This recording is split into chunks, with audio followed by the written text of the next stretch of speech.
2.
Check, check. 1, 2.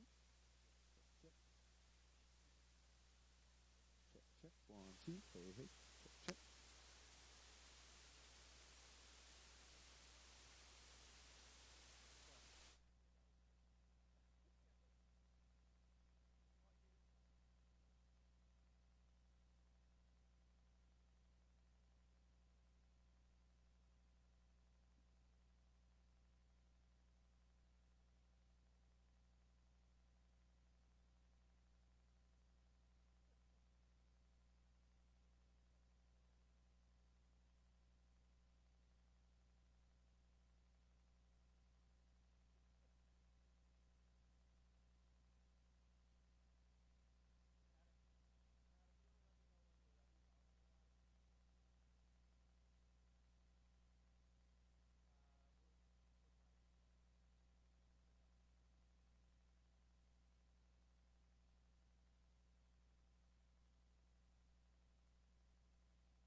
health system too. I think you're going to have some insights into what our community challenges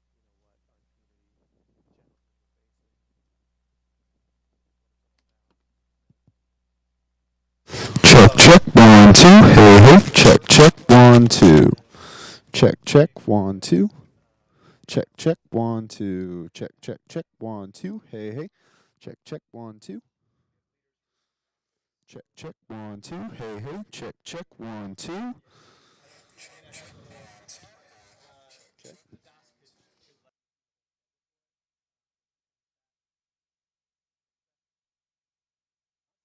Hadass.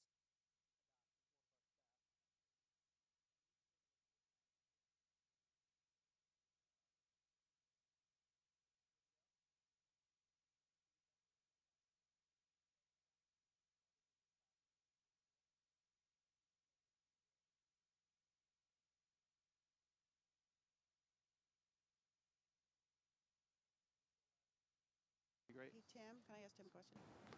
Yeah. Did you get the invitation to Friday? Yes, thank Okay, you. all right. Great. Just a second. All right. Well, hello, everybody, anybody who's out there watching as we go live with our live stream. It's a couple minutes after 3 o'clock on October 9th.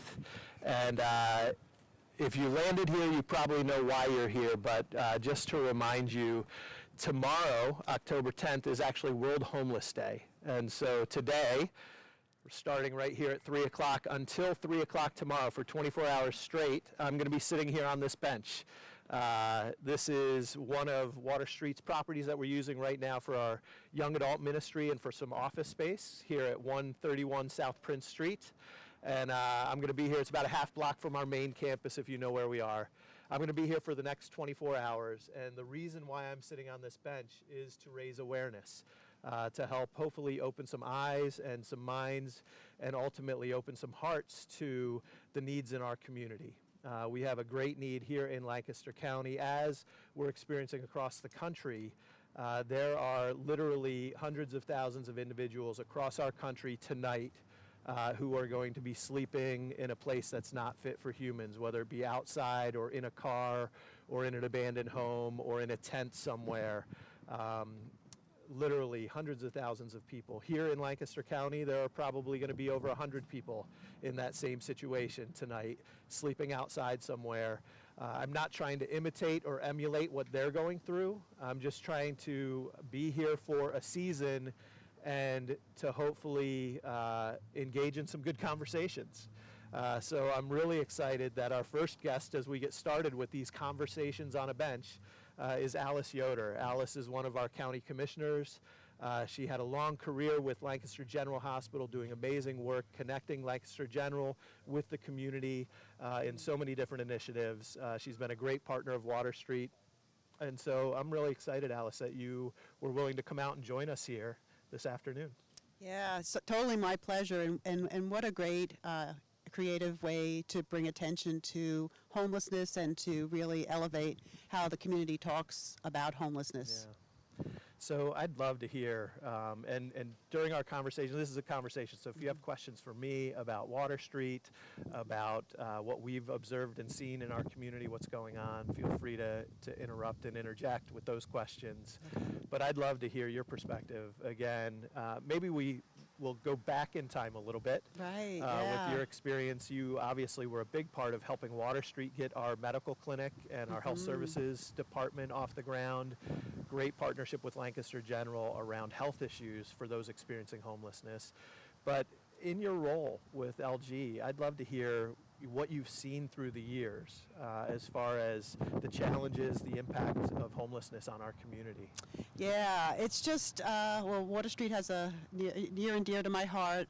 Early on in my career here in Lancaster and at LGH, it was probably the mid-90s, was when we started seeing a real uptick in the number of people that are homeless come into the emergency room. And then at the same time, Dr. Chip Michon had been really thinking about whether we needed a clinic or not here at Water Street. And it was just a great partnership to think about the emergency room is not the place for a lot of the folks that were coming. They had basic health needs, and then they would have to travel all the way there. And just that whole environment wasn't ideal. And yet Dr. Chip Michon, along with the senior team at Water Street, had been thinking that you need to do something different here. So you're already on that journey to do that. And so it was, from what I remember from way back when, it was really a no-brainer that LGH that jumped in to say, how can we help with the capital startup for the health center, Right. and then also provide medications and supplies ever since the 90s. Yeah. Yeah, I it's think we actually continued. started in 1993. So over 30 years ago was when our health clinic started, and then several years later we started a dental clinic. One of the things that was amazing in the early years when we were still building up our volunteers is that Lancaster General made it part of their residency program. So the doctors who had just finished medical school and were doing their residency with LG, one of their rotations was to do a rotation at Water Street's health clinic. And that was amazing because from what I remember about that is it not only helped Water Street and having that experience, but it also was used as a recruitment tool for the residency program. So, the residency program at LGH is highly, seen as one of the top in the country, but adding that to their experience. Right. So it was really a win-win on lots of levels. Right, and I'm assuming one of the reasons why is that there are really unique health challenges for somebody who's homeless, right? So there's people in poverty, we know that they're likely to have more health issues, whether it be because of neglect or lacking a healthcare home, where they have a primary care doc that they're seeing on a regular basis and keeping up with things. They're more focused on the imminent survival issues of food and rent and a place to sleep. So there can be more health issues for anyone in poverty.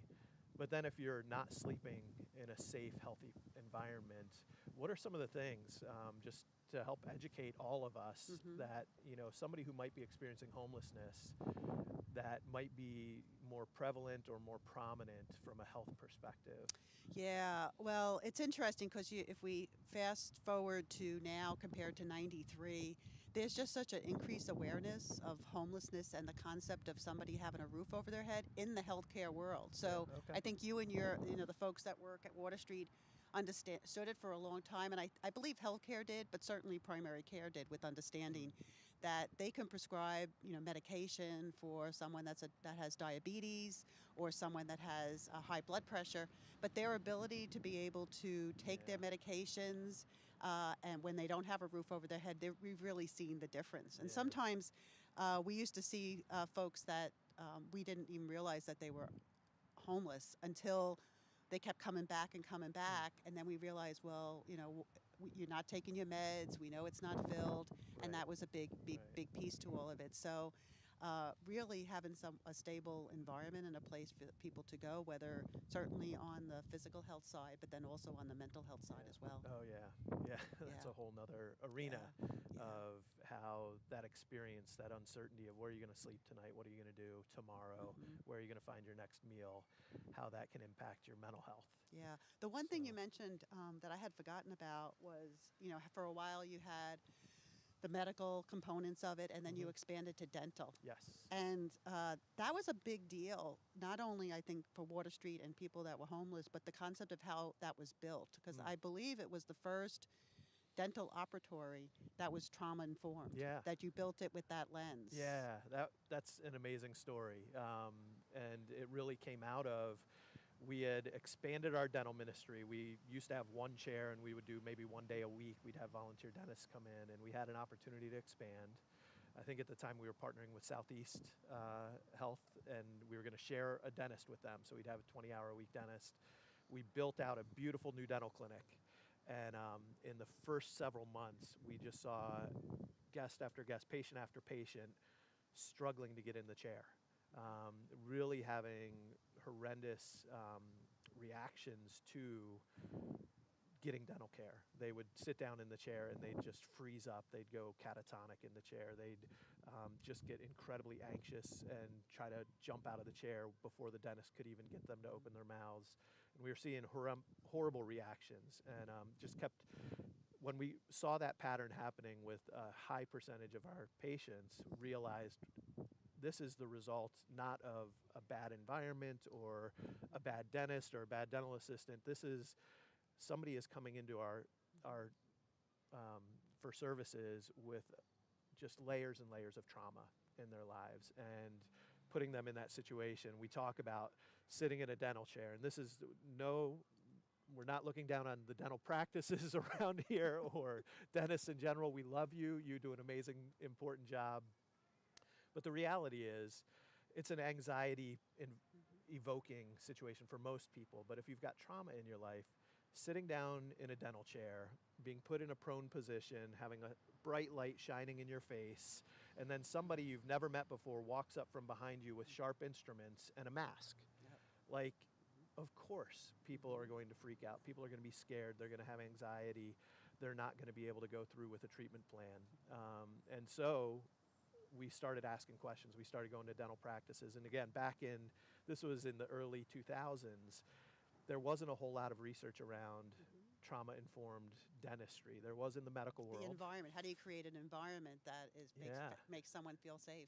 And how do you take an approach relationally with them too to bring safety? And so we actually partnered with Lancaster General, with Franklin and Marshall College, and with the Community Foundation, and did a study of our own around what are best practices. And because there weren't a whole lot to emulate, we had to build our own protocols. And we built our own trauma-informed dental operatory, where the chair's facing the door, where a lot of the technical instrumentation is hidden, where there's a water wall and soft music playing, and it feels like you're in a spa rather than in a dentist's office, along with chairside counseling and other things to help people feel relaxed, be in a place where they might be able to receive the help that they need. But that was, again, through partnerships that was possible.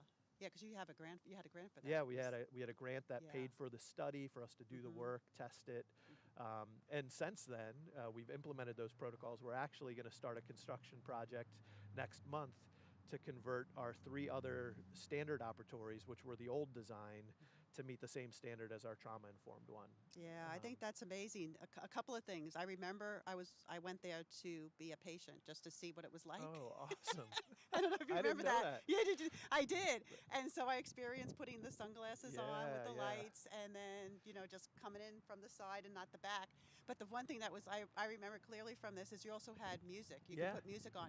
Yep. Well, I put music on, and nobody asked me what kind of music I wanted. So the music that was playing was like, well, no, that's not it for me. That's not helping my anxiety. No. So I think then one of the things that you added then was like to ask, hey, we have a choice of 3 types of music. What would you like? It was funny. I'm like, no, I don't think so. It's causing a little bit more trauma than that.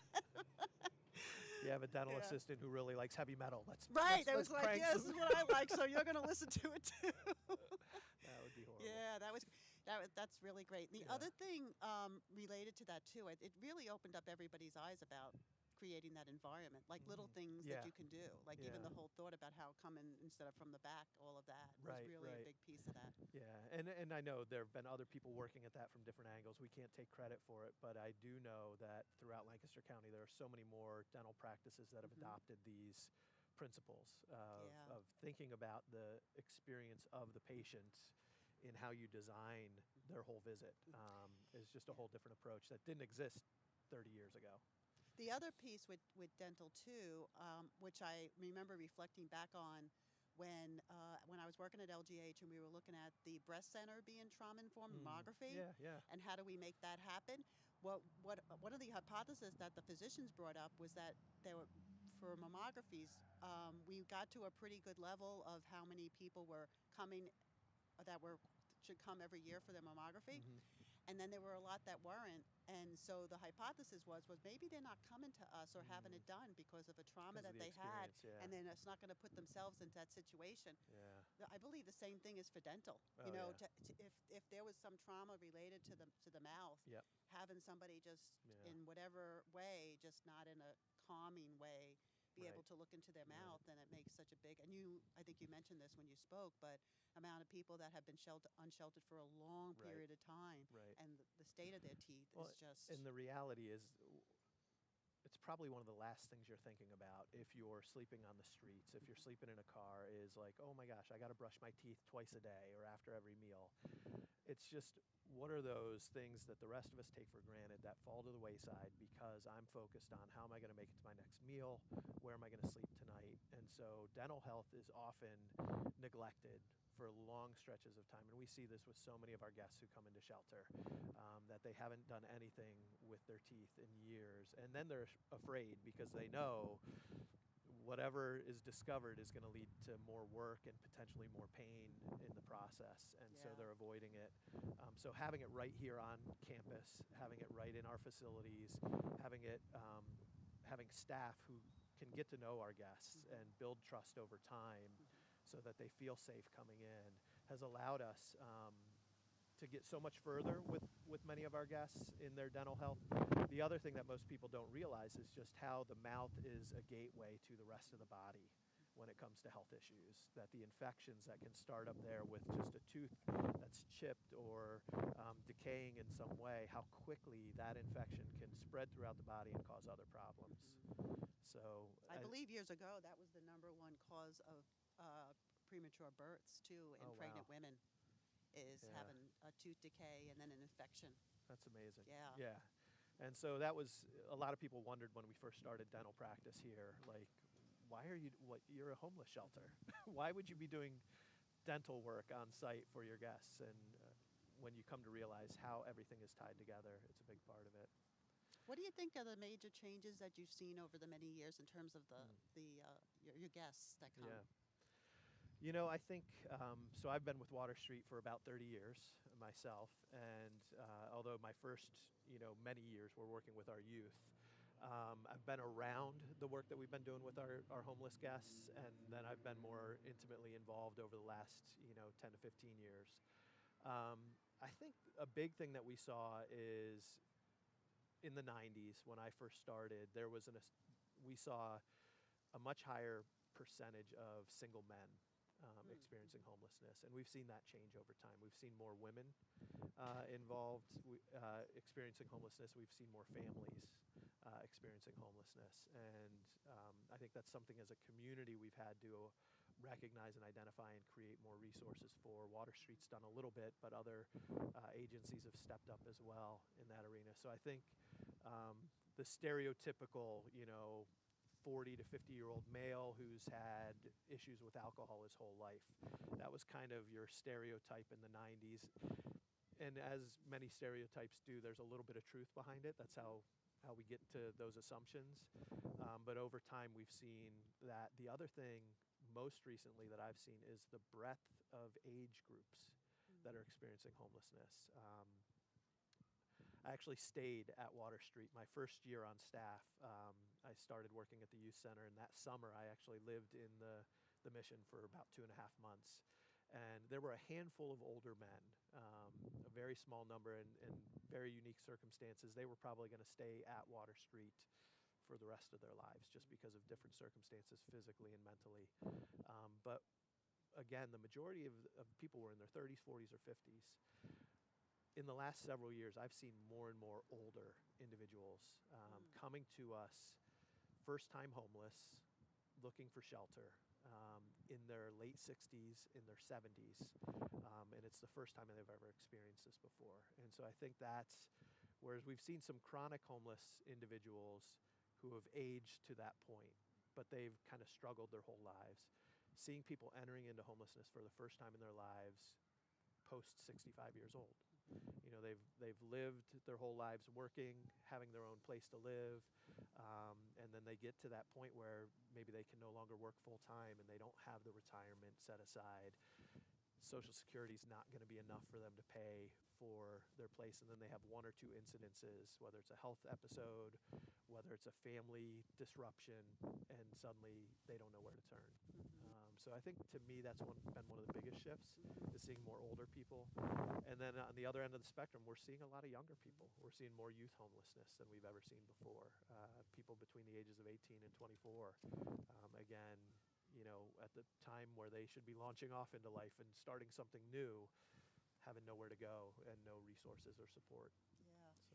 Yeah, it's interesting because I think everything you describe, when I think about my transition from working at a health system to currently as county commissioner and working in county government, I'm the liaison as a commissioner to the human service departments at the county level.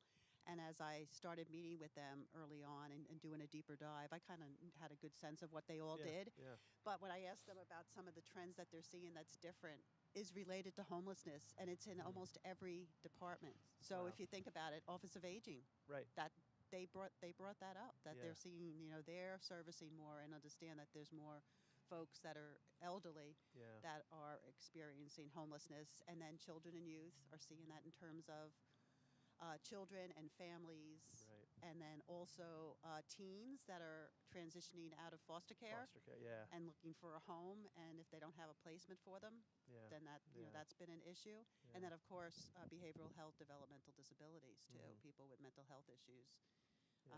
and all of that. So it's like so many departments, and then also the prison. Yeah. People coming out Oh, of yeah. the prison and Without that a also- reentry plan, without a without a place to reentry go. plan and not Yeah. a place to go. So there's always, in terms of trying to find stable housing for individuals, Yeah. is just across Yeah. the spectrum at this point in time. Yeah. So I'd love to hear from you. And again, part of our purpose of doing this is to help those who would tune in to learn more about what is happening in our community. There might be some people watching this at some point like, oh, why isn't the county doing more? The commissioners, you should solve this problem.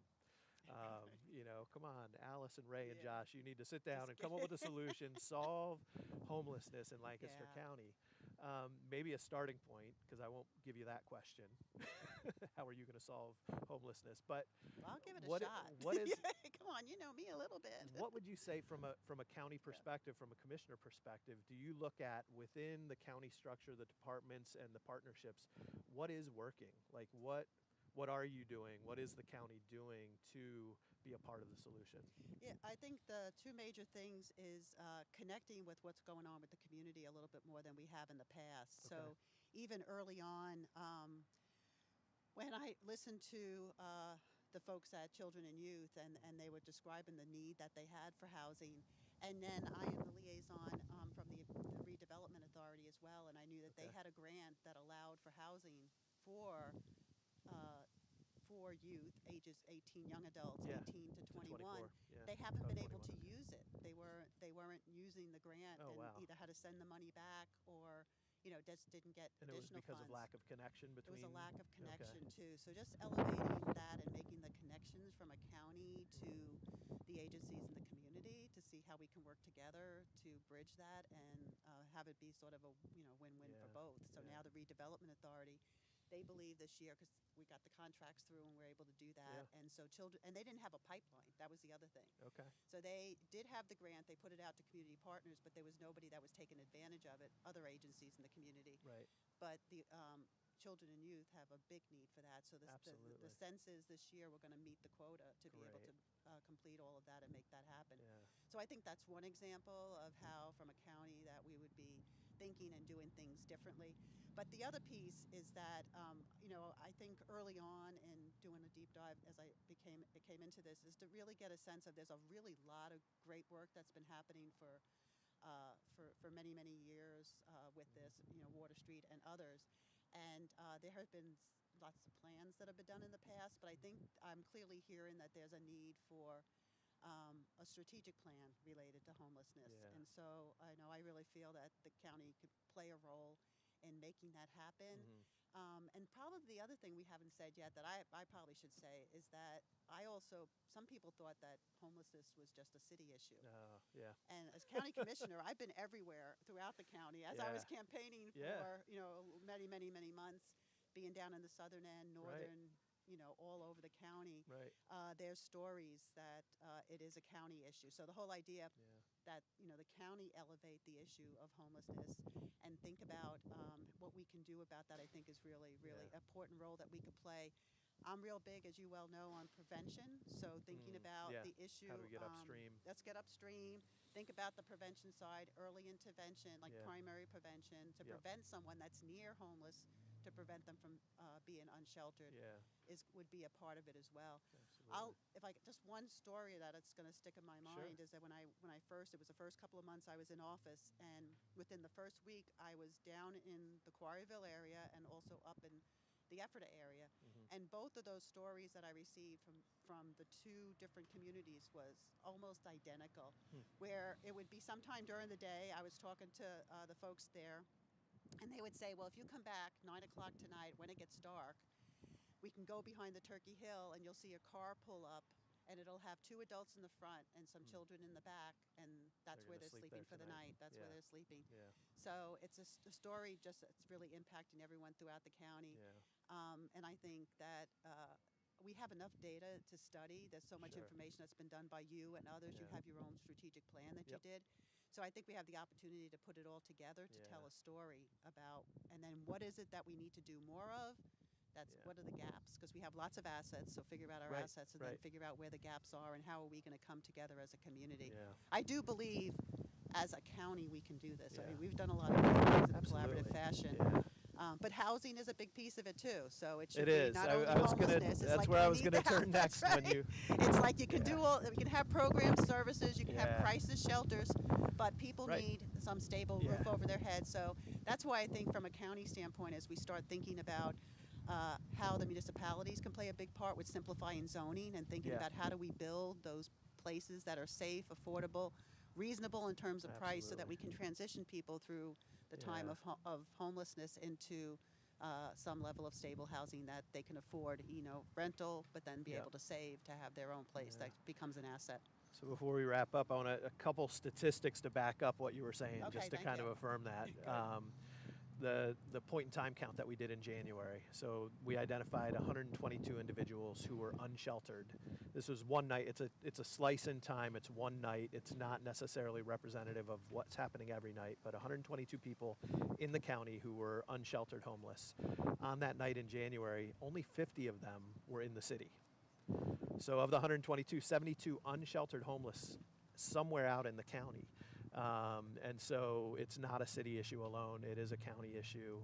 That's absolutely proven, and that's just one data point to affirm that. And so we need to look at this as a whole county. How do we collaborate? And then the other piece around housing and how hard it is. So anecdotally, that's one of the biggest issues our social services team talks about all the time is, even as people have completed the program here, we've seen life transformation in their own lives. We've seen them get to a healthier place. They land a job, they're ready to move out, and then they're stuck because there's nowhere affordable for them to move. And there's so many different barriers to it, not just the dollar affordability level, where the average 2-bedroom apartment is now $1,300 a month, and what it would take means you've got to be making over $40,000 a year in order to afford that and not be cost burdened. But then even how many units are out there that are at that market rate level. And if people are dealing with physical disabilities, other disabilities that might limit their work, and they're only making $30,000 a year, where are they going to stay? So the need for affordable housing is huge. Yeah. I think the last study said we need to create 1,200 units per year for the next 10 years to meet the current demand. Yeah, so how do we accelerate that? yeah. Because we can't wait that long. So there's some Yeah. big issues, but appreciate your heart Yeah. and your perspective, Yeah, and absolutely. the fact Yeah.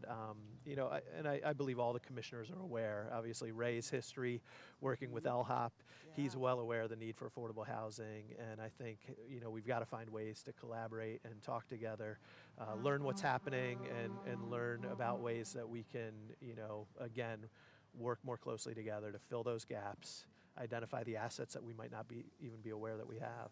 So Yeah, I think the one thing you just mentioned, I know you're going to be talking about to a lot of different people Yeah, about yeah. it, but is the whole idea about affordable housing and workforce housing. So what I found Yeah. is some people might even argue like they're different. Right, and right. I think I would have to say that what you just said and you rattled off for Yeah, lots of examples, they were working. They're working one job, two jobs. They're the person Absolutely. who you stop off to get coffee somewhere, and where did they sleep last night? Yeah. They may have slept at your place, but they also could have slept on somebody's couch because Yeah. they don't have someplace else to stay. But a whole idea about these are individuals that are working Yeah. and trying to Yeah. make it work. And So it's the all that. combination of Yeah. livable wages and affordable Yeah. places to live. All those things Yeah. need to come together, and Yeah. it's not a quick fix. That's one of the long-term fixes, but Yeah. Any final thoughts as we wrap up our time together? That was a really quick half hour, that but was- enjoyed I know. having Well, you. It was just really great because I was thinking I wanted to have a one-on-one meeting with you now that I've been in the and then you announced this, so that's why I said I'm in. Great, yeah. Yeah, You guys really can listen great. in, but this is our one-on-one Right, meeting. I know. I got to rethink about what I said. Can we edit out any of that? It's a live stream. It's so a live stream, so it's out there. It's out It's there. already gone viral, I Yeah. think. Yeah, but No. no, it's just been a pleasure over the Yeah. years to have just be any part of what you've been doing in any way I can support it. Yeah. It's just really Well, where my heart is as well. So yeah. Thank you so Thank much everything. for Yeah. being here. I've got 23 and a half hours to go, but you're Yeah, free. So So you can get up, yeah. Quick, so maybe then we'll go yeah, that'll be great. It'll Yeah. go quicker if I'm having great conversations like yeah, this. absolutely. Thanks And so you got much, that Alice. Live stream, so you're Yep. taking notes, and it'd be great. All right. Okay, thank you. Thanks for Jen. being here. Thank you. Jamie's next. Yeah, I think so. Jamie, you're up.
Absolutely. Jamie, good to see you. Thanks for coming out. Invitation. Yep, Appreciate it. absolutely. We'll give you that.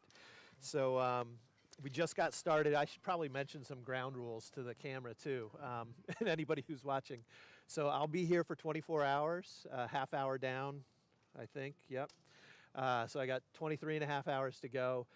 One caveat, those of you who are looking for me to suffer to the most extreme, I am going to take bathroom breaks at some point during the 24 hours. It's good to know. We're going to, so there may be moments where I'm off the bench. If you check back in later, they will be short breaks as much as they can be. And yeah, so just wanted to clear that in case you see me stand up. It's not an endurance contest. The real point of this, it's not about, watch Jack suffer for 24 hours. It's about the conversations that we want to have to talk about what's happening in our community, what are the needs, and ultimately, hopefully inspire people and even give them some outlets of how they can get involved, how they can, help their neighbors who are struggling. So, Jamie, thanks so much for coming.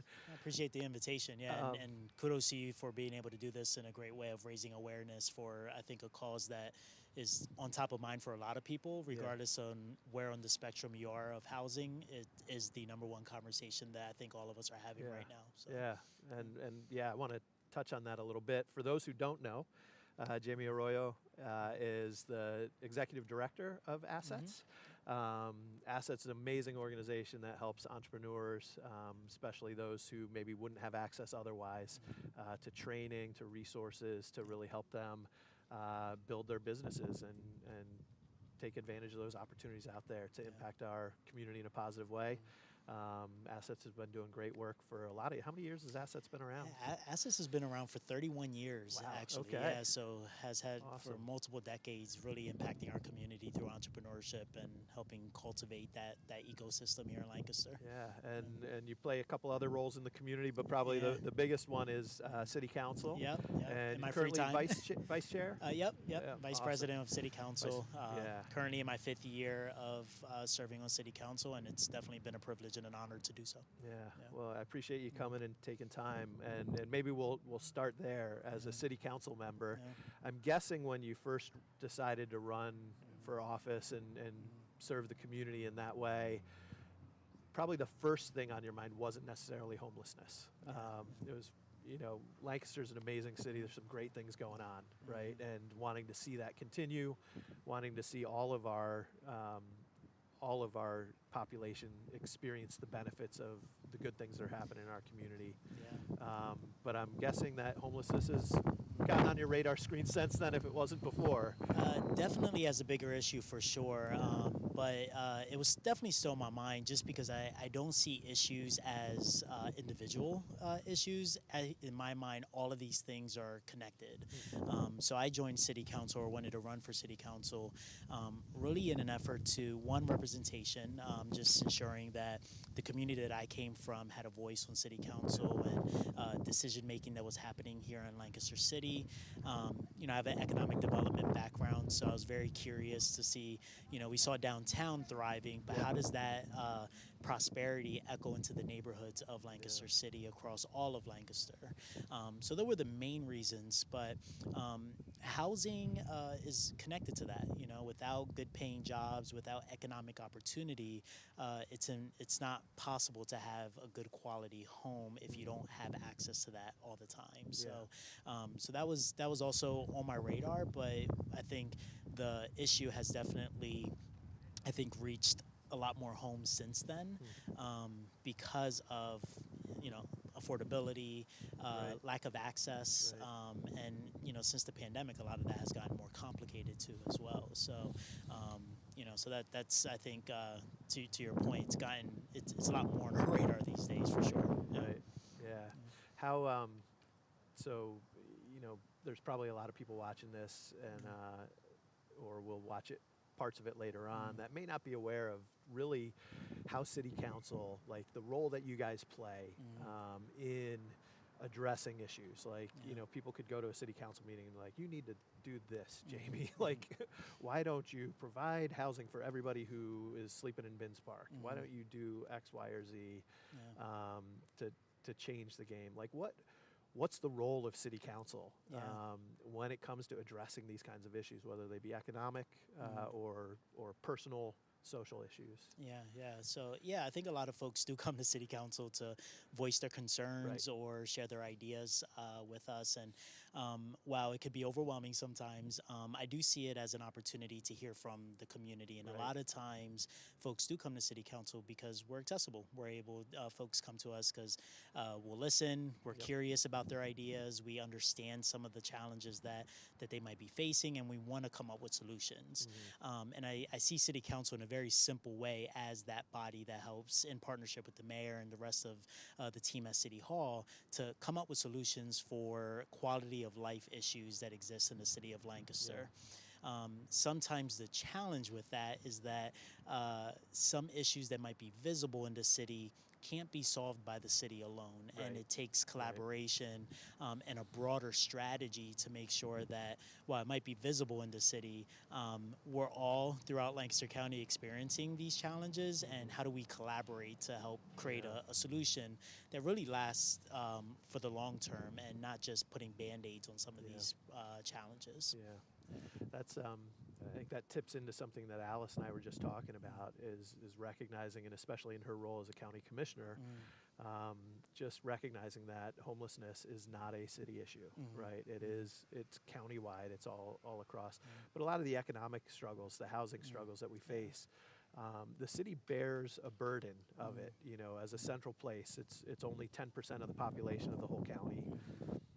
But it is a focal point, and it is a center of services. It's a center of economic vibrancy that benefits the whole community, but then it also kind of carries some of the burden as well. How have you seen the ability of Lancaster City and City Council specifically being able to connect and partner around those more countywide issues, countywide solutions that are needed? Has that been successful? Is that a struggle? Is that like one of your pet peeves? Or is this like, oh, no, actually, we've seen some progress? I'd love to hear that. Yeah, definitely progress, which is a good thing. I think, is it happening as fast as I'd like to? Probably not. But I think the conversation around collaboration with different municipalities, more involvement with our county government. I think folks are starting to realize that we do need a more long-term collaborative strategy with all municipalities. So the more and more conversations I'm having with folks, they do realize that the city alone can't solve it.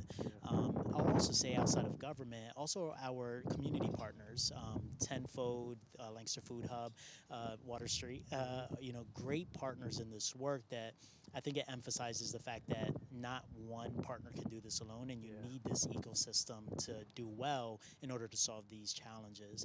And I think because of organizations like yours, it allows for more collaborative efforts, it allows us to invest in these communities, community partners, to make sure that the ones that are on the ground doing the work are properly resourced and able to solve the problems. Because I think folks look to government a lot of times. We're part of that, but also partners like Water Street are just as important to making sure that it's the work is being done. Yeah, and anybody who's paying attention to the city and the challenges the city's facing recognize that the city is not necessarily flush with financial resources that could be shared out. Like the city's not gonna be giving out grants for hundreds and hundreds of thousands of dollars to nonprofits to do some of the hands-on work on the ground.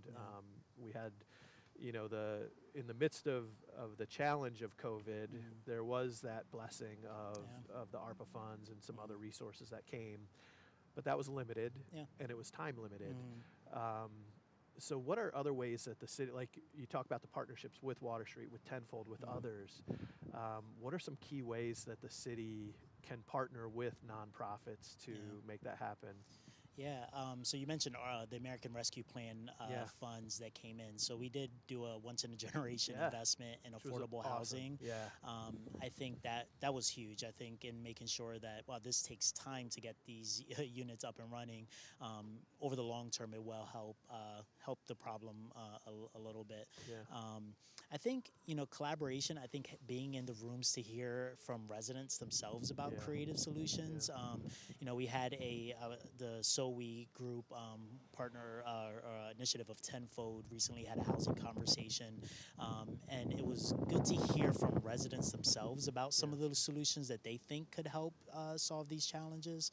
I think where the city government itself can start to have a little bit of influence is really around policy that encourages low barrier shelters, encouraging more. We have some that are on their way to being up and running, but how do we move folks along the spectrum? So not just low barrier shelters, but long-term permanent housing, building for density, making it easier to build here in Lancaster City. We still have we're a dense city and very small, but still a couple pockets where we can be creative with housing. I also think the culture around housing might need to shift. And this is, you mentioned, it's not just a city issue or a county issue. It's actually a national issue, right? Like I think nationally we're starting to see a lot of these challenges. And I think culturally, we might need to start thinking about how does housing move from an investment to shelter? And that's a whole new way of thinking about things. I think you don't think about housing as shelter unless you're in need of it. A lot of people do, yeah, right? Yeah. And a lot of folks, Yeah. we've been taught that housing is investment. And, when we need to build, how do we build this to be profitable? And I think we need a lot more political will on the local, state, and federal level to help invest in housing solutions that we know we just can't use market rate opportunities for anymore. When developers come and they say that we're building this property at market rate, 5 years ago market rate wasn't a scary word. Today market rate is a little bit of a scary word. Knowing that that is even overextending a lot of families. So there's a lot there. No, it's good. In a cultural shift that probably needs to happen on how we think about the challenges. But I think that's part of the long-term work that we need to do as a community. Well, and I appreciate that perspective. It speaks, one of my concerns, is where government has been involved in addressing issues related to homelessness. The challenge is when we see things start getting politicized, right? And so then we're going to swing the pendulum whenever a new administration comes in, whether it's local or federal or state, that we tend to swing the pendulum. Mhm. Like we've got a whole different philosophy, but to look at things in a more comprehensive and bipartisan way, to look Yeah. at things in a more kind of community-driven grassroots way, to say, Yeah. what do we need in our community? You know, and you touched on this, right? That housing can be looked at as an investment. Housing can be looked at as providing shelter. In the same way, when we're looking at homelessness and individuals who are on the street and in need of help, we can look at it through the lens of like, well, what are their surface level needs, and well, they need to get into a safe place of housing, and so, you know, not to get too deep into it, but the whole concept behind housing first, the HUD philosophy, and where HUD funding goes is driving towards getting people into their own apartment as quickly as possible, and then bringing supports around them.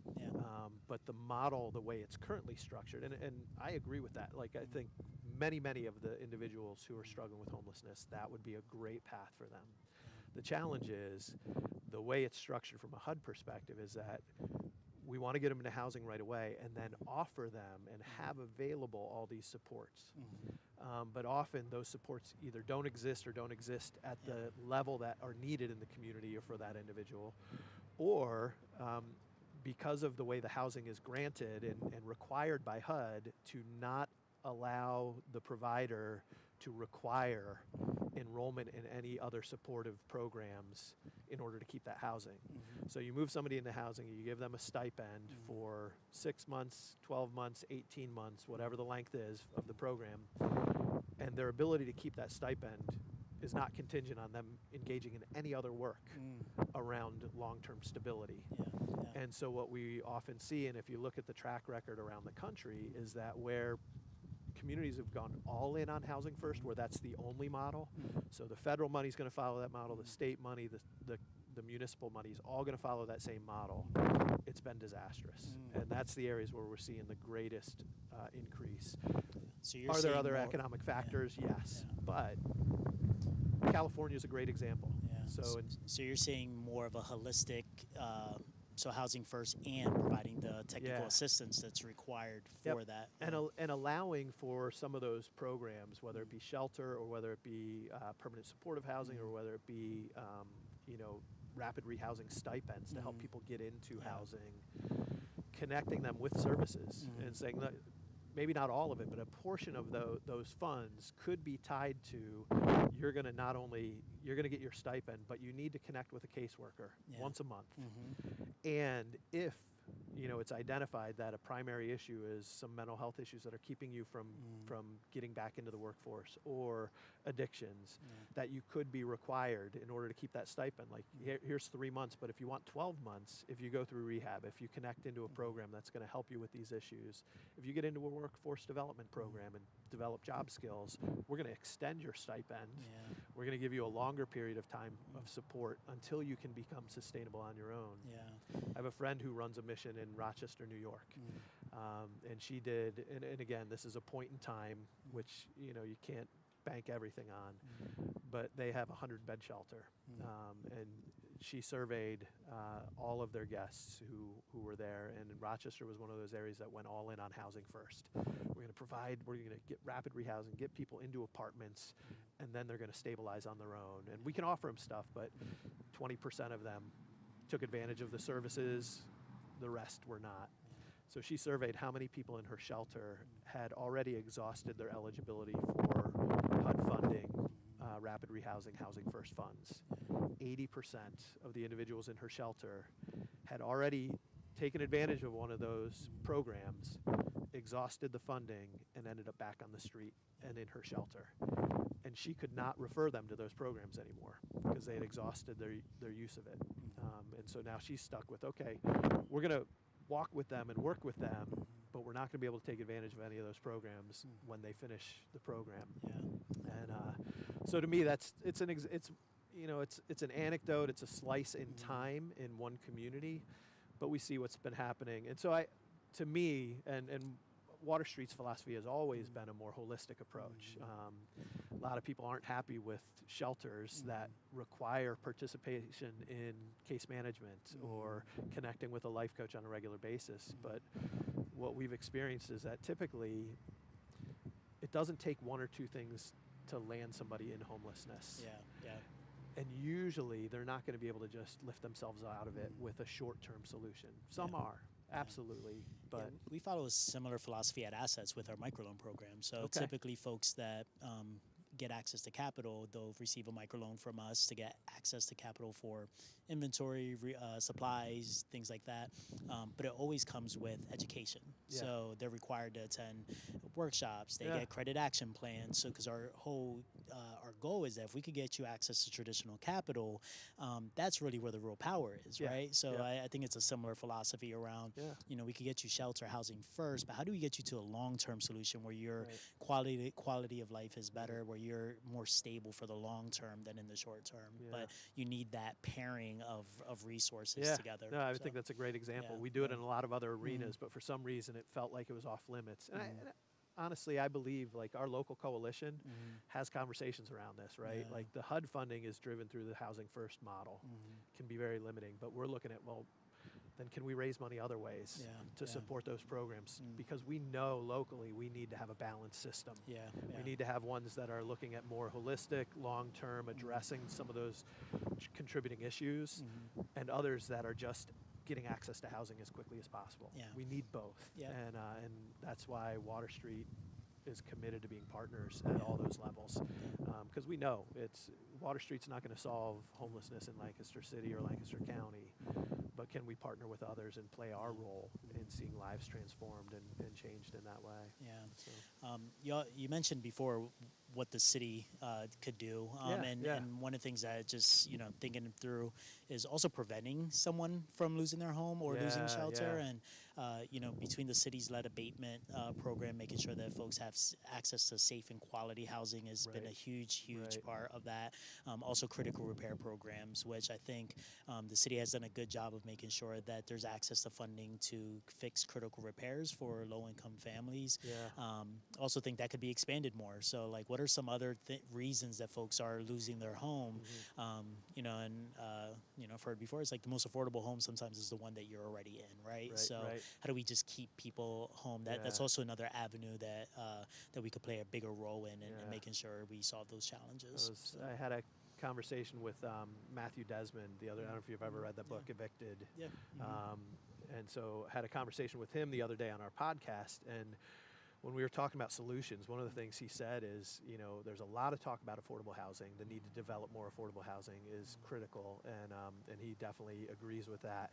But he said the other missing piece that we're not talking enough about is how do we maintain the affordable housing that already exists? Yeah. How do we ensure that those that were built under a certain program, when that program expires, 15 years, some of them 25 and 30 are the different, depending on what it was, those owners could just turn them into market rate apartments if they wanted to.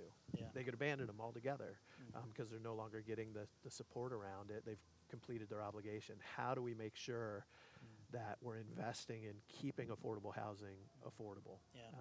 Both the micro affordable housing, those landlords who are willing to break even or make just a little bit rather than profiting to the extreme and saying, oh, I can charge this much because the market's gone up. Yeah. What do I need to charge in order to get the income I need, and keeping it there? Can we incentivize those landlords? Can we incentivize and respond to those expiring programs and get the bigger units to stay stabilized? So. Yeah.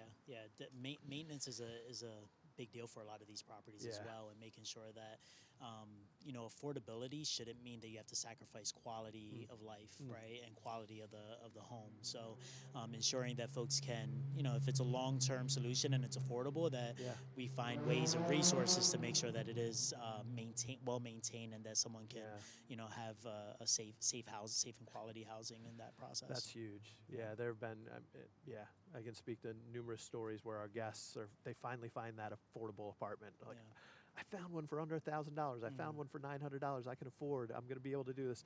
And then the life coach goes with them to look at the place, and we're like, oh, like no, like, and then you're walking that balance between I want independence. I want to make it on my own, but like we know this is not a healthy environment. We know there's evidence that the landlord's not taking good care of it. how do you encourage somebody in that moment? That's So, just a dignity, right? Like I Yeah. think as humans, we want to make sure that it's dignified housing for someone, right? Someone that they Absolutely. can be proud of. That I can build a life here, and you shouldn't have to trade off affordability for that. Right, And right. that's I think an important piece that as we come up with solutions, we don't forget that piece as well. So. Yeah. Jamie, as we get ready to wrap up, I'd be curious if you have any encouragement or ideas. If somebody's watching this, if somebody picks up on some highlights later, Yeah. and they want to hear, well, man, I'd love to be a part of the solution. Mm-hmm. Thinking at it through the lens of a city council member, how can Lancaster City residents, how can they help Yeah. those who are struggling with homelessness? So I think first and foremost, make your voices heard. So I mentioned folks do come to City Council to share their grievances or their ideas, but that's okay. That's what the platform is for. Public meetings, being aware of what's happening. So I think City Council meetings, your commissioners meetings, other elected officials throughout the county. I think making your voice heard is super important because it's those voices and that information that elected officials should hear to help inform decisions and then help think of solutions. And I think conversations like this, I think making sure that we're reaching out to partners, reaching out to your neighbors and talking about these challenges. I think sometimes it's folks don't want to talk about it. They feel that if they can ignore it, that it doesn't exist. But these challenges do exist. And I think the more we can have conversations around it with our neighbors, partners, we raise awareness about it. And there might be that idea that sparks that we're able to kind of carry out. So those are probably the two things that I encourage folks to do. Awesome. Yeah. Awesome. Yeah. Cool. Thanks for taking time to join me today. Yeah, absolutely. Appreciate It you was a coming pleasure. out. Yeah. Appreciate all you're doing with the city and with assets. What a fantastic, we didn't even get to talk a whole lot about assets, but doing great work. And I know it's been a huge resource to what we've seen happen with the city and the growth and the economic vitality of the city. So appreciate that. We have a great team back, doing the hard work and many, many more good things to come. So. All right. Thanks so much Chad. for coming Appreciate out. it. Yeah. I can take that from you. All right. All right. Yeah. 23 hours ago. We got this. Sure. We do a standing or sitting? I'm ready for.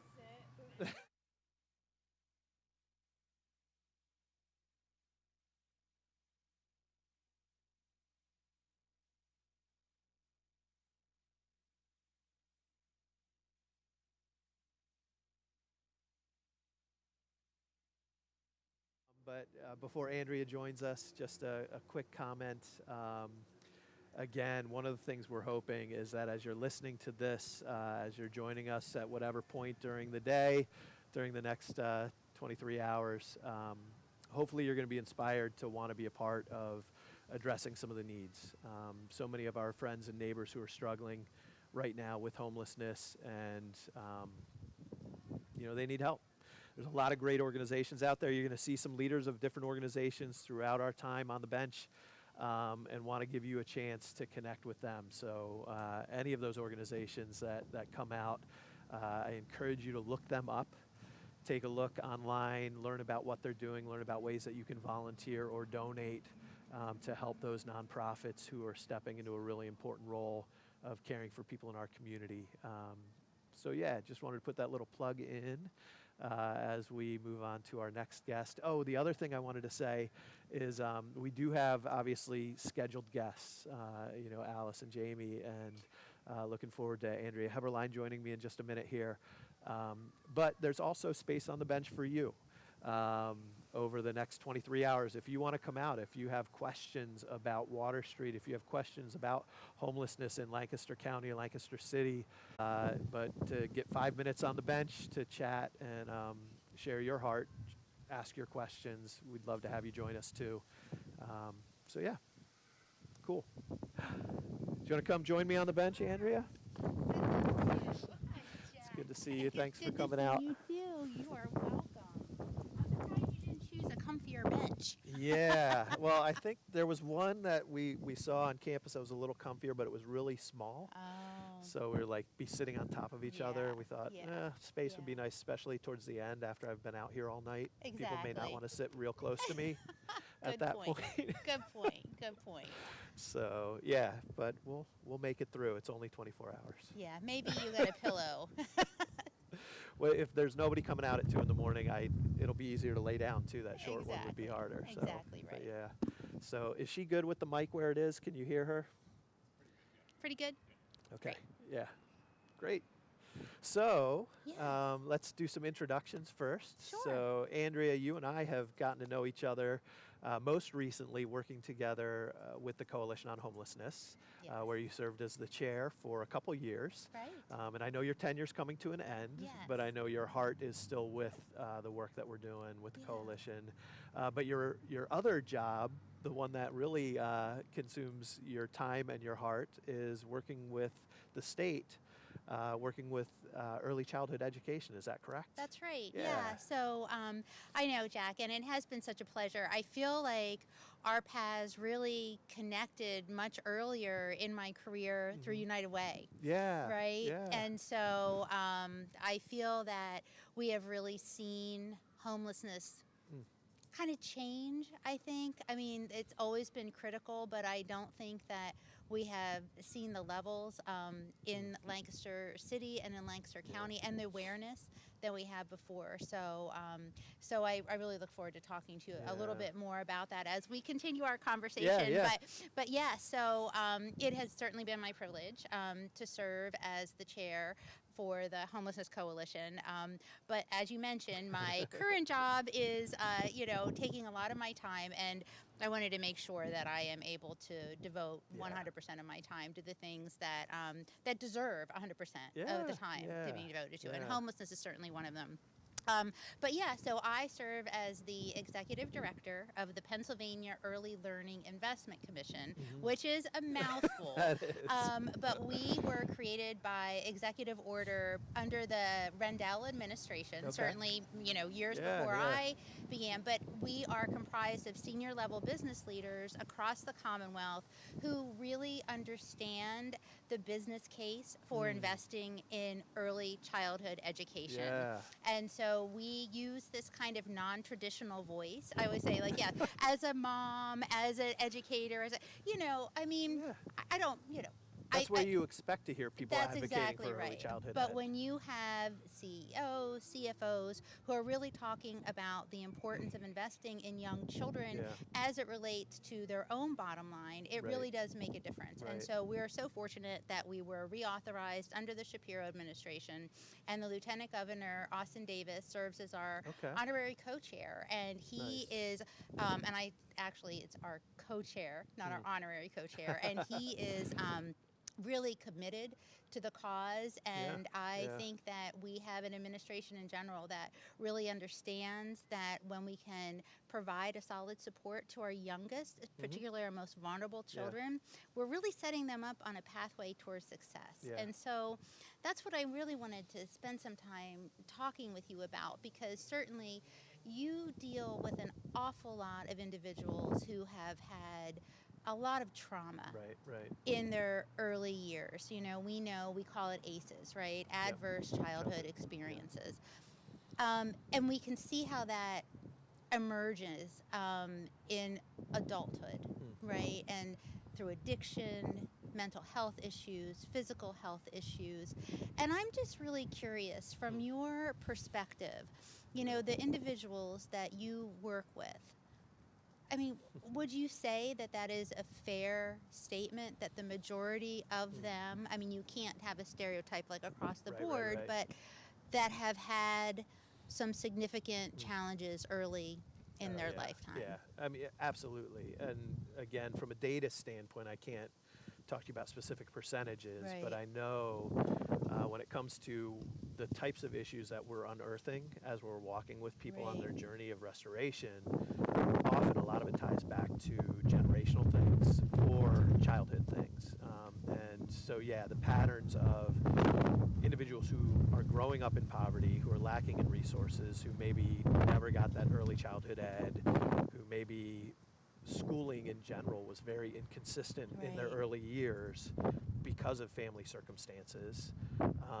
Often we see that having repercussions on their own, personal economic journey, but then also in other areas. And obviously the issues related to more adverse childhood experiences like abuse, neglect at significant levels, absolutely. When we see those patterns, they persist. They end up, becoming things that are markers in their lives, that affect them over and over again. Right. And if they're not ever dealt with, and and there's lots of different approaches to that. Right. There's, from our angle, I think there's a lot of spiritual healing that has to take place in somebody's life who has, had things ingrained in them at an early age by repetitive experiences, where they've been injured, they've been abused, they've been disregarded, how long it takes to rebuild that in someone's psyche.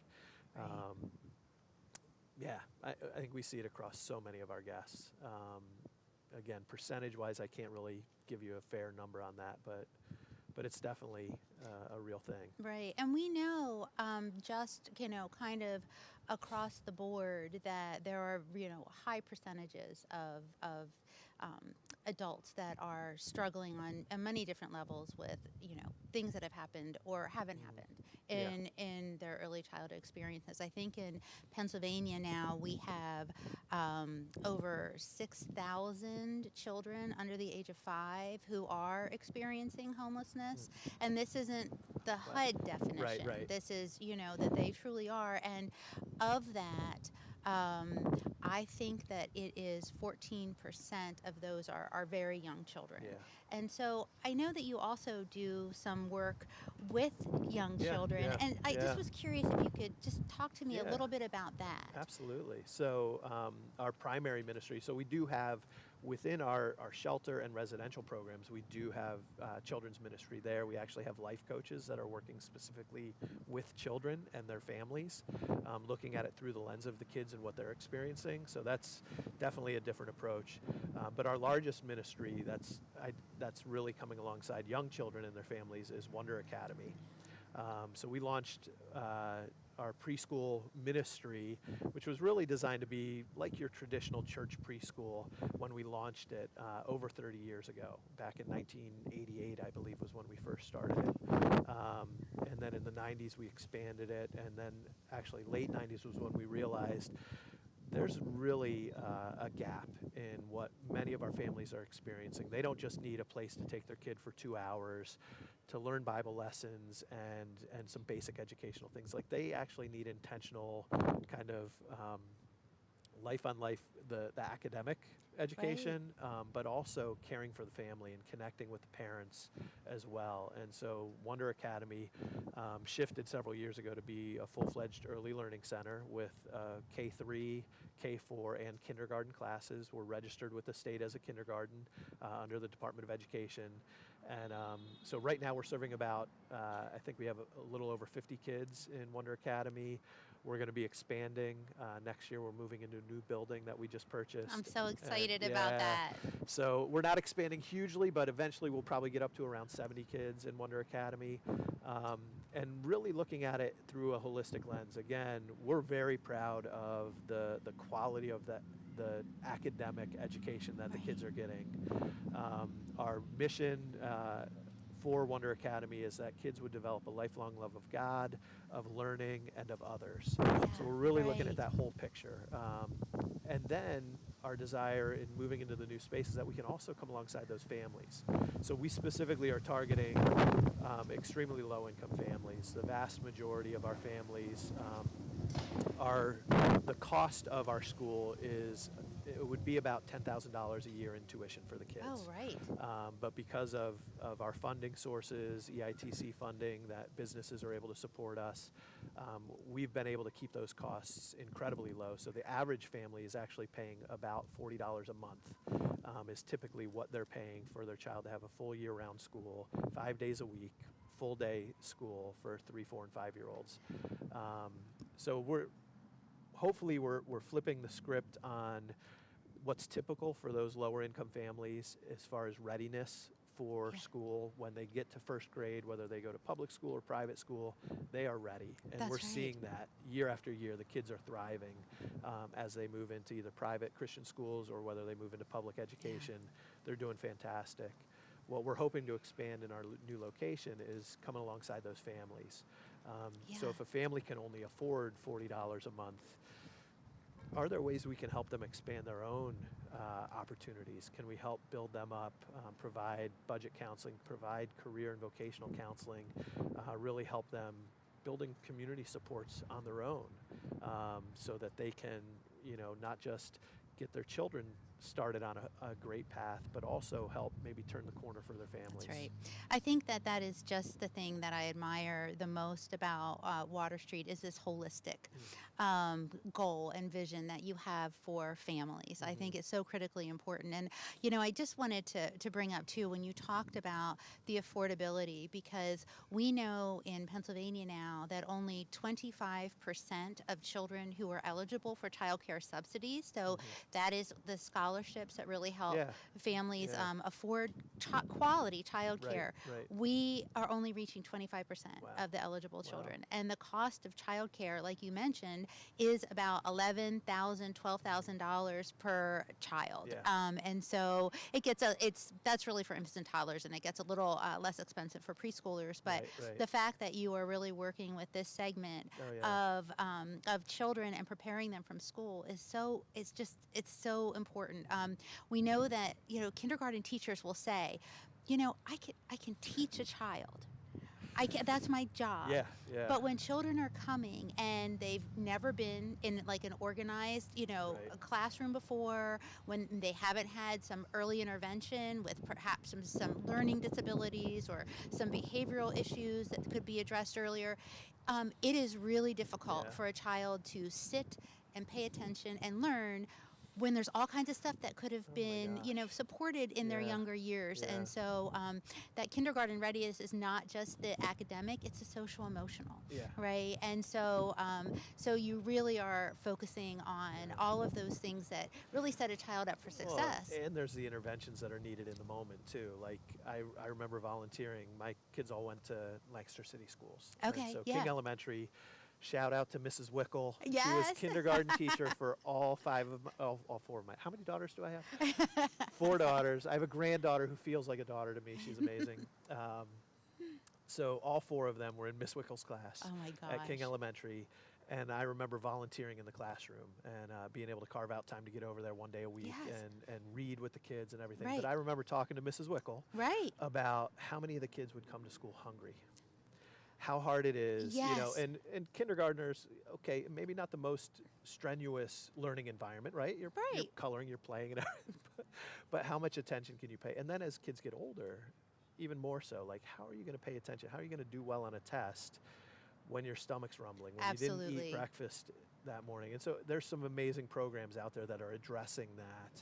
Absolutely. But that's one of the things that I love about Water Street is that we have our outreach ministries, which does food support and food relief for families, that we can connect families to. We actually piloted a food co-op with our Wonder Academy families last year.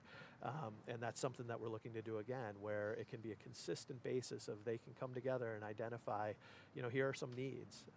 So we're not just focusing on one thing. It is holistic. And whether the holistic approach can be done through partnership or whether it's done within one organization, Right. if we can be more sensitive to the need to be holistic, I think it's Right. going to serve us better and serve the kids better. Absolutely.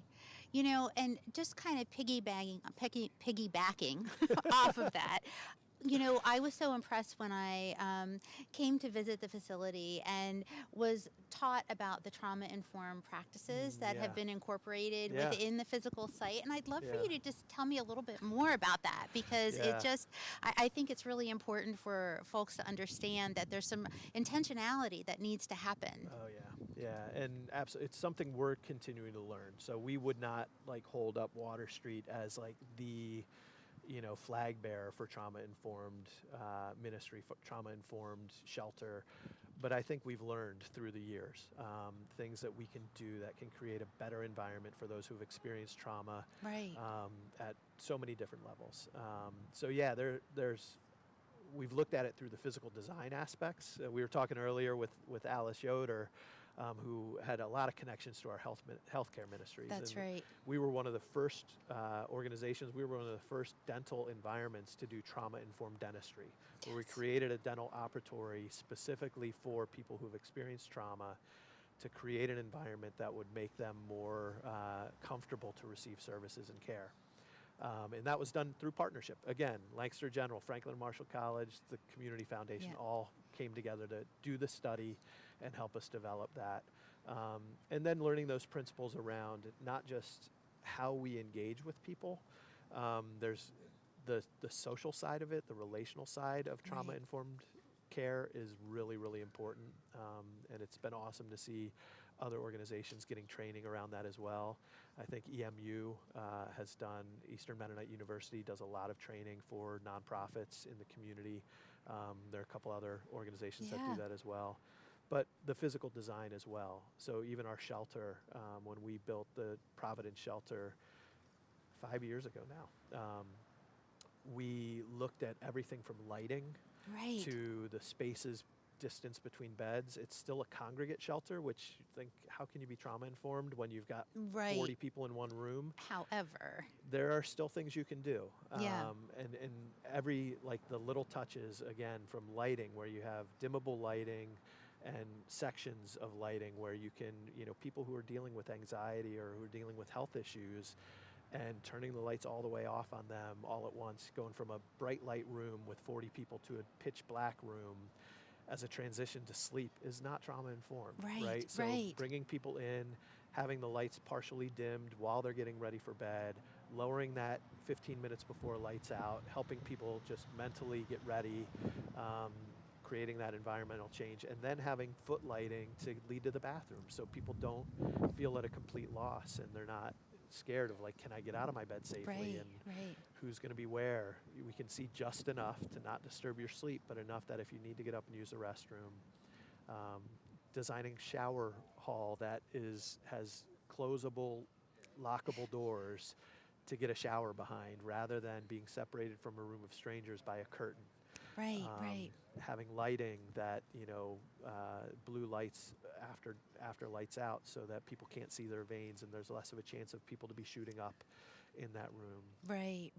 We created a respite room connected to the main room where people are sleeping, where if somebody's working a third shift job and coming in, at 2 in the morning, or a second shift job that gets off late, they're coming in after lights out, they're not expected to walk in again to a dark room, climb in bed and be silent immediately so that they don't disturb the room. They're allowed to go into the respite room, have a seat, listen to some music, read a book, get 30 minutes to 45 minutes to calm themselves and prepare for going to bed. Little things like that. Private, small lockers to put your phone and charge your phone in the locker and have your valuables, your wallet, your important papers in there, so that you're not stressed out overnight as to who's going through my belongings, who's going to get into my bag if I really do fall asleep. All those little things are pieces of what it means to be trauma informed. Yeah, and it's the dignity of the individual is really what's lifted up. And I don't know, I just really appreciate that piece of the work that you've really embraced. Yeah. I wonder how other organizations working with individuals that are experiencing challenges could take pieces of that and integrate them into the work that they are doing. Yeah. Well, I think part of it is, are we talking with each other? Because some of it is a resource issue. Like, do you have the resources to do some of the things that we did? We were blessed. The Providence shelter cost us about $1.3 million, but we had partners who stepped up and said, we care about those issues of dignity and being trauma informed and creating a safe space for people, not just a warehouse of beds, but a safe space for people where they can feel comfortable, where they can feel cared for, where they can recognize, wait, somebody actually recognizes the dignity that I have and in how they design this space. We were blessed with, not everybody has that opportunity, and so, but what can we learn from it? What are those small principles? But you only learn it if you're talking and sharing with each other. That's and so right. Water Street always wants to be at the table. Actually, our next guest here is going to be Paige McFarland from the Food Hub. Oh, that's great. And I remember meeting with Paige when she first started there, and she's like, hey, I think we're going to be running a low barrier shelter. Help. Like, what can we learn from you guys? And it's going to be different because a low barrier shelter from a HUD definition is a little bit different than what we run. Right. Although it's out there, I want to make it clear. Yeah. We are not, like when you talk about low barrier versus non-low Right. barrier, so many of the things that people would hope a low barrier shelter would be is what we are at Providence, at Water Street. So we don't require people to be sober when they come in. We do work with people who are still wrestling with their addictions and maybe not ready to seek rehab. As long as they're able to care for themselves and they're not a danger to others in the environment, they can stay with us. So they're not kicked out because they, blow hot because they had a drink that day. People can come to us regardless of where they are in the process, and we're gonna walk with them and hopefully encourage them to take steps Right. towards change. But if they're not ready for it, they're still gonna be allowed to stay with us. There's other issues that we do have to do. So probably the biggest difference between us and a traditional low barrier shelter is because we have women and children on our campus, we do have to do background checks. A low barrier shelter will not do that, right? So you could even go to a low barrier shelter without ID. We do need ID within a really short proximity. There are emergency cases where we'll try to work with people, but we do need IDs because we have to do background checks. We are not able to have Megan's Law offenders on our campus. Right. So that's one way that we are not a low barrier Yeah. shelter. But the vast majority of people who are in need of shelter can come to Water Street right away when we have openings. And and I remember years and years and years ago working with Community Action. At the time it was Yeah. program, but now partnership. Yeah. And I was like kind of brand new into the social services in Lancaster County, and that was kind of the misconception I Yeah, think that was yeah. out there. Like, oh well, if you go to the mission, Yeah, then you have to, completely, There's 73 things that you're going to have to do before you get in right, the door. exactly. Well, in true confessions, when you first started at CAP, some of those rules may have been in place. Okay. So- Right. But usually what happens is the rumors or the legends of those rules last about 10 years longer than they actually do. So things change, and for 10, 15 years, people still think they're the way they used to be. Right. And so, yeah, there was a time when we did breathalyze in our shelter. Okay. And so you did have to, when you came into shelter, we would breathalyze every night. And that was part of it. And then we realized that part of the process is, meeting people where they're at, recognizing not everybody's ready for that change the day they're coming off the street. And can we create an environment where we can still walk with people who are struggling with addictions, not ready to seek change, and then have a separate residential program, which is what we do now. It's a pathway. Everybody starts in shelter, Yeah. but you're able to identify early on that, hey, I would like to deal with some of the deeper root issues, not just find an apartment, find a job. Right. But, Right. I've been persisting with this for a while, and maybe I'll get a job in an apartment, but I'm not sure I can last if I don't address some of these other issues in my Yeah. life. Yeah. And so if you're ready to address that, then you can come into our residential track, and we're going to walk with you for a longer period of time. But yeah, so there was a season, but we haven't been that way for years and years. We have been pretty close to a low barrier shelter I've been president for 10 years since Wow. I've been in this role. That's how we've operated, and it predates me. So yeah, but again, that partnership is so important. The communication is so important. As we, help open a new low barrier shelter on Clay Street coming in December, I've reached out to Larry Richardson with the YMCA. We're so Yeah. excited that the Y is willing to step in and be a part of the Agreed, solution. agreed. And so we want to help. We want to be there. I know the architects who are designing that space in Otterbein Church came to Providence Shelter. We walked through every detail of it. They See, took notes on right. it, so that I know I've seen some of the plans for it. Yeah. And I'm like, oh, like I see That reflections. is I'm like, phenomenal. it's really cool to know that when they came down here, there were things they learned on their visit that they've incorporated into what they're doing there. So I think, again, that's one of the ways we need to work together as a community. Like, if you find something that's helpful, if you find something that's working, Right. share it. It may not apply to every nonprofit that's doing this work, but what can we learn from each other? Exactly. Yeah. Exactly. That's a really great point. Yeah. Just to let me know right now, are you at capacity? We are, yeah. and That's so- a great question. So our shelter is at capacity right now. And we are moving people up into residential as we're able to open up more beds, and then some people are moving out. So typically, what we're seeing, we have 76 beds in our Providence shelter. So that's for single men and women, and probably for the last at least 4 to 6 months, we've been at capacity. Wow. Now that doesn't mean that all 76 beds are filled every night. What it means is that when somebody leaves, we're filling it pretty quickly within Gotcha. a couple of days. So we tell people, we're communicating with the outreach workers all the time. So we're at every Tuesday there's a meeting of the outreach workers and shelter workers, and we're at that meeting every Tuesday, and then we're communicating with the coalition regularly when we have openings and what the prospects look Yeah. like. So that people can come. Typically, every week we're able to intake, anywhere from 3 to 6 new people, Okay. because 3 to 6 people will be either moving into residential or moving out into other housing. Gotcha. And so as that happens, we immediately want to do that. So we encourage, if somebody's looking for housing right now and they're interested in shelter, typically early in the week is better, Monday through Wednesday. Okay. But we do intakes between 8 and 4 p.m., Monday through Friday.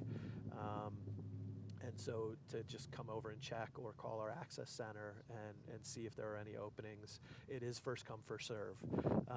So there's Maintaining not like a waiting list. It's maintaining too, a yeah. wait list is really Yeah. difficult because how long do you hold a bed open while you're trying to get somebody off the waiting list? Right. So what we Right. do is we will take people's names as they come in if we don't have a space.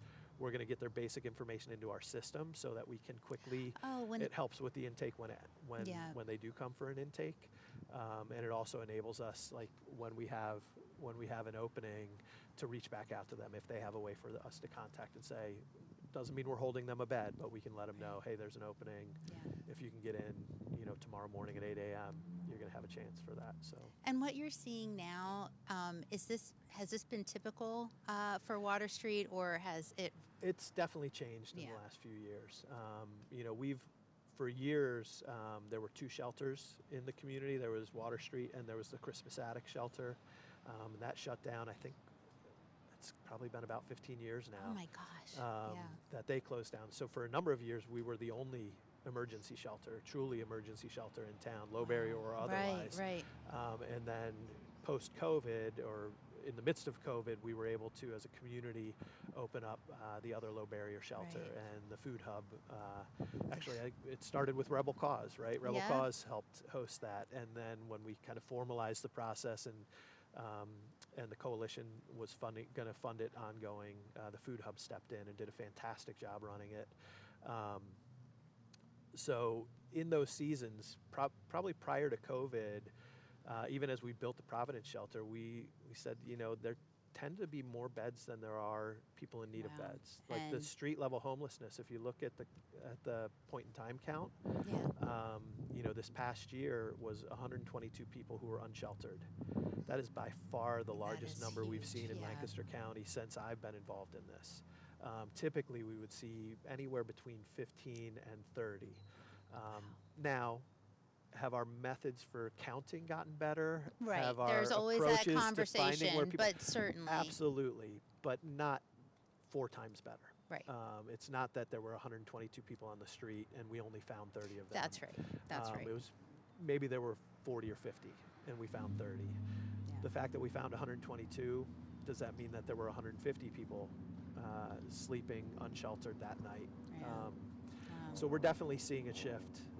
We are in this season right now, this 5-month window without another shelter in town, and I think we're definitely feeling that as a community, and we're seeing that. We're seeing that at Water Street. Those, when we have the openings, they're filling right away. We don't have openings. Yeah. By the end of the week, they're full. And so that's not the norm for that to be year-round. There are Right. seasons where we've experienced that, but not year-round. So, yeah, things are harder. I think housing, I think addictions, mental health issues, all of those things are Yeah. contributing, and we're seeing Yeah. a bigger challenge in our community than we have in the past. Well, I'm so grateful for the work that you and your team do every day. Yeah. We're so grateful. Yeah, well, and thank you for your service and your role You're with the welcome. coalition, Yeah. helping bring the collaboration together. We need to work together. We need to communicate and learn from one another. And I'm Yeah. grateful for the role that you've played for the last couple of years, and grateful for the work you're doing with Yeah. the statewide with young children. Yeah, I mean, if what we- an amazing need. It's part of that upstream solution. 100%. We've been talking about that. It's come up with everybody so far. Yeah. That we need to look at the immediate needs, yes, but we also have to look at upstream solutions. So Exactly right. Yeah. thanks, Andrea. You're Appreciate you welcome. joining me on the It's bench been a pleasure. for a while. I think Okay. our time is up. All so right. we'll, yeah, Okay. All right. Thank Thanks you. so much. See ya. great to have you here. Oh. Sure. All right. All right. Thank you. Yeah, See thanks. you later.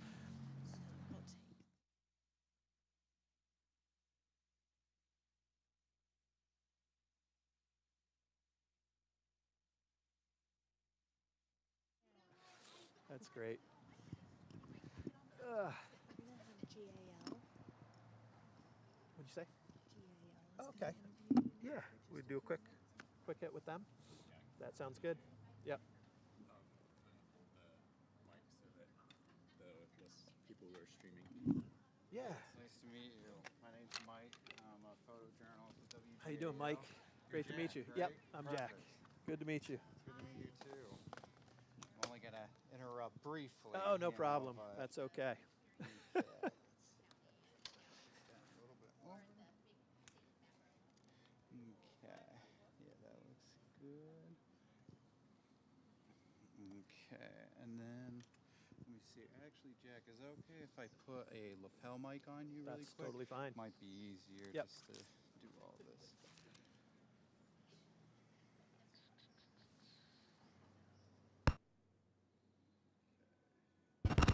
This right around your collar here. Kind of hide it, but Right next to you. Sounds good.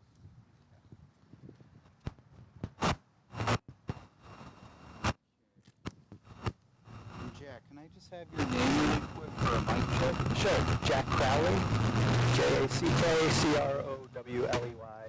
President of Water Street Mission. Great. Okay, so I'm actually going to step to the side now. You All right. Look at me. Look we'll at you. Pretend this camera's not here. Yep. So tell me, Neither what? is that one. Yeah, neither. Yeah, Both they're cameras not actually. here. I know. Usually I don't have to worry about being in front of the camera. So now I'm doing a know. double major, if you will. But well, to get things started, tell me what's going on. What are we doing here at the mission? Yeah, so today is Conversations on a Bench, and we're actually going to be here for 24 hours. I'm going to be here for 24 hours. I think my support team is going to rotate out, so nobody's going to tough it out for the full 24 with me. I'm disappointed in you. No. But no, I'm going to be sitting on the bench for 24 hours. And the purpose of it is tomorrow is actually World Homeless Day. And so we're doing this to raise awareness that there are brothers and sisters in our community here in Lancaster County that are struggling right now, that don't have housing. Some of them are sleeping on the street. Some of them are in shelters.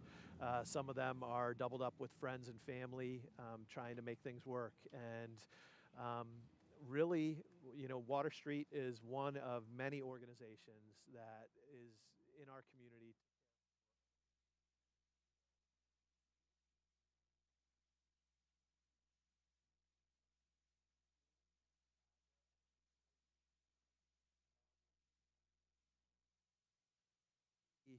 You can get involved. Everybody in Lancaster County can play a part in helping address the needs that our friends and neighbors are experiencing. I do love that sound bite, but I'm still going to ask you. No, that's great. But going back to like the idea. Yeah, of yeah. The conversations on a park bench, if Yeah. you will. You mentioned with tomorrow being, you said National Homeless. It's actually World Homeless Day. Yeah. Oh, World. Okay. Yep. What kind of made you decide like, well, you know what, in honor to Yeah. kind of represent World Yeah. Homeless Day, I'm going to be out here. Yeah, so it wasn't my idea. I've actually, a couple friends, Water Street is a part of a group of missions across the country called Citygate Network that all have a similar heartbeat in caring for our neighbors who are in need. And so a couple friends of mine have actually done this in the past where they've spent 24 hours on a bench. We just felt it was really appropriate. World Homeless Day is all about raising awareness. And so what better way to raise awareness than by doing something a little bit outside the box? Might feel a little bit crazy to spend 24 hours on a bench. We're not trying to simulate. I'm not trying to pretend that I'm experiencing what our homeless neighbors are. 24 hours on a bench is nothing like actually having to sleep outside, not knowing where your next meal, are you going to be safe? Like, so we're not trying to emulate that, but we are trying to represent the fact that there are people in need. And so there is something about being on a bench to kind of catch people's attention.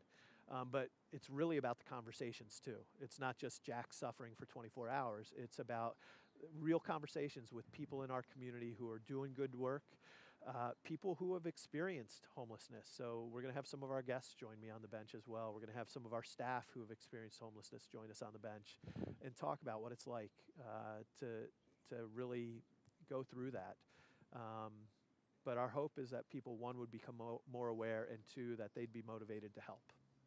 Absolutely. And Jack, I apologize, but I think because we're Did we miss all of that? wireless, the transmission might be crossing now. Okay. So I think I may have lost a bit of that sound bite. Okay. But, let me go get a hardwire cable then and just wire in, just Okay. so that I don't want to just like do all this and then all of a sudden it's Yeah. done. So give me No 1 problem. second. No problem. I'm so sorry. That's all right. That's cool. Yeah. We're still working. Our audio's still good. That's cool. I don't mind a little break from conversation. But yeah, hopefully if you've been watching this, there's been something valuable for you. Hey, Paige.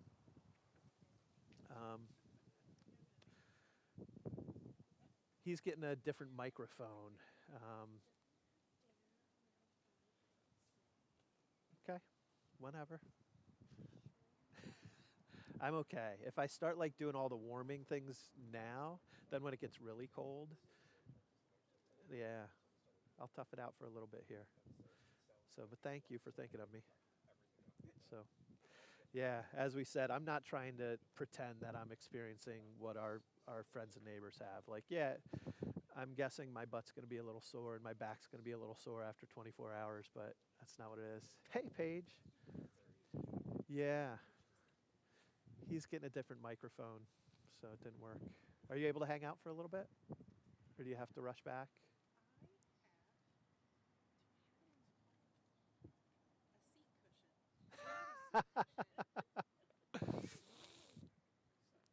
I've been toughening myself up at soccer games this fall. Sitting on those cold, hard bleachers. That's what it's all about. So, I think I have interviews through midnight. So, yeah. So after that, maybe I'll try to sleep a little. Who knows? I'll be right here. You can tune in at 3 a.m. and see if I was able to sleep. Yeah. See what we can do. Just so we don't lose any more audio. All right. I should have realized that when I saw the microphones, but Yep. Yeah. Did we get? Did Tim Stuhldreher give us back our my schedule? Just so I can look ahead in the hours ahead. Who's coming? So that helps me in conversation sometimes if I know. Yeah, that one was mine, I think. Thanks. Cool.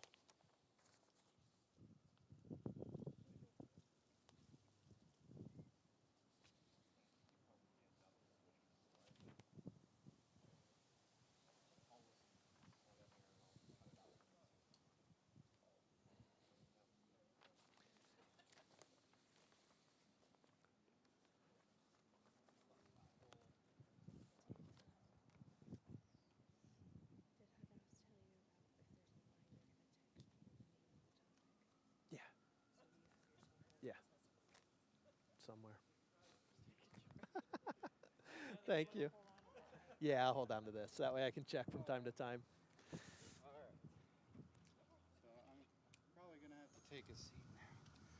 All right. Again, I apologize for all this. No problem. Oh. Make sure my mic levels are okay. So testing. Now that you're all out of breath. Testing 1, 2. Does it look good? Is it hot at all? Testing. It's not going right. Okay. Okay, cool. Do you want me to hold it? I'll you wanna just hold it? hold it. Okay, yeah. that's fine. All right. So I'm so sorry. But if we can go back to kind of what sparked this idea. Yeah, so actually it wasn't my idea. Water Street is a part of a national network of missions called City 8 Network, and missions all over the country. There's over 300 of us that have a similar heartbeat, working in our local communities to care for our neighbors. And so a couple friends of mine have done this before. Brandon and Matt, it's your fault if I'm do any permanent damage to myself tonight, but no, it's really recognizing that homelessness sometimes spikes in the public consciousness for different reasons at different times, but just an effort for us to remind people that, you know, on any given night in Lancaster County, right now we believe there's over 100 people who are unsheltered somewhere, in the city, outside the city, across the whole county. The point-in-time count had 122 people. It's probably an undercount. There are over 600 people on any given night living in shelters, living in transitional housing, who are experiencing homelessness. People need to know, and people need to care. And so our heart is that people would, one, hear about the reality of the issue, but two, hear about the good work that's going on. It's not just Water Street. I believe we're doing some good work to care for our neighbors, but there's other organizations out there doing great work, and we want people to know about that. And finally, hopefully be inspired that if they care, that they'll get involved. And again, they can get involved with Water Street, yes, but there's other organizations that they can connect with that connect with their heart, to support their neighbors in need. So. Yeah, sitting on a bench for 24 hours isn't meant to simulate or emulate what our friends might be experiencing who are actually homeless. It is to catch people's attention, absolutely. If there are people out there who want to see me suffer, okay, great. But more importantly, I hope they tune in for the conversations, that they hear about the good work that's going on, that they hear about the real needs, and they'll be moved to action. Speaking of those conversations, Yeah. I was able to record a few Yeah. while I've been here. What kind of topics or just points are you hoping to learn or hear more as this progresses? Yeah, I mean, I think there are so many different perspectives that are important to be heard. You know, even with Andrea Heberlein, we were just talking about young children and, you know, how important early education is for economic hope, for families, for individuals, and how so many of our guests, it's because of adverse childhood experiences, sets them off on a pattern or a trajectory that leads to homelessness, that leads to poverty, that leads to struggles in other areas of their lives. So most people, when they think about homelessness, they don't think about the importance of preschool, but that's a very real connection. You know, hearing from individuals who've experienced homelessness, to know what it's like and to humanize it, to recognize that these are our brothers and sisters who are going through this. It's not just random numbers on a page.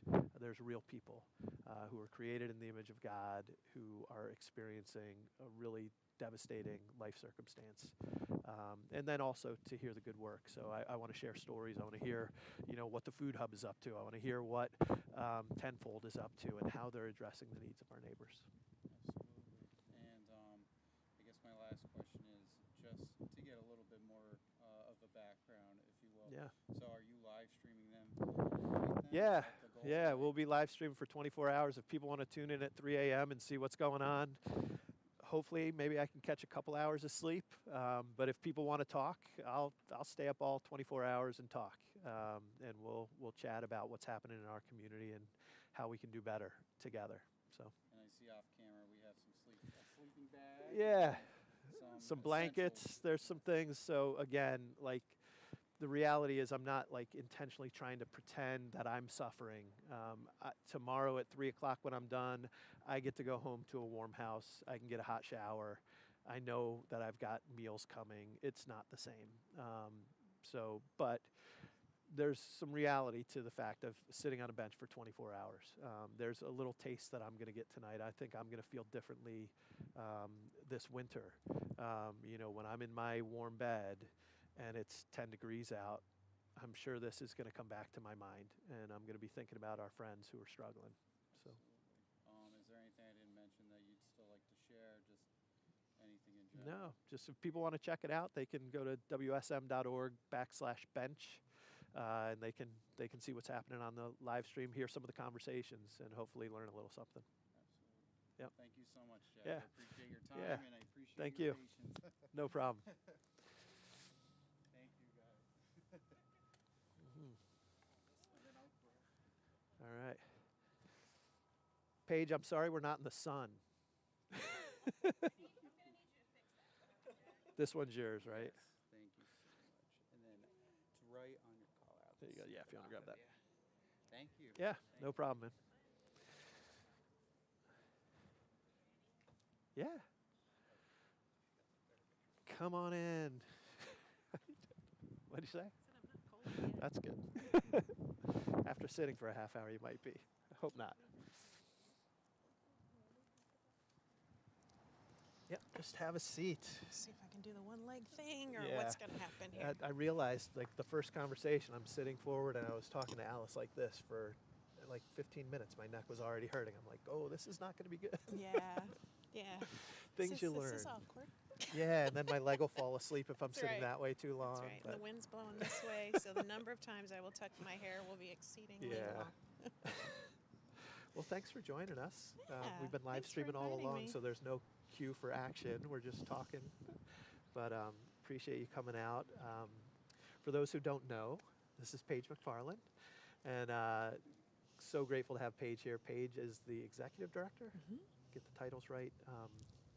For the Lancaster Food Hub, and your organization has done an amazing job of stepping up and taking on new challenges, Maybe one or two. operating outside the box of your traditional services to help our friends and neighbors in need. For people who don't know, Lancaster Food Hub used to be the Lancaster County Council of Churches, Yep. correct? That's right. And several years ago changed their name as they moved into a new facility and are doing amazing work in helping our friends who are food insecure in the city, but actually you get clients from all over the county. We do, and it's not just food and not just clothing and Right. not just homelessness services. It's how do we put all those things together to help people move forward Yeah. while we're also providing basic human needs. So Yeah. it's been a wild couple of years, as you know. Yeah, and the shelter was a brand new thing, right, when you guys stepped into that role. And We had been doing shelter for years throughout our history, sometimes with a facility, most Yeah. of the time through winter shelter, Yeah. the winter Yep. shelter program. I learned today that it is us who coordinated the volunteers for winter shelter Yeah. for all that time. yeah, when it because used to rotate from church to church to church, the Council of That's right. Churches was the convener, and you guys organized all of that. Yeah. So when I arrived, that program had already shut down for the winter. Everybody had been placed. Yeah. And so I didn't have the benefit of experiencing that before we were asked to consider running the 365 Yeah. shelter for adult men and women rather than just winter shelter for women. Yeah. Quite the step up. Yeah, it was, and I mean, it's been a huge blessing to the community. And, Thank you. And I know Thank that I know we've had guests who've gone back and forth from Oh, that yeah. shelter to our shelter, and so we've had a lot of communication. I know our frontline staff have worked really closely together, and I just want to say how much I appreciate your team, and I know that our staff has expressed that to me many times about how good it's been to work with the Food Hub. That Water Street can't do it all. The Food Hub can't do it all. Nope. Tenfold can't do it all. We need one another.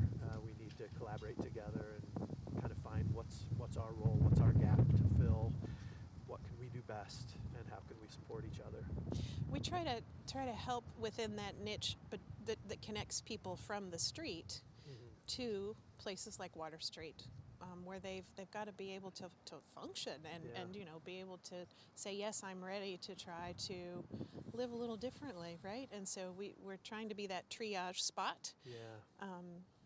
So that we're not doing the same things at the same time, but we wouldn't have been able to move people forward successfully if we didn't have partners like Water Street or Good Sam or some of the other programs throughout the county. Do you mind me asking personal questions too? Just about your journey into leading an organization that has such a positive impact on the community. Sure. You've been at the Food Hub for 4 years now? Not quite yet. It's about 3.5. 3.5 years? But your background wasn't running a social service agency prior to that. No, it wasn't. It wasn't. And actually, my connection to, I'll call it the heart work that we're doing, has nothing to do with my career. So my career has 3 big buckets. I was in corporate industry and doing lots of great things, and didn't expect that I was going to be able to have kids. And when I was, and then very quickly had 3 little girls under the age of 4. I can relate to that. Yeah. I stepped into private education so I could work and be with my girls. And that was my career path that brought me here to Lancaster County. All right. After that, I was at Linden Hall, and after that project ended, to continue in education, I was going to have to move them again. Okay. And we'd already moved here, away from home. We had moved between schools, the Midwest, Indiana, the state of, not Indiana, PA. And so I didn't want to move them again, and I fell into nonprofit leadership at that point. Yeah. My connection, though, to the Food Hub and the work there goes all the way back to a ministry that I grew up in my hometown. It's called Patchwork Central. Okay. It was founded by 3 couples coming out of seminary together at the end of the ecumenical movement. Lovely, beautiful hippies all, artists, teachers, artisans, bakers, and they wanted to practice their faith in growing community, intentionally loving on and supporting community. And that's what they did. And ultimately, Patchwork Central was born. It was, they had a food pantry and at times a free medical clinic, a back alley bakery, which was my very first volunteer opportunity. And then we would use that program to retrain people coming out of incarceration, for instance. Nice. And then sell the bread into the neighborhood very cheaply. Yeah. But the biggest program that truly has made their mark was an after-school children's program. They recognized that the kids in that neighborhood had no safe way to get home, no safe place to be. And so they would walk the kids from school to this little house they had, and ultimately grew into a big building, and started a program called Arts and Smarts, where the kids, had a snack and a mentor and somebody to tutor them, and there's always art and music. And my heart is there. My belief is, we grew up in the church, but my true sense of service and how you do that grew up in that inner city ministry. And so when I was offered the opportunity to be here at the Food Hub, it was so close to where my heart lies and my values lie. That's so awesome. That's how that That's happened. cool. I'd never heard that part of your story, so I'm glad I asked. Yeah. That's very cool. And so then, how has maybe your own understanding of the challenges of homelessness changed or grown, or how has that evolved in your time leading the Food Hub, taking on the challenge of running a low barrier shelter, in addition to the work that you're already doing with families in so many other ways? That's actually harder than it sounds. Because of that ministry that I grew up in, I already had a general understanding, a general comfort level with our unsheltered neighbors of all kinds, whether that's primarily street level unsheltered, but unsheltered of all kinds. And my mother took in stray people. I liked stray dogs. She liked stray people. So we always had, lots of people who were sleeping on a couch that needed a place to be, those kinds of things. But to actually create within the model that we try to practice, right? A moving forward through relationship building, trust building, hopefully inspiring hope, so that there's confidence to try what plan can we make? Is it your day today? What can we do? And connect them to people like Water Street, connect them to addiction recovery services, connect them to family, and maybe go back home to do that and build that model without the heavy restriction of casework requirements or other things has been quite the journey, because you do run into homelessness of all different types and all different sources and all different abilities to come up and out of homelessness. Probably the biggest thing that has really been drilled home for me is how difficult it is to have blanket responses to what are such individual situations, individual experiences, individual challenges, as well as where I'll say our nation is lacking in the types of programs and facilities and things that someday we're going to have to face are necessary again. Right. Yeah. So let's go there instead of hinting at things, because the whole point of this is awareness. I know. I right? understand. And so, yeah, I mean, I hear in what you're saying, like, that there are some of the resources we're lacking are residential behavioral health facilities, people who are dealing with mental health issues, with addictions, with those things. Like, we are under-resourced as a local community. We are under-resourced nationally. I would also add to that there are simply developmental situations that don't involve addiction, and they don't involve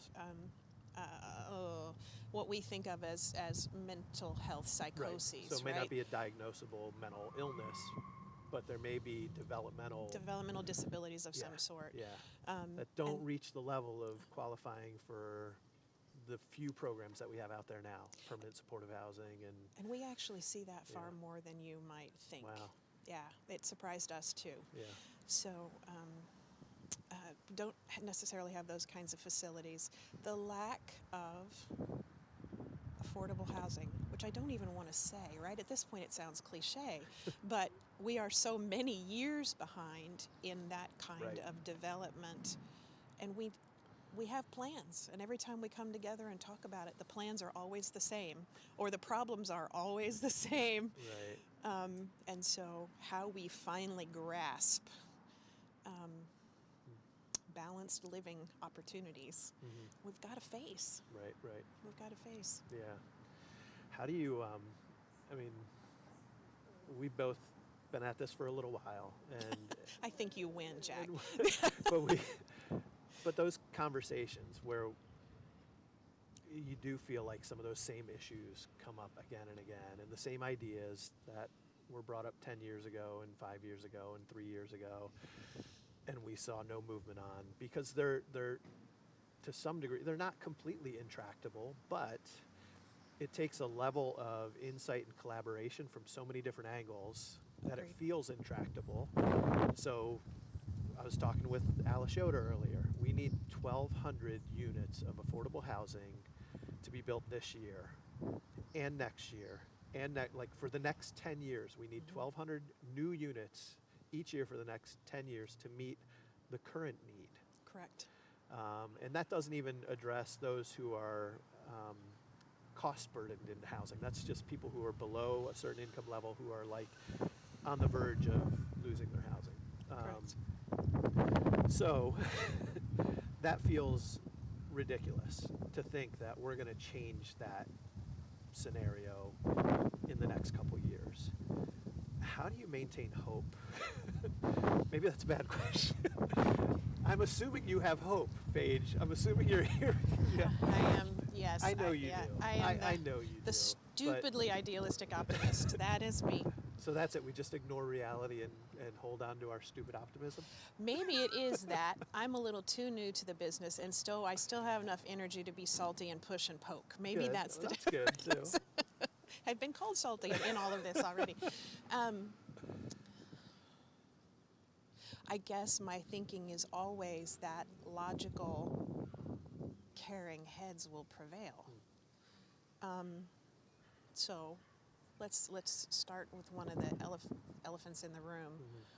We gotta look at permitting and code for development for affordable housing Right. development. Every conversation we've sat in every city, county, state level, Yep. the Lancaster 2030 or whatever that plan is, another consultant that they brought in last year, every single one has told us the same thing over and over and over. You've got to look at all of this permitting and code requirement. Yep. It's either out of date, And zoning. Yep. it's either out of date, it contradicts itself, Yep. right? Hasn't been reviewed, Yep. or just simply doesn't make sense in a modern Yeah. situation. And as they exist, they either prohibit it or they make it so cost prohibitive Exactly. that they're essentially prohibiting it. Right. And I am not saying, oh my gosh, we got to do all of these things and just take a chance. Maybe it'll be safe. I don't Yeah. mean that at all. But I am convinced that there are middle ground ways to make it more Sure. realistic for a developer Yeah. to be part of the solution. Yeah. There's logic in there. It's there. Where do we start? Where do I poke? Where do we Right. Where Yeah. do we do some of those baby steps that have come through in every single Yeah. plan? Do you remember Mothers Against Drunk Driving? Yeah. Do you remember that big campaign and Yeah. now everybody knows what MAD is? Yeah. I am convinced that we need, I don't know, citizens for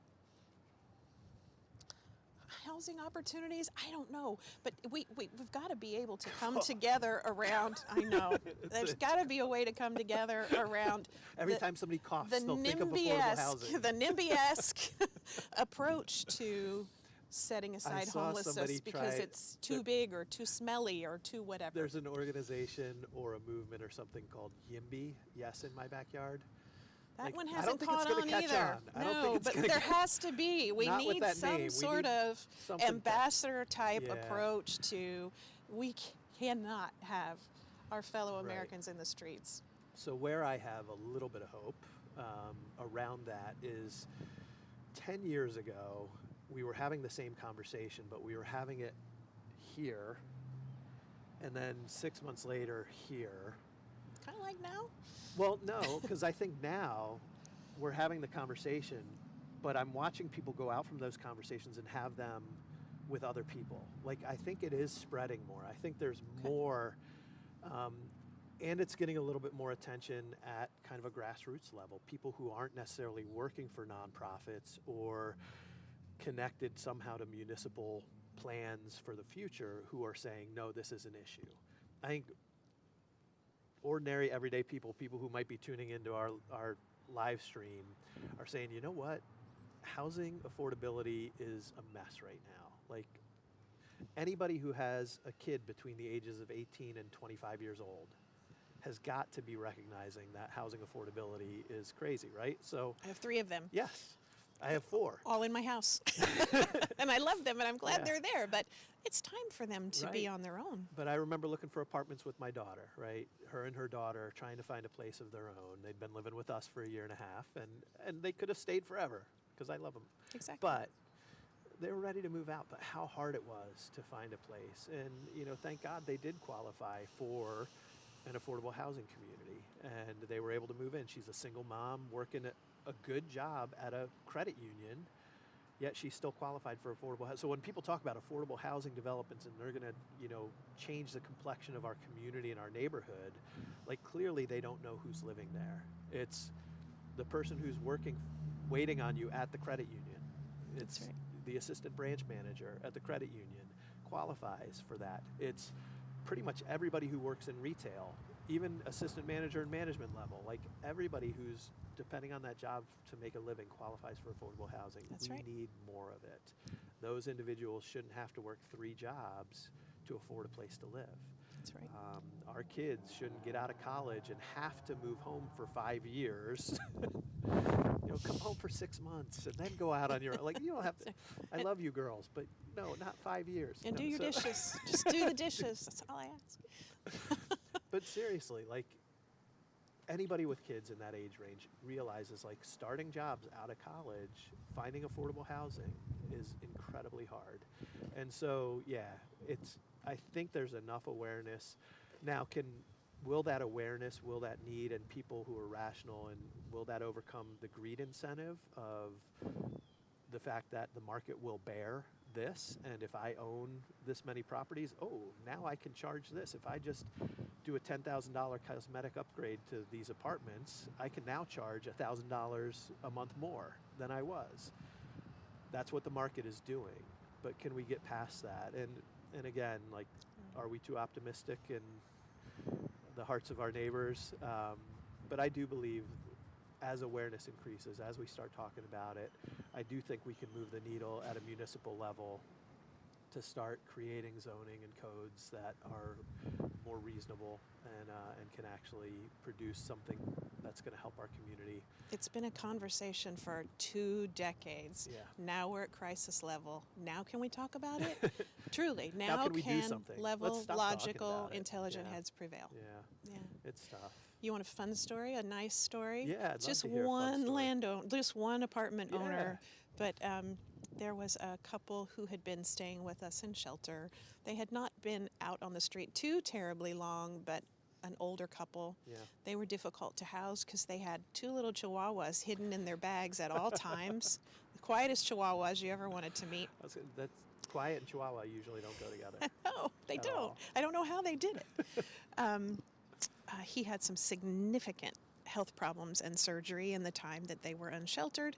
And then, of course, the shelter closed somewhere in that time. And they'd been working with us from an outreach perspective even after the shelter closed. And somewhere in there, a younger man who probably needed a mother and father figure as much as they needed somebody to help them get up and around. They bonded. They made a little bit of a street family. And they searched, and they searched, and they didn't want to give up searching because they did have Social Security income that would cover rent and expenses. Yeah. But they had to be able to get in through all of those requirements, right?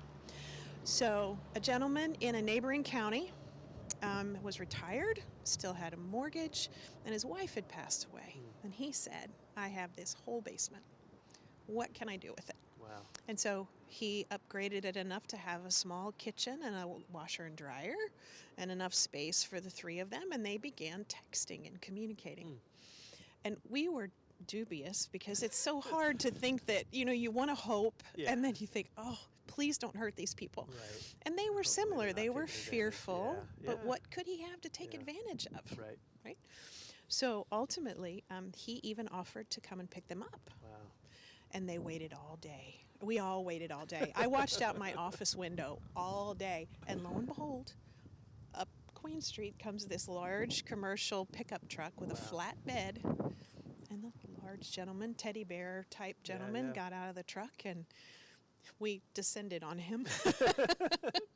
But he was as relieved to know that they were with us, and there Yeah. was some legitimacy Yeah. in so you that. can vouch for their journey And we were relieved to know that he was real, and he told us his story and why he was doing that. And sure enough, we loaded up the young man and all of this. They covered the flatbed with all of their things together, and we put the couple in an Uber with the puppies, and Nice. off they went. Wow. And we've checked in. She checks in with us kind of regularly. We've become family, and they are doing just fine. That's awesome. And it's all because he Yeah. wanted to do something valuable Yeah. with this empty And I'm space. guessing he's going to benefit from the sense of community. Yep, that was his goal. He was going to be alone otherwise. Yeah. And we're all built for community. We're built for relationship, and so ultimately it's serving him and them. That's right. That's an And amazing obviously story. you can't spread that across this large scale Yeah. municipality Well, thought that we have, but yeah. every little spark of that kind of neighborly love Yeah. is And that gives us what hope. we need. Yeah. And 2 reflections on that. One is how sad it is that there are some restrictions that would keep people from being able to do that with their own homes, like, and charging rent for it. Like, nope, if that's your primary home, you can't do that. You can't turn that in some municipalities. So one, we do still have work to do around that. Two, like, it seems crazy to think of it, but statistically, Lancaster County, and this number reflects Pennsylvania as well, 1 of every 10,000 people is experiencing homelessness. So we have 600,000 people in Lancaster County. 1 of every 1,000, sorry. 1 of every 1,000, 10 of every 10,000. Got it. Okay. So we have 600,000 people in Lancaster County, about. We have about 600 people experiencing homelessness based on the PIT counts, the point in time counts. Correct. There are others who are doubled up. We know that number's probably double that. But if 1 of every 1,000 households or in Lancaster County said, you know what, we could turn that extra bedroom into an apartment.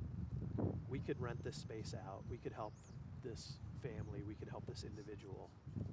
We would have nobody on the street.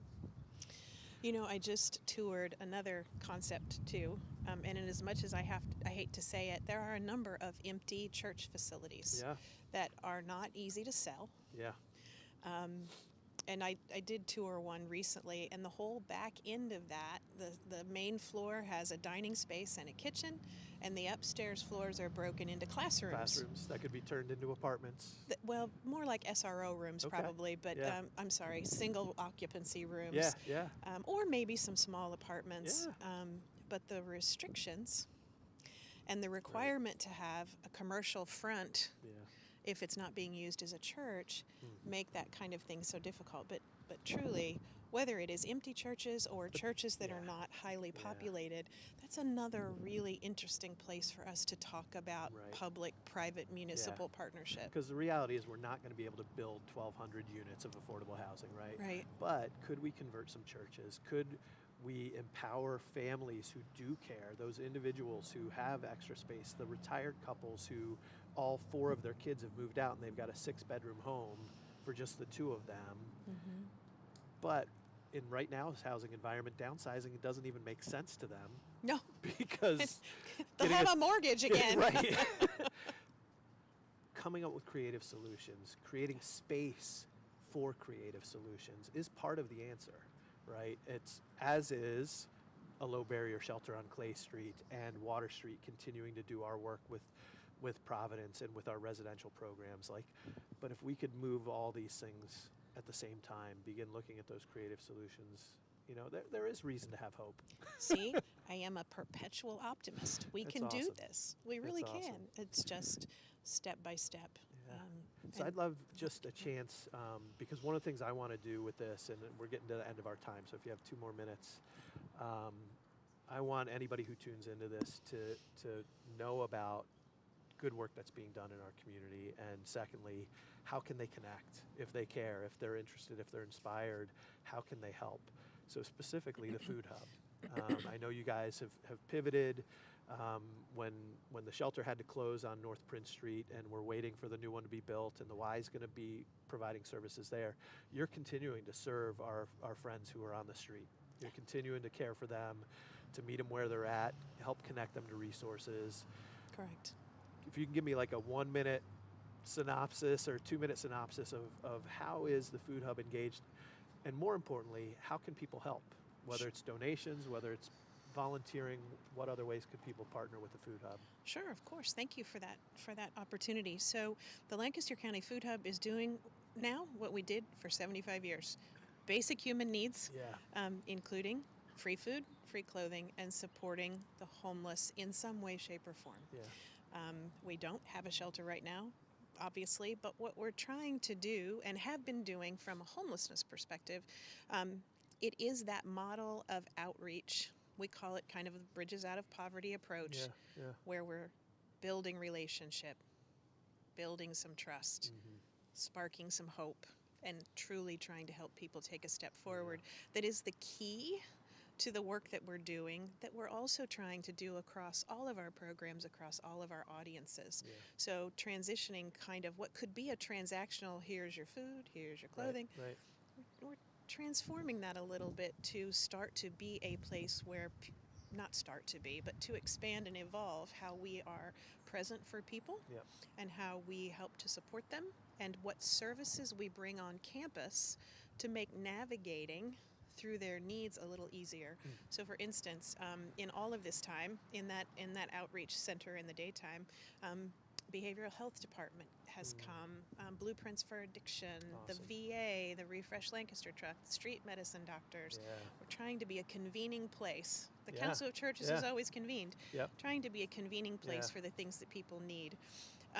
We are proud to say that that work is working and the Good. evolution is wonderful and growing enough so that we launched a capital campaign early in the year to build out the second floor over our clothing bank. It's the last little corner that we have to Yeah. expand into, to expand those outreach services. Yeah. We did think at one time about having shelter beds there, but we can literally throw a rock from our corner to the new, To the new one, yeah. shelter. And so we, at this point, are working very closely with that programming Awesome. to see how we work together Yeah. before we would ever Partnership. consider additional beds. So we can do our thing and Awesome. and try to have cohesiveness. So we Because have, they will be unable to do some of the things that you're going to be able to do. that's right. Even because of the funding for that. That's Where they can't require certain connections, and you guys can be right there to be that friendly handoff. That's right. That's awesome. So last year we served over 58,000 people, and That's we amazing. could not possibly do that without an army of volunteers. So we are always on the lookout for volunteers, especially those who can be with us during service mornings. Yep. Donations are wonderful. Through the website, through the mail, anything, and of course the capital campaign is there as well. Food drives and clothing drives are also welcome. Just have a number of opportunities to engage. What's the Food Hub's website? LancasterFoodHub.org. That's pretty simple. LancasterFoodHub.org. Learn more about what Paige and her team are doing over there. And thanks for spending some time on the bench. Thanks for having me. Appreciate it. Yeah. I'll and worry about you. I'll be fine. Thanks, Jack. Thanks so much, Paige. Can I just get a picture, you guys standing together? Sure. Ooh, I can stand up.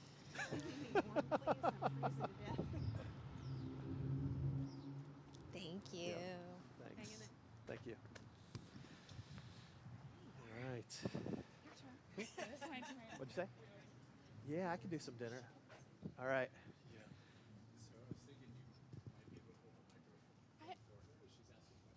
Sure. I'll just keep my notebook over here. It's recording anyway, so I'll have it all. So Okay. Yeah, whatever works for you. okay, What's your name? Jade Jade. Campos. We've talked We before. have talked. We've I never don't know if we've actually ever met in person. formally, Yeah, but it's good just to on the meet phone. you. Yep, It's good to yep, meet you. good to Should I meet sit you. back down on the bench since that's You our can sit back shtick? down.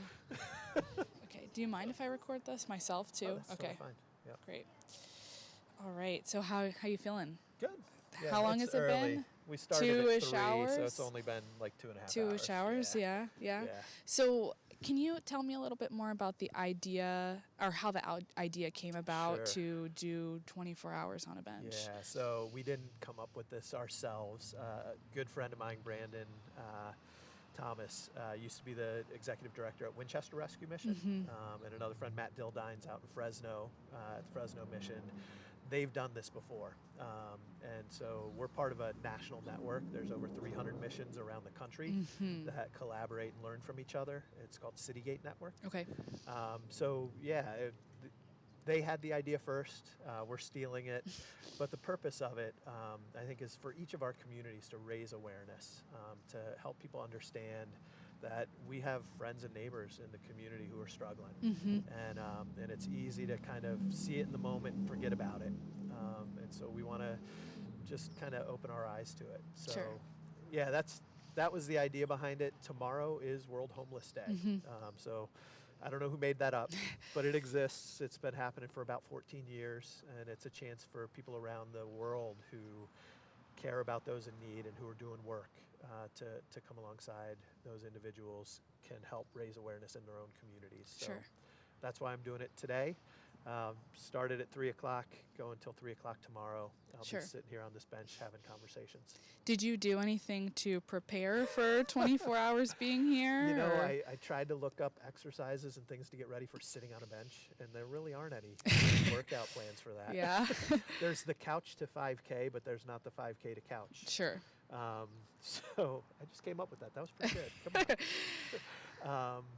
Yeah. So no, I'm hoping my body will be okay through it. I mean, it's the reality is, me sitting here for 24 hours having conversations. It's not intended to imitate or emulate what somebody who's really experiencing homelessness is dealing with. That's not the point. It is a little bit of a gimmick to catch somebody's attention. And if people were live streaming it, if people want to watch me suffer a little bit, if that gets them to pay attention for a minute, I'm okay with that. Sure. But the reality is, I know tomorrow at 3 o'clock I get to go home to a warm house. I can get a hot shower. I'm going to have a nice meal. There's definitely over 100 people in our county tonight who don't know where they're going to sleep, who don't know where their next meal is going to be. Water Street, we have 76 people in our shelter tonight who were in that situation very recently. I'm not pretending what I'm going to experience in these 24 hours compares to that. Sure. But if I can catch other people's attention and raise awareness and hopefully get people inspired to do something about it. Sure. Do you know how successful the other 24-hour on a bench were in the other it's rescue hard to missions? measure. Okay. I mean, I know, so for one of them, they did it as a fundraiser, and Okay. it was great. We're not necessarily doing this as a fundraiser, although people can. There is a place to give on our site. We didn't do it in order to raise money. We did it to raise awareness. I think what I've heard from Brandon and Matt in their communities is that it sparked conversations that they may not have been able to have otherwise.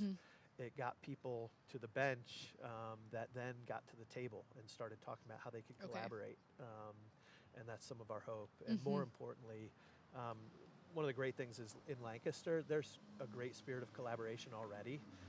And people are connecting and agencies are partnering together. I think we can do more.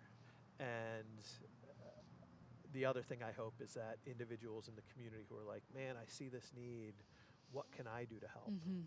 Hopefully they'll find a way to connect, whether it's with Water Street, whether it's with the Food Hub who was just here, whether it's by advocating at City Council. Jamie Arroyo was here, and he's like, please come, let's talk about this together. What can we as a city do together? Alice Yoder was here.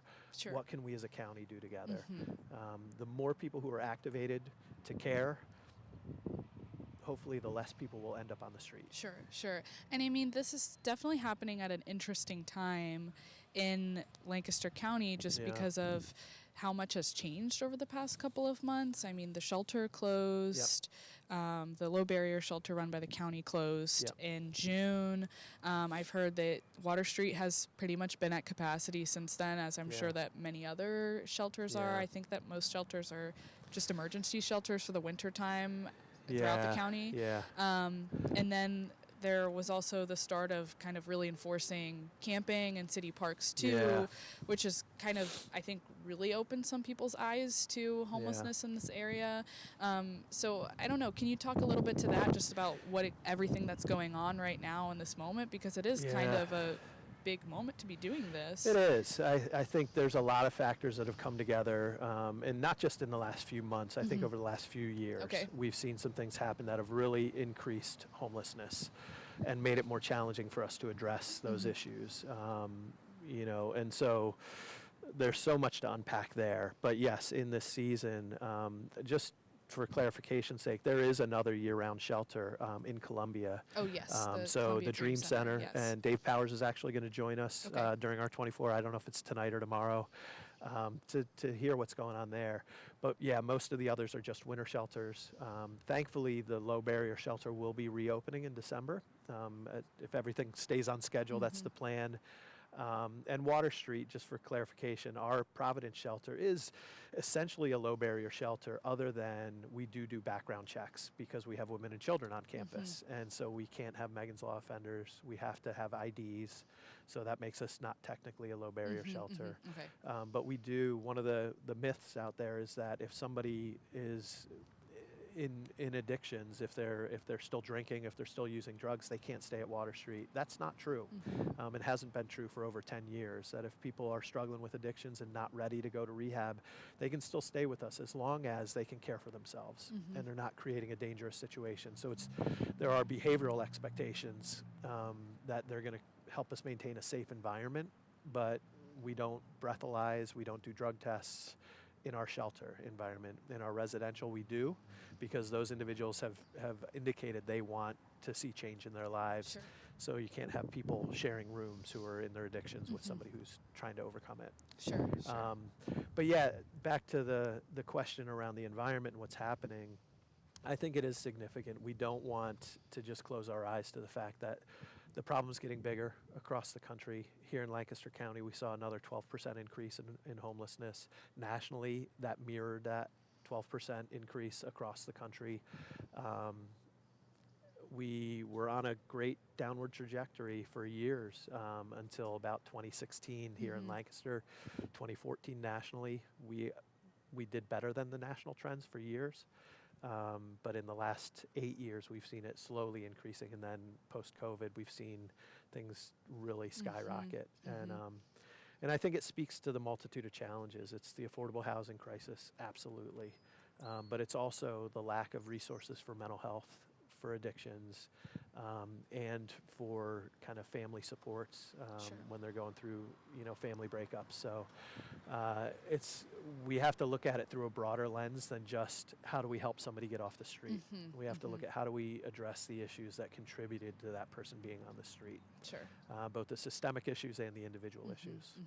And you mentioned that there's a lot of collaboration in Lancaster that happens here, but there could be more work to be done.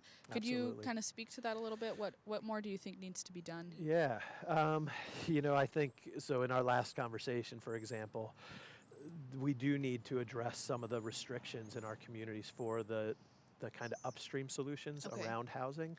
We need to create more affordable housing, but we're not just going to build it.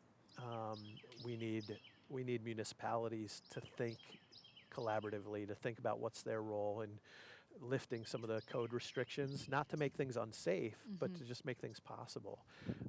Being creative with zoning and allowing, one example we talked about is, the older couple whose kids have moved out of the house can't legally rent a room in their house in most municipalities in Lancaster County. They would be restricted from doing that. Even though they've got empty bedrooms, they could turn two of them into a small apartment and rent it to a couple or to an individual. No problem. It would be a benefit to them, a benefit to the couple, benefit to the community, and they're not allowed to. We've got to get past that. We've got to start thinking creatively around how do we enable people to live out the compassion that they feel. Sure, yeah. So. And I've heard too, especially in the past couple of weeks, as I'm sure you've heard the news that a couple of encampments were cleared out in East Lampeter, and that was really hard for those people who were living there and sleeping there, and they just needed a place to stay. But for some people, they've said to me, I feel like this kind of opens up your eyes to the fact that we really need a county-wide plan. Like we all need to work together. We need something, concise, so all of the municipalities, all the nonprofits, organizations can move with a single mission in mind. And they can look to I think that's true, a singular mission and direction that we're moving. We'll all have our own parts to play in it, but I think that is important. I know Alice is talking about getting the county to focus on that together. I think we have some great collaborative organizations, the Coalition on Homelessness, the Coalition for Sustainable Housing, the Hunger Free Coalition, all of them working together, connecting around a singular direction would be helpful. Sure. And then we all have our own role to play. Water Street has a unique role to play, the Food Hub, Tenfold, the municipal leaders, we all have a role to play, but if we can kind of make sure we're communicating and working together, it's going to be better. Sure. So what are you expecting over the next, I guess it's like I have about 1 more minute. Okay. So, 22 more hours left to go. So I'm excited. We have a great list of people who are going to come and spend a half hour or so with me. We're also here if just interested neighbors want to come and talk. If people want to learn more about what Water Street does, what's happening with people who are experiencing homelessness, I want to learn as well. So I'm looking forward to learning myself of what's happening in the community. learning more about the needs and learning more about the good work that's being done. You know, that's my hope, and that anybody who would tune in for 5 minutes or 5 hours, that they'll walk away having hopefully learned from their experience. Sure. So, Great. All right. yeah. Thank you so much for Yeah. taking time to talk to me. I really appreciate it. Yeah. We will actually have another reporter coming by later Okay. tonight, and I'll That's come by awesome. in the morning. We're going to Cool. kind of checking in, All right. see how things are going. So, Yeah. great. Appreciate All right. it. Thank you so much. Thanks, Jade. All right. Have a good one. You too. Rest of the Thanks. 24 hours. Thank you. Awesome. Cool. All right. So it's about 5:30, and I think I get a scheduled bathroom break in here. So I'm going to mute my mic because nobody needs that. And also get a little bite to eat. So thanks for tuning in. I'll be back in just a few minutes.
Nice. Cool.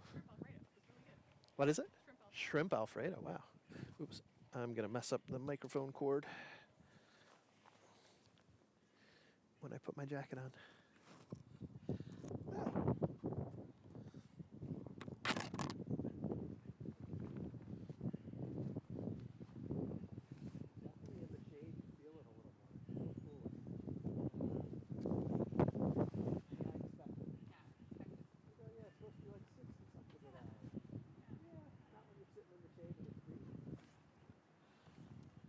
It's all good. What'd you say? Do you need some warmers? I could throw one in my pocket, I guess. Yeah. So I'm fine for now, but that might be nice for later. I'll throw them in here. There's a bunch more in this back. It's nice. Yep. And then I did bring a warmer jacket for overnight. So cool. Thank you. You don't want to come on camera. You're like standing back there. No, that's good. That's all good. Get the movie magic. Nice. What'd you say? I have a question that somebody like posted. Oh, yeah. Oh, yeah, I know Jen. What was it?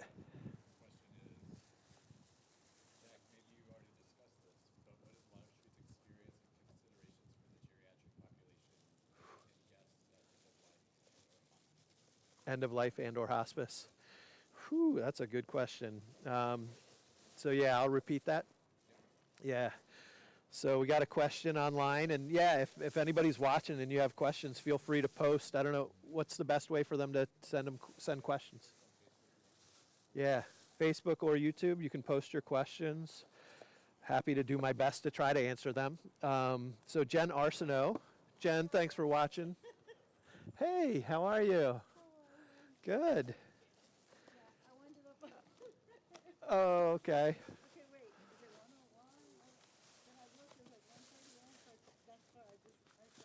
You figured it out. Oh, I'm glad you found us. So she's going to need to.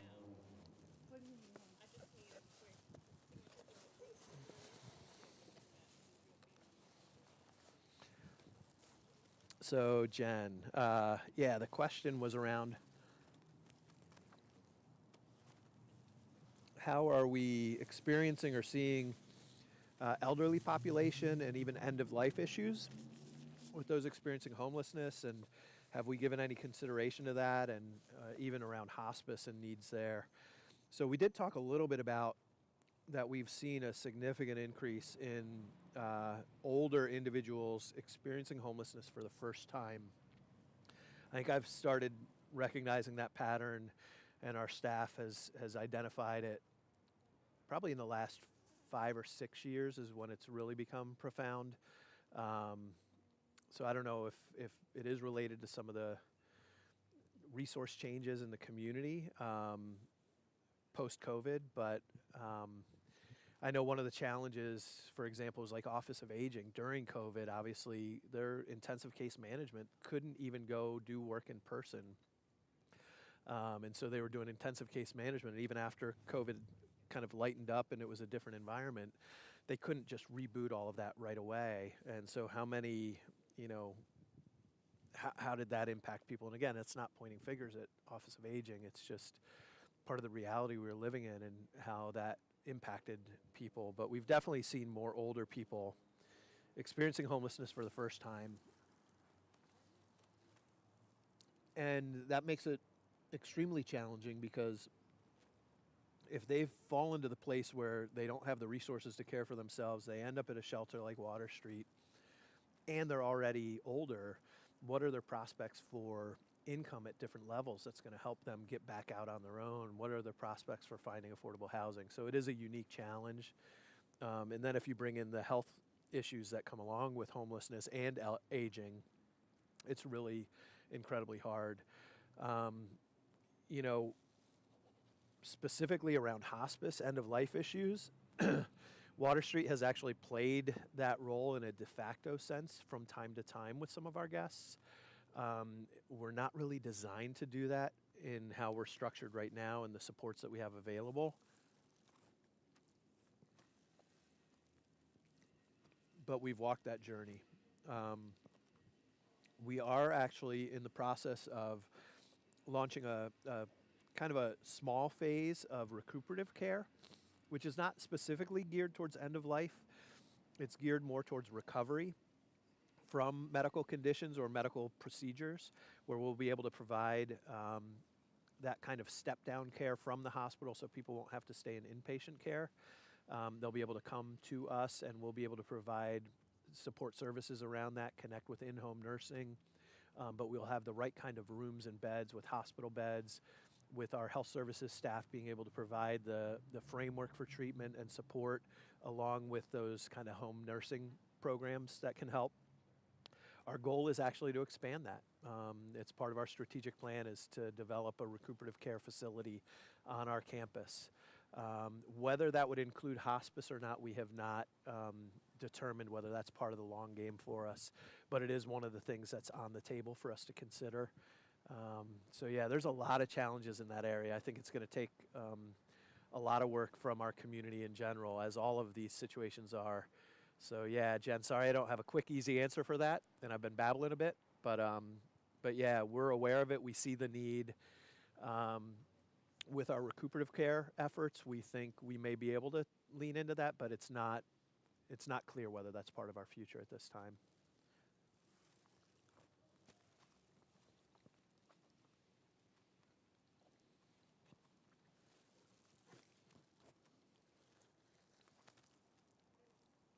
So you see me eating here. I apologize. Those of you who don't really want to watch me eat on camera, you can look aside.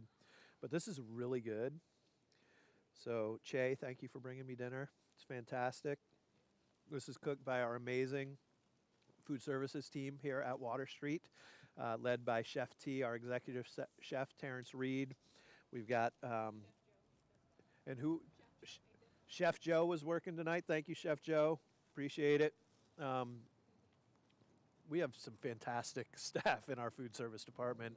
Amazing team. Very, they are culinary experts. They're not just people working in a kitchen. And so I have shrimp Alfredo. I'm guessing it's a homemade Alfredo sauce because it is fantastic. We're not just opening cans. These guys and ladies are making some amazing food, so appreciate that. I'm going to try to eat a decent amount pretty quickly here because our next guest has arrived. And I don't want her to have to wait too long. But yeah, our food service team is preparing 3 meals a day, 7 days a week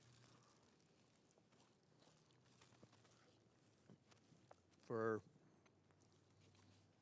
anywhere from 100 to 200 people per meal who are living with us and our volunteers and staff.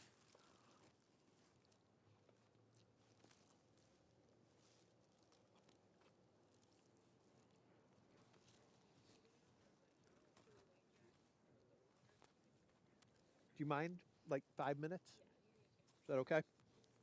Thank you. Because it will be cold. If I set it aside, I'm like, I don't mind waiting, but it'll be really cold.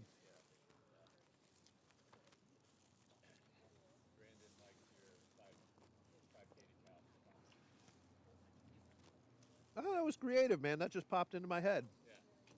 I think he's watching. He must be if he caught that. That was just kind of an off the cuff. Maybe that's something that could come out of this. I could write up a 5K to couch fitness plan. I did maybe 4K last night on my elliptical.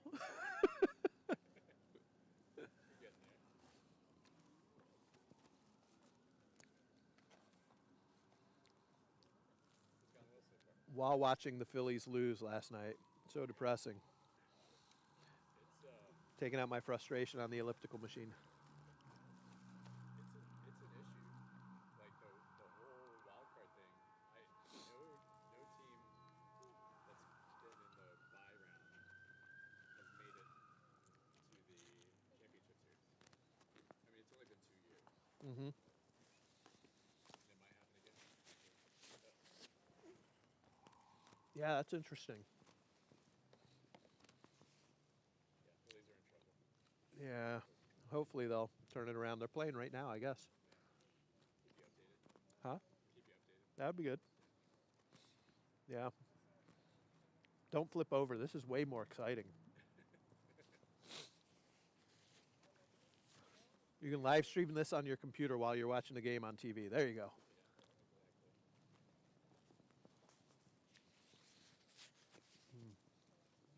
YouTube's staying at around 10 to 15 people. Facebook's around 5.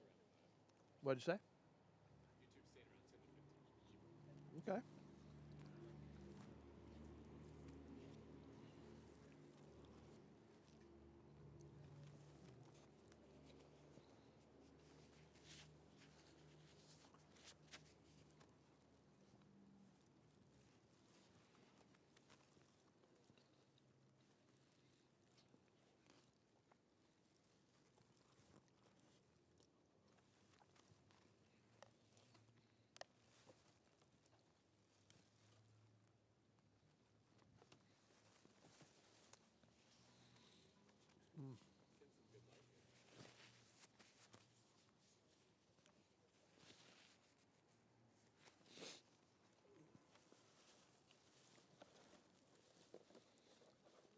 So great dinner. Shout out to Chef T and Chef Joe and the whole gang over there. Volunteers who are helping out in the kitchen. Appreciate you. Ooh, there's a really nice looking chocolate chip cookie over here that I'll save for later.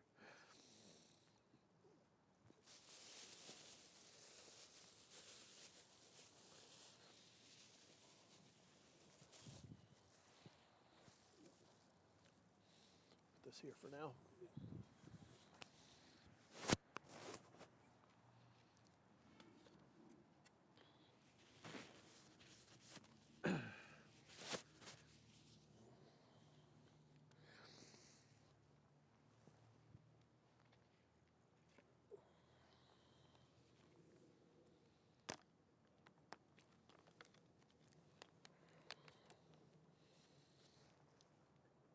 All right.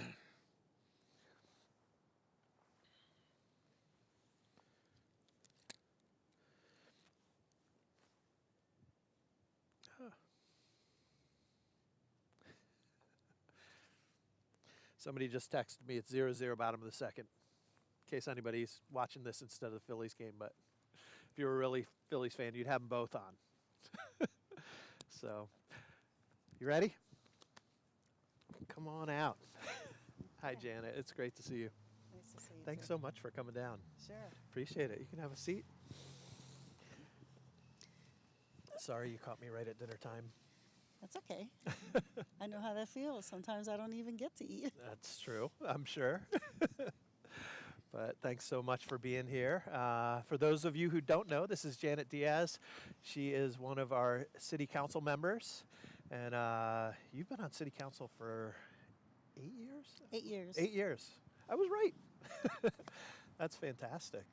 Thank you for the work that you do for our city every day. Thank you. And I know that's not your full-time job. Maybe you could tell us a little bit about what your other endeavors are. My full-time job has been for 18 years with Lancaster General, which is now UPenn. And they have shifted me now to the UPenn, I would say the administration side of it, because we're getting bigger. And I work in what they call business intelligence, Penn DNA. And the goal is for the quality control, so I do a lot of case studies for stroke patients from the time the patient hits the EMS unit through until the discharge, and then report on anything that I find incorrect. Oh, wow. Yeah, so it's that accountability and quality control. Yep, All and right. we follow metrics and report. That's how the hospital gets paid, and if there's any discrepancies, then obviously they do a lot of work to correct any of those issues. Yeah. Wow.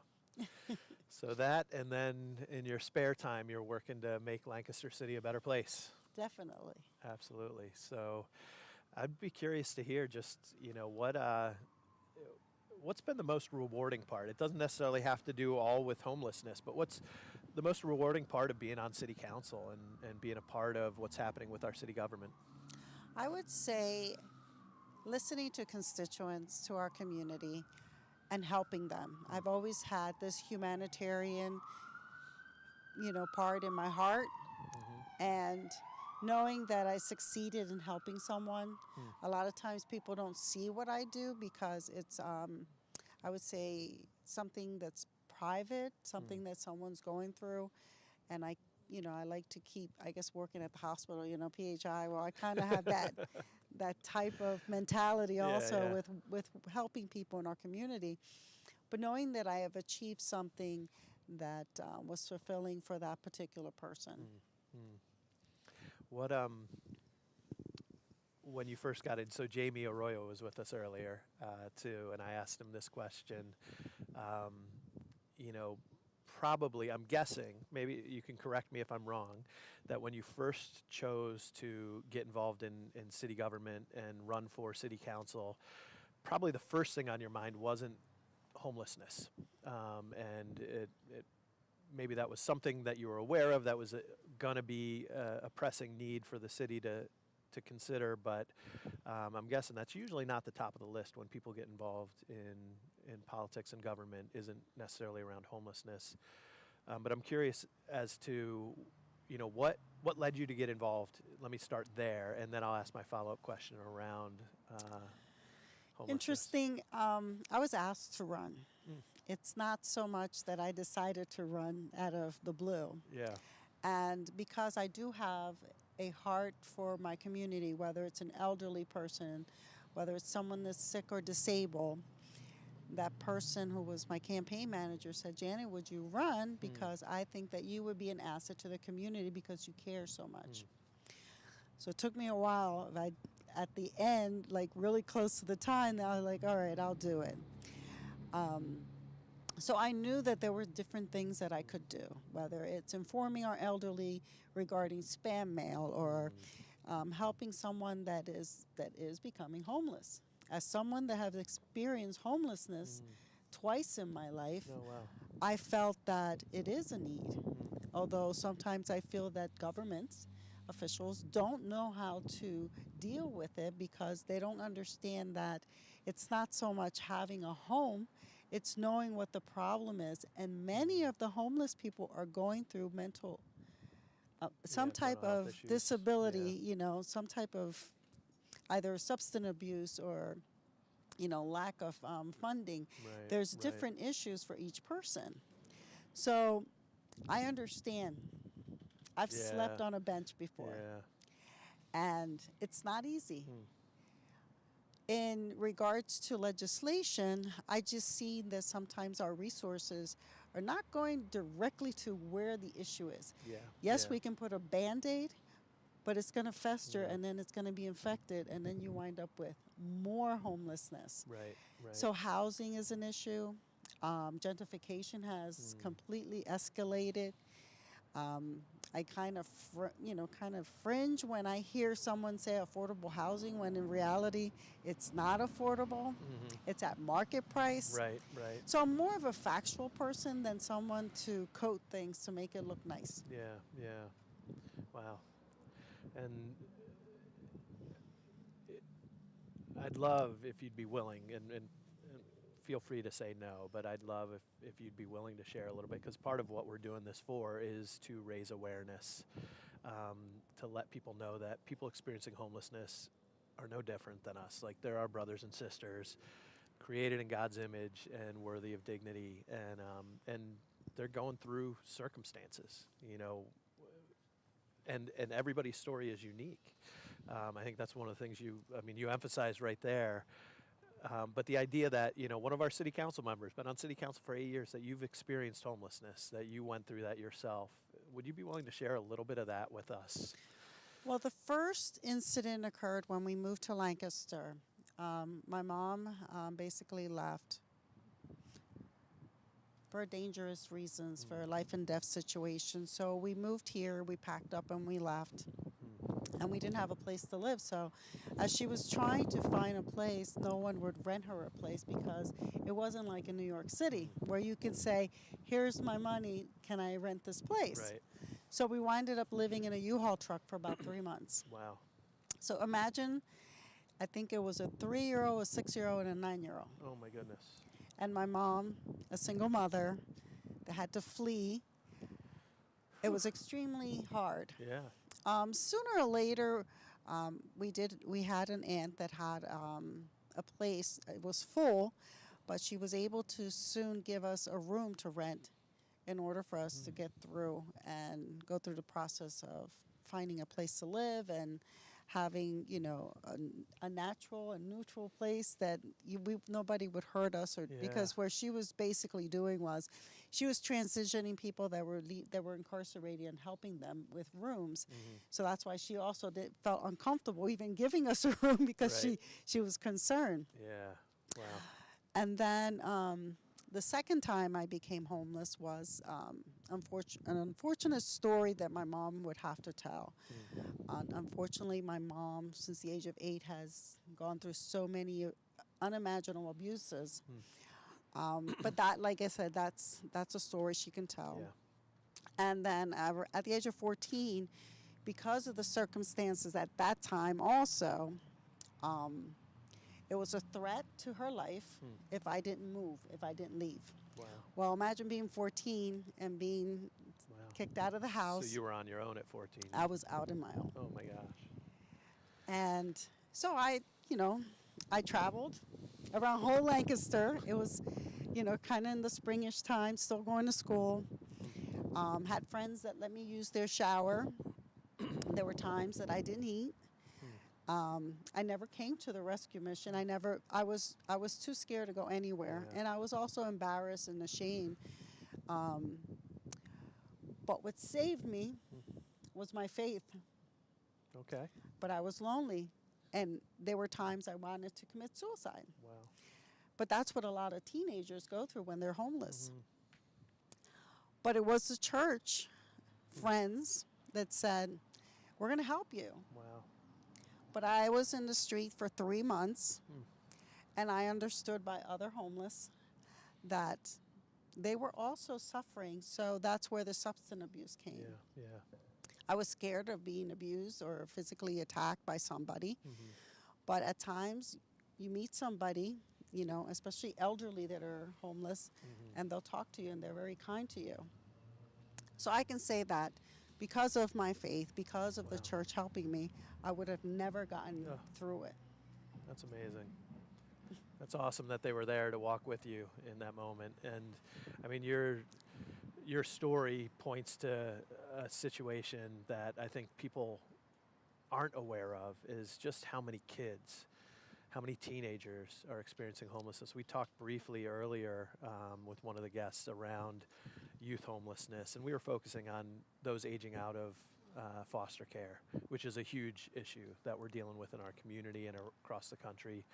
18 to 25-year-olds who, suddenly are on their own without resources. But even those cases where 14, 15, 16-year-olds, because of family circumstances, are put in a situation on their own. And thankfully, we don't see a ton of that. But where it often happens then is sleeping on your friend's couch, maybe a night or two out on your own, and then somebody puts you up for a little while, and then they can't do it anymore, and then you're back on your own again. And those patterns, there's a lot of hidden homelessness as well.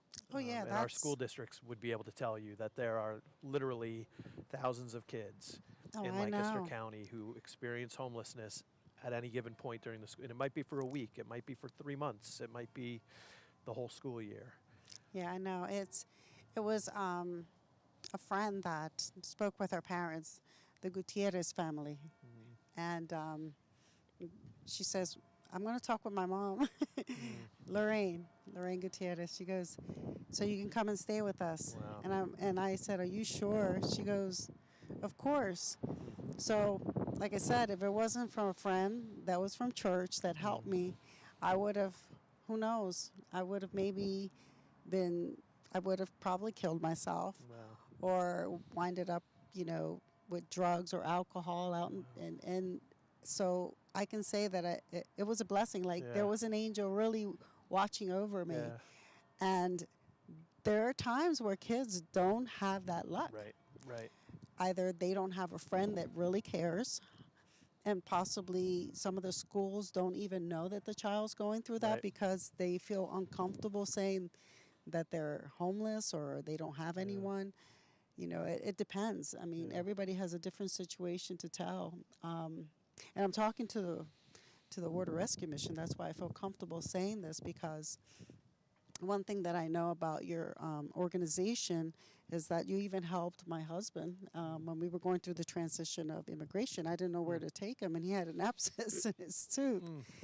And for years, I've always donated turkeys. All right. I've volunteered in the kitchen. Yeah.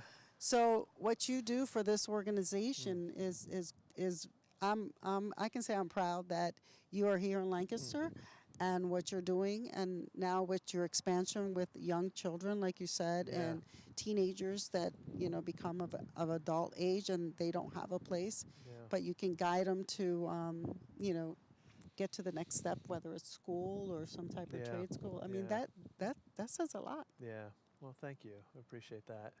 And it is, I mean, one of the things I want to do too is shine a light on those who are doing good work in our community. And I think the school district, you know, there are so many kids whose families are going through those transitions and those periods in their in their lives.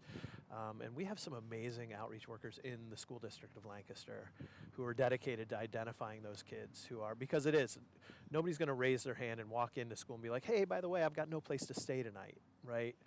Unless there's a trusting relationship with an adult in the school that they can go to, and because shame is a real thing. Well, I can tell you that I was very introverted.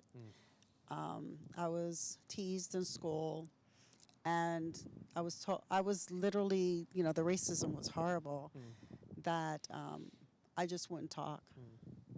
When you speak about the school district, Mario, who I grew up in church with, Mario Nieves, who knows me very well. As youth, you know, we did a lot in our community. And he can tell you the story of Janet, too, because, you know, he knows me very well. So, yes, the school district, like someone like Mario, has done a lot, too. That's awesome. Yeah, there's so many good people. And we know we just said goodbye to Brother Frank. I'm sure you know Brother Frank Albright. Yeah. Another shining light of somebody who just cared for kids in all circumstances and walked alongside them and made sure they know they mattered. They do that matter. They were loved, and that's, again, like, I appreciate you sharing your story, Janet. It's so powerful to know your experience and how God met you where you were and connected. That there was a family who was willing to say, "Hey, we care, and we're gonna help you in this season." We're gonna need to wrap up our time. I'm sorry it feels so short, but I wanted to give you a chance. From your perspective as a member of City Council, and you think about, like, how can we as a community do better? How can we, the idea that there are, you know, 120 people sleeping somewhere other than a home tonight, sleeping in a tent, sleeping on a bench, sleeping in a car, at least, and then those who are doubled up, we can't even count. We don't know how high that count goes. Knowing that that shouldn't be, what would you want residents of the Lancaster City to know or to do to help with this? There's a lot to do. I'm kind of I would say, a person that's more logical, and I've looked at other cities and states that have really brought emphasis on how to fix some of the issues that we have. The thing is that, unfortunately, due to the political clash within even the same party, is what's causing a friction. But as a community, and working with, like, someone like myself that would really stick her hands in what I would say in the mud, I could bring some of those policies that I've brought to City Council but had been ignored, unfortunately, that we could do things. One thing is having doctors or nurses that are in the mental health to be part of bringing in some of those, either they're going through, you know, their internship, if they'll be able to invest their time to talk to those that need the assistance, you know, getting that medication to that homeless person, because like I said, each person has a different story. Alcohol and abuse, you know, sometimes you have to go to them. You can't expect them to come to you when they're having issues. Really quick, I can tell you that that is the first solution before you house someone. I used to have someone who I had fixed my house, rented them. This was in Harrisburg. And he was schizophrenic. Well, when I came back, the house was completely torn up, which means that it taught me a lesson. We need to fix the issue. And the issue was that he needed his medication, and he needed someone to follow him to make sure he took his medication. So that's something that we could work together as a community. So not just housing, but a holistic approach, looking at the needs. Look at the needs beyond first. just housing, and, and addressing both. Exactly. That's That's awesome. like the number one thing we need to do. Well, thank you so much, Jan. I appreciate you taking time to join me here. Anytime, just reach out. Absolutely. I'll be happy to. And appreciate you sharing your story. That's really meaningful and powerful. And God's blessings on you. I thank you for what you're doing for the city, and even the testimony of your own life is going to impact somebody today. So, Thank you. thanks. I hope so. Yeah. All right. Yeah. Take care. Have a good night. That was awesome. Things you learn while you're sitting on a bench. I mean, that's what this is about, right? We're getting some insights and even hearing some personal stories. Yeah, I wasn't aware of that, but man, the story of a family that cares when a kid is struggling. To imagine that at 14 years old, being out on your own and trying to figure things out. What a blessing to have a family step up and care in that moment. So cool. And I think we have our next guest here already. So, hey, Deb. They let me stand up. I don't have to sit the whole 24 hours. It's good to see you. Thanks for coming too, out. Jack. Have a You seat. sure you don't want to do some push-ups or anything No, like that, I need right? to take a lap around the parking lot from time to time. Yeah. Well, great. I'll So you probably have need that in a few hours. awesome weather. So yeah, it's not too very bad. good. So what made you decide to go ahead and do this? It's Matt's fault. That guy sitting over there. He heard about it at a conference. Actually, so a couple friends of mine, actually, Brandon Thomas and Matt Dildine. Brandon used to be the executive director of a mission in Winchester, Virginia, and Matt's out in Fresno, California. So they both have done this, 24 hours on a bench, filled with conversations to raise awareness in their communities. And we've been talking about it with some other leaders of missions around the country. So next October, we may have 100 missions around the country doing this together. And so that's kind of our hope. Mm-hmm. Recognizing that it's not just about like what are the missions doing, but really is like, one, we want to raise awareness of what people are enduring, that we have friends and neighbors who are going to be sleeping outside tonight. We have also great friends in the community who are working hard to help those who are struggling, and we want to raise awareness of that. And then ultimately we want to point people to the fact that they can be part of the solution. And so how can those who might tune in for 5 minutes or 5 hours, how might they be a part of the solution and help us as we try to help our neighbors? So yeah, so that's where it came from. A couple crazy guys, one in Virginia and one in California, who then told Matt this was a good idea, so Matt said, I have to do it. Awesome, awesome. Oh, thanks for bringing it into Lancaster County. Yeah. And you're an easy person to talk with. Oh. So, that makes it even better, right? I try to be. Yeah, appreciate it. So for those who don't know, Yeah. Deb Jones, your title, I was looking on the website, I thought you were the executive director of the Coalition on Homelessness, but it's actually Director of Human Services, is that Oh, right? that's right. Yeah, Lancaster County Housing and Redevelopment Authority, they started a new department called Department of Human Services, and it's focusing on the Homelessness Coalition. Yeah. So every So you're community... the director of the department, and then That's the right. coalition's part of that. That's right. That's right. So every community that receives some sort of funding related to government funding for homelessness and housing needs to have a continuum of care, a dedicated homelessness collaboration, right? Yeah. And we call that the Lancaster County Homelessness Coalition, Right. 50 plus partners and agencies that are all addressing and working towards homelessness and housing. And then there's a steering committee, and Jack, we're so glad that you've been part of that steering committee for, I can't tell you how many years, A lot of years. A lot of I think years. Since I've been in, it's like 10 years since Yeah. I've been in this role. So. Yeah.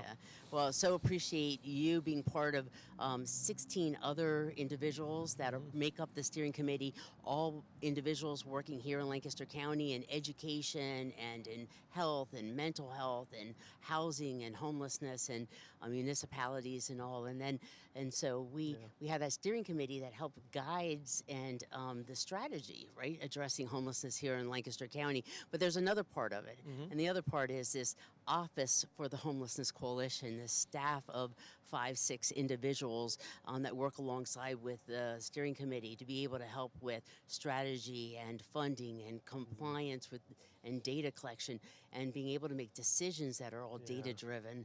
And so that's how the Office for the Homelessness Coalition is embedded in this Department of Human Services. Yeah. Sounds like government bureaucracy. I'm sorry. Well, it might too, but it also is a system, a formal system Absolutely. that then needs some accountability. Yeah. And so when you talk about how the numbers and things of that nature, our office is responsible for gathering those numbers and all. And we have a system, right, a formal system around Lancaster County that is underfunded and not enough partners and can't keep up with the need. And then Water Street's a important part of that, but it's a collaborative, right, effort. And so you're the missions and the programs that are part of the mission serve individuals that are engaged in a programmatic perspective, and there are some programs that are part of the coalition that picks up the individuals and serves the individuals that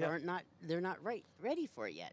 And that collaboration that and collaboration synergy. is so important. And honestly, I joke about the bureaucracy thing. I used to work for Pennsylvania Housing Finance Agency, which was technically an independent nonprofit, but it was formed by government mandate. And but again, like they're necessary entities to make sure that there is good accountability, that there is kind of a cohesive strategy for how that government funding is used. And ultimately, when it's working right, it will also work with those partners who aren't getting funding in a collaborative sense. And that's why I appreciate being a part of the coalition. Because Water Street, as our friends know, doesn't take government funding, but we partner with you all the time, and with all those agencies that are part of the coalition, part of the continuum of care.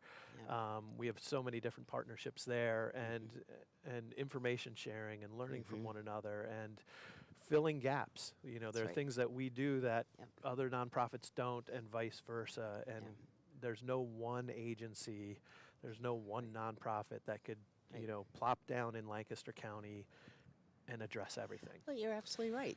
Yeah, and I think that collaboration makes us so much stronger here in Lancaster County. You know, and it's true, authentic, transparent collaboration too that I see. You know, and being able to kind of address the concerns. But here's the thing: we know it takes the whole community. Like, one of our core values for the Homelessness Coalition is to foster community ownership. And we all need to be able to lean into this topic, you know, this social concern, this what we're seeing with the trend here, which is mirroring the trend across the nation. So Lancaster County is not in its own bubble, right, and protected from all of this. Deb, let's talk about that a little bit, because I think that's an important thing for people to realize. Here in Lancaster County, we can often kind of, everybody, no matter where you live, you kind of look at what's right in front of you, right? And so to many people in the city, in Lancaster County, it's like, oh my gosh, what's going on in Lancaster? Why are there so many more people, you know, that I'm seeing visible homelessness at levels I've never seen before? What's going on? And we look at our housing prices and we're like, oh, what's going on with the housing market in Lancaster? The reality is it's a state problem, it's a national problem. Tomorrow's World Homeless Day, it's a worldwide problem, but we can speak a little more intelligently to the national and state and local. But, you know, how does what's happening in Lancaster compare to the state and to the country? Yeah. Well, we are following the national trends. So, you know, we are mandated to do what's called a point-in-time count. That happens once a year, one night, right, in January. And being able to say, okay, in Lancaster County, as well as counties across the entire nation, being able to have teams of volunteers go out to count individuals who are living unhoused, right, sleeping rough, whether that's in parks or in cars or in sheds or in other areas. And then at the same time, we also have an inventory happening of all the shelters and transitional housing programs and all. So that's how we arrive at a number, and I think you probably have mentioned that number in the last couple hours that you've been here. But that's okay, because not everybody's going to tune in all 24 Okay. hours, so we Yeah. can say it again. Right, so we have 597 individuals who are HUD-defined homeless on that one given night. Yeah. Now, you and I know that's only one night. Right. And homelessness fluctuates, and we know that's an underrepresented number. Right. But out of that 597, we have 122 people that were unsheltered that night. And that's the largest number we've had in years. Since 2010. That's Yeah. exactly right. So it goes back that far. But we've seen a trajectory since 2017 that it's increased. Yeah. Right? And so, we know that housing is the first topic of conversation. Right. Right? When somebody comes into shelter, when they come into one of the transitional housing programs, it's like constantly being able to keep our focus on getting people safe and securely housed in what's Right, appropriate. right. But options have narrowed so significantly over the years. In fact, we were just sharing in a presentation today that for Lancaster County, you have to make $25.63 an hour to be able to afford a 2-bedroom apartment in Lancaster County.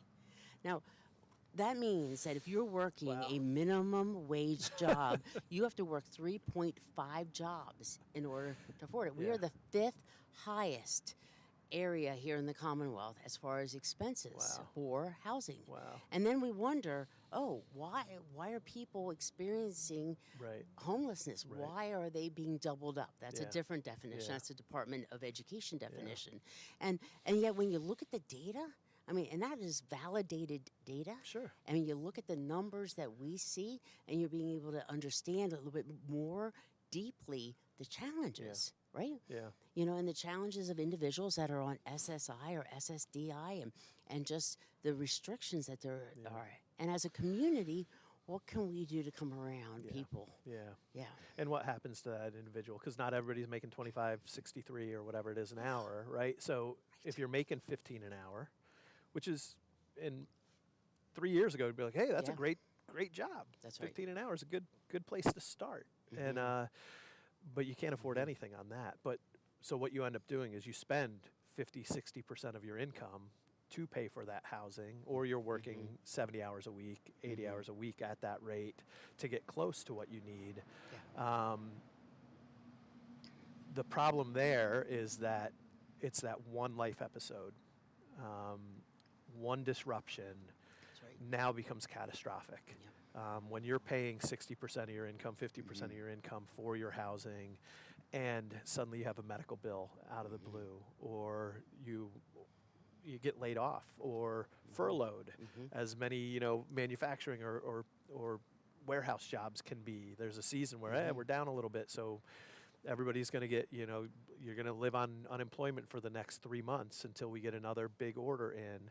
And so you're furloughed and you can't weather those storms. And so I think one of the things that struck me when it comes to the national trends is that we're seeing more people entering homelessness for the first time.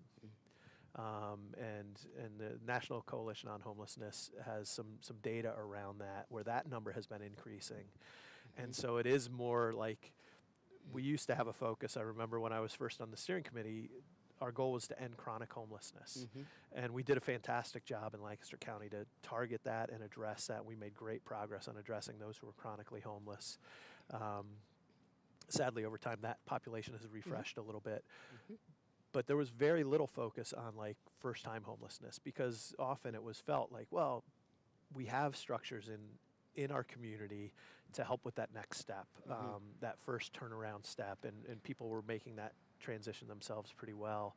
But now we're seeing more and more people coming into the system. We don't have the resources. You mentioned that earlier.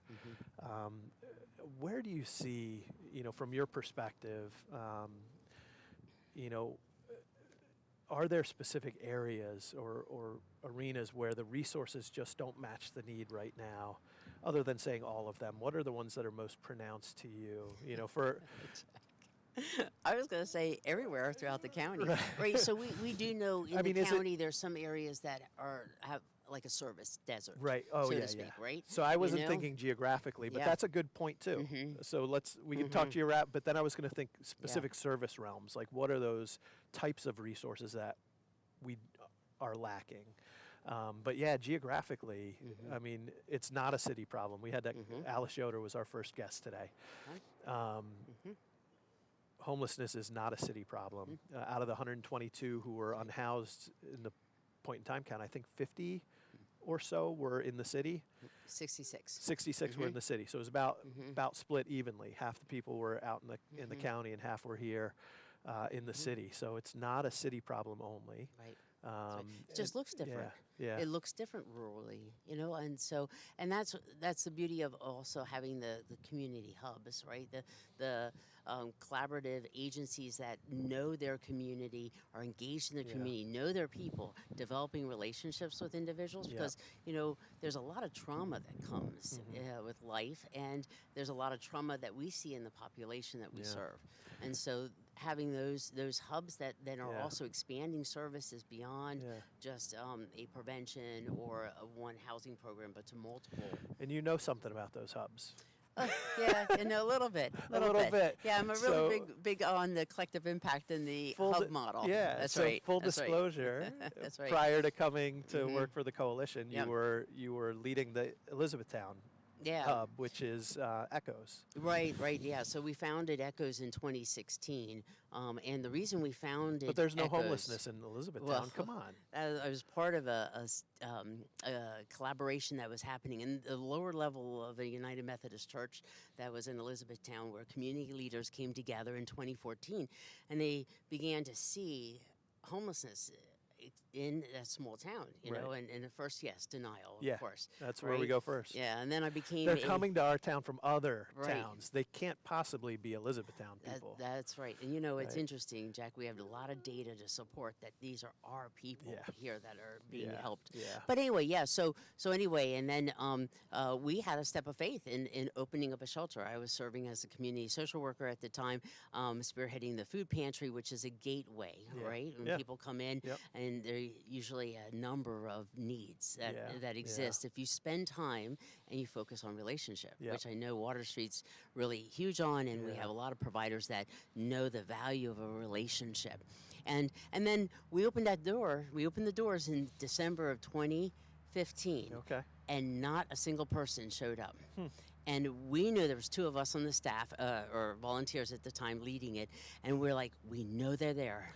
We know they're there. And then, and sure enough, people started coming through the winter. And then we were able to get some seed money to start a full-fledged social service agency then in July of 2016. And Echo still exists today, helping that northwest part of Lancaster County.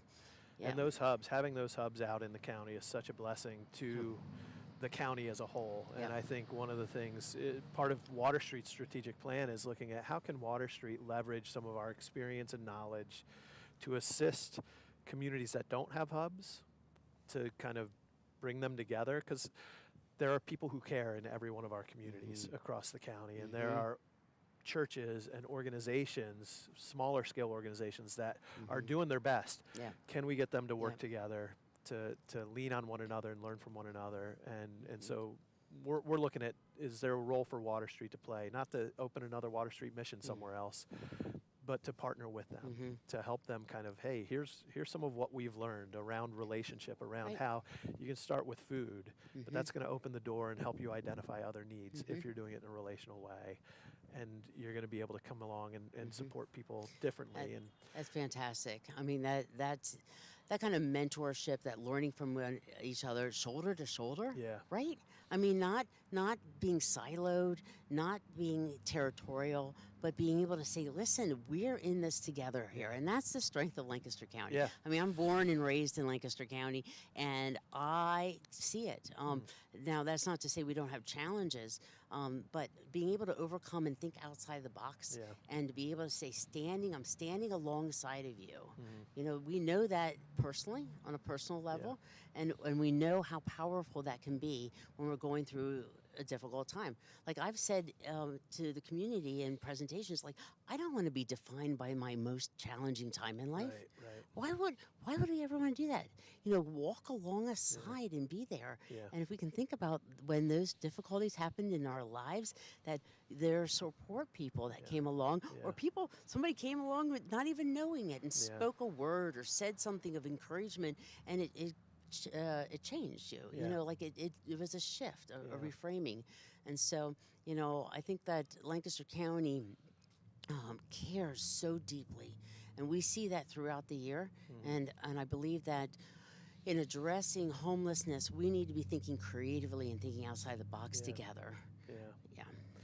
So I'm going to go back to that other part of the question of what are some of the types of resources that we're lacking in or we don't have enough of in Lancaster County. Like we're seeing, amongst the population we're walking with who are experiencing homelessness, there's a great need for X, and we just don't have enough support services to address the level of need that there is.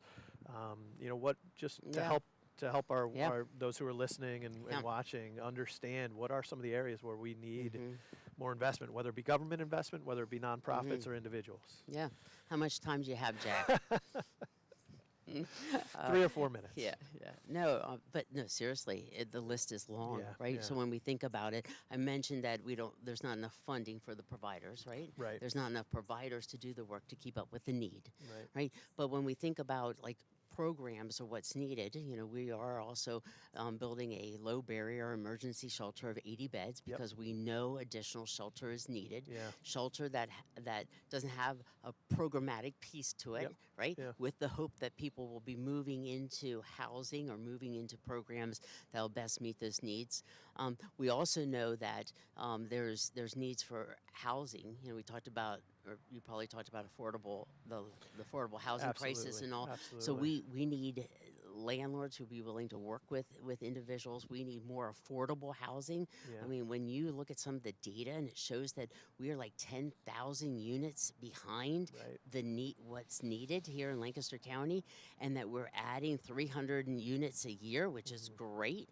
But it will not even scratch the surface, right? So we got to address that. We also have to address some of the systemic issues, like the lack of a living wage.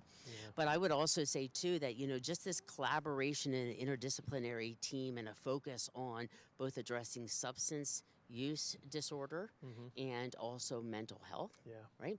And then being able to not only engage with wraparound services for individuals, but to get them to the most appropriate spot, right?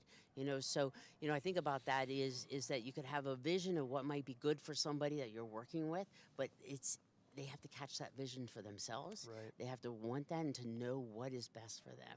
Right? So when we think about, wouldn't it be great to dream of teams going out and engaging with individuals in numbers like we've never seen throughout the county, to be able to build relationships? Wouldn't it be great to be able to see landlords just opening up their doors and being able to work with individuals and to be able to house them at an affordable level, not $1,400 for one bedroom. Right? So, wouldn't it be awesome when we think about fostering community ownership, to have the faith communities coming alongside, not a gift card here, a gift card there, a gift card there, but being able to really come around and being able to say, we're going to invest in having a local community social worker walk alongside and all. So, I mean, that's just a couple of the things. I know we're getting flagged here for our time. That's okay. So, but those are some of the things that we dream about. Because the eyes are on the client, right? What they need. And as long as we keep the eyes on the client and we are able to garner these resources and we're able to focus them in a trauma-informed, evidence-based practice and in a way that really meets the needs. And there's glimpses of hope in that arena too. Like just recently, and I had heard of this before, I saw it in the paper, so I know it's public now, so I can say something about it, but that like East Lampeter is committing money towards a street outreach worker through seeds. That's right. Trying to partner. And what they'd love to do, I think, ideally, is to share that with another municipality, right? Where another municipality would pitch in, and they could pitch in, and that street outreach worker could be dedicated to those two smaller municipalities to build relationships, build trust, identify needs, and connect people to services.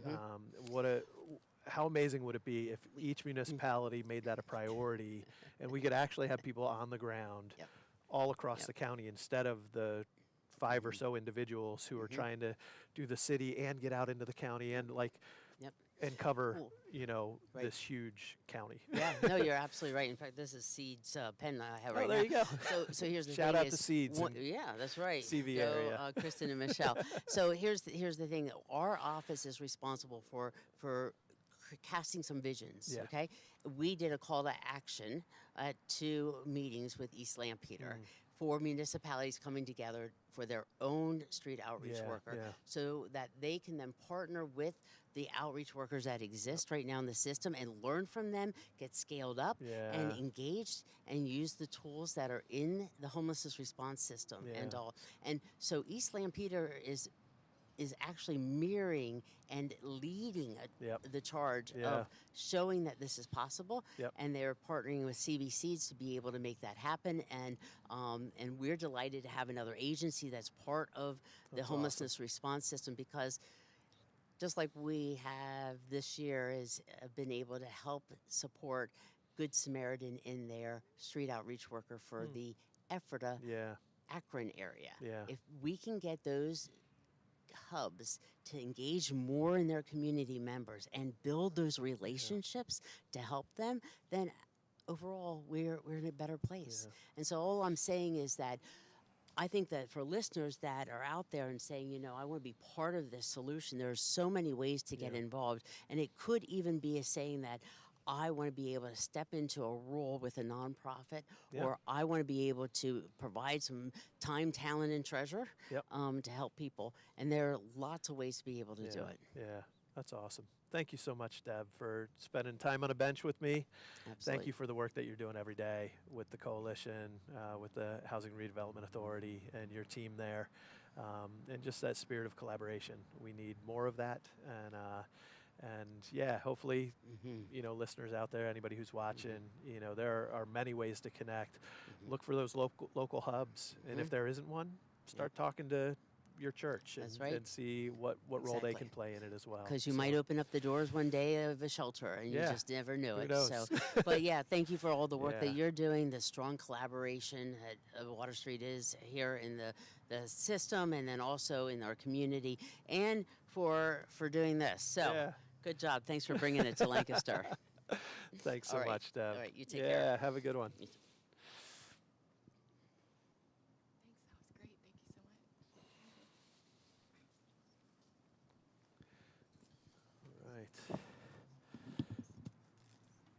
All right.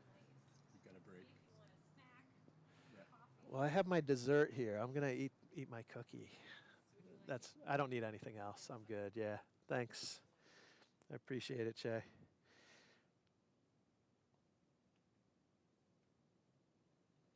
And the Phillies are up 1-0 in the top of the 5th. I just saw.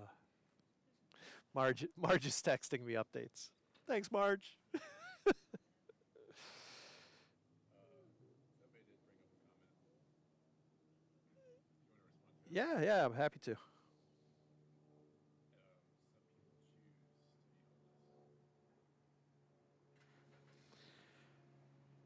So that's just a comment? Okay, yeah. So one of the comments is some people choose to be homeless. That is a perspective that I've heard before. I've yet to meet anybody who really desires to live every night not knowing if they're going to be safe. And, having to find places to go to the bathroom and get clean that aren't really fit for humans. I know there are individuals who struggle to come inside and make use of shelters. I've met people on the street who, in some of their struggles with mental health, with paranoia, it's a really loud car going by, nothing like Prince Street. Yeah, so I've encountered people who have struggled, and here even at Water Street, where, you know, when people come in the door at our shelter and really struggle with the idea of like, wait a minute, if I want to have a place to sleep, that means I need to be here at a certain time, or else I can't come in, or that I can't just come some nights but not others, which are some of the requirements that we have. And so in a way, they're making a choice to not stay in this type of shelter. But it's very, very rare. I know there are some people chronically homeless who have been on the street for a long time and have found a way to kind of make a life of it, where it's become what they're used to and what they can comfortably manage. And so the idea of moving into a house becomes really almost difficult for them to fathom. But often it's more based on the uncertainty of it because of experiences they've had where stuff has been ripped away from them. Even working with youth in the city, there have been times that I've walked with kids who are, you know, dealing with poverty at such a profound level and a generational cycle where they've grown up in it, they lived it, they watched their parents go through it, that they almost create almost a self-defeating mindset where things start to get good and they self-sabotage. But I'll be honest with you, I don't view that as a choice. I view that as a level of kind of trauma and dysfunction that they're struggling with, and that over time, hopefully, they can break free from, they can find freedom from. For me, I believe that God can transform that. I believe that that Jesus can bring hope and healing even in those circumstances, whether it be mental health, whether it be trauma upon trauma upon trauma, and experiences that have created almost that self-defeating mindset. But yeah, I think it's very, very rare that somebody would say, yes, I'd rather sleep on a bench or in a tent in the woods with the possibility of being rousted from that on any given moment, any given day. I'd rather do that than live in my own home. It's the journey to get to that place is sometimes so difficult or unfathomable to them that it feels like they're choosing to be homeless. So I don't know if that's a fair response, if that answers your perspective. Maybe you're convinced that, no, there are people who'd just rather be homeless. I'm not fully convinced of that. I think in the moment somebody might choose it, but not because they really would prefer it. So, yeah. Cool.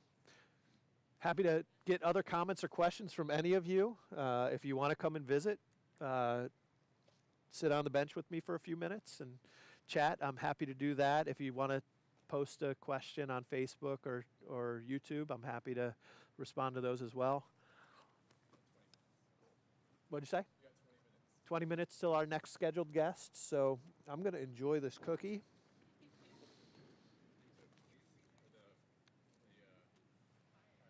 Oh, there's a fire truck back there. I hope there is nothing happening.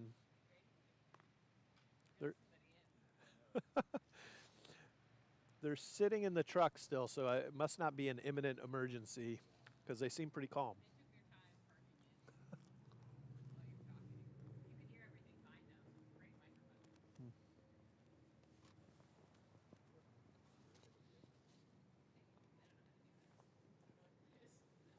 This is like the thickest cookie in the world.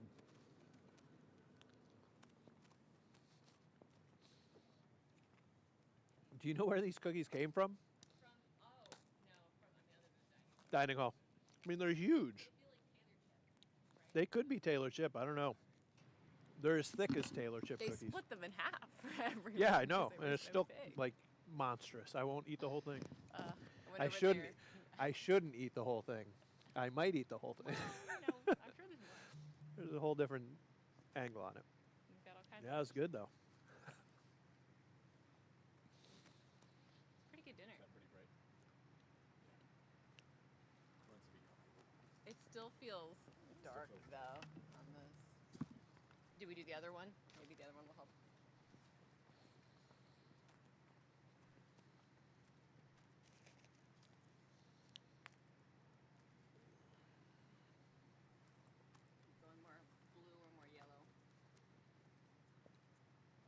Yellow's gentler on my eyes. If it's bright enough for people to see me.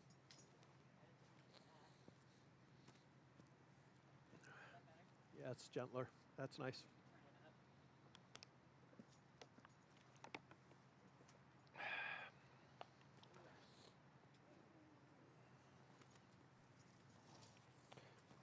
If there's a better way I can do this. There we go. Oh, that is better though. What's your temperature? What's 38? That's what I got over here. 30. I got 37. Turn it up more. Might need to get a little closer. Yeah. I have it at 100% brightness. Oh.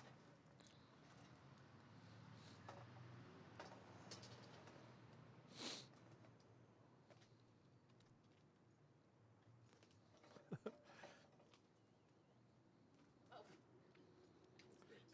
Super sweet. Oh, it still feels so dark.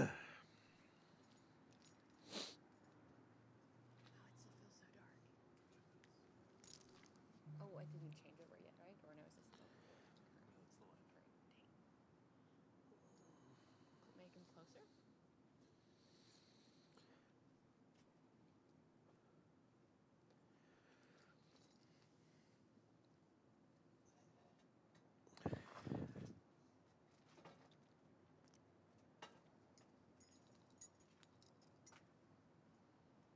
Like I almost feel like if we slide them together.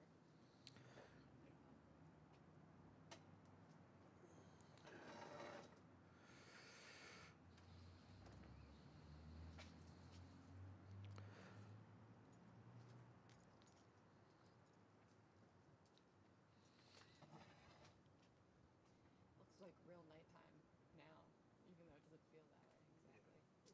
Oh.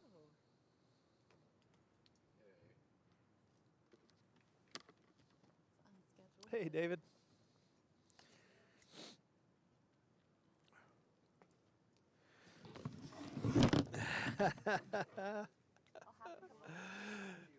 You are the line, my friend. You are the line. Yeah.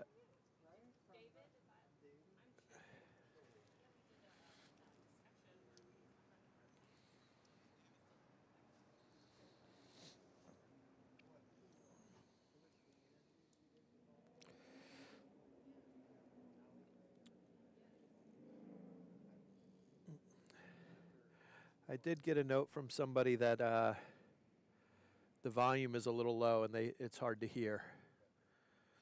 So I don't know if that's it. I'm guessing it's Facebook. Yeah. She sent it to me as a private message.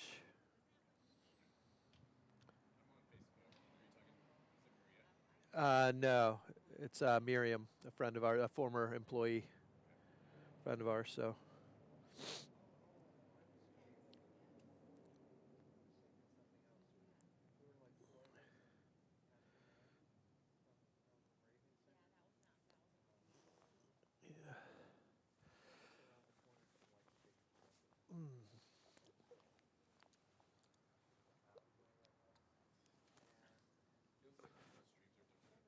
Yeah. Yeah, it might be.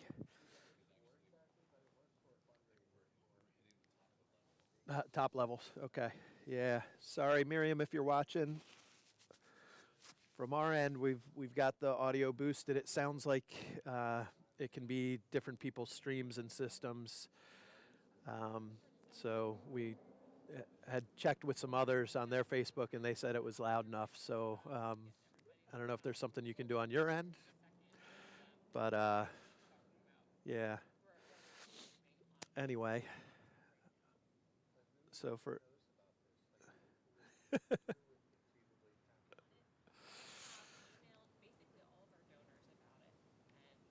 so a couple thoughts while I'm sitting here, just from the conversation so far. It's been really good to connect with people on a county level and on a city level, and from some other nonprofits.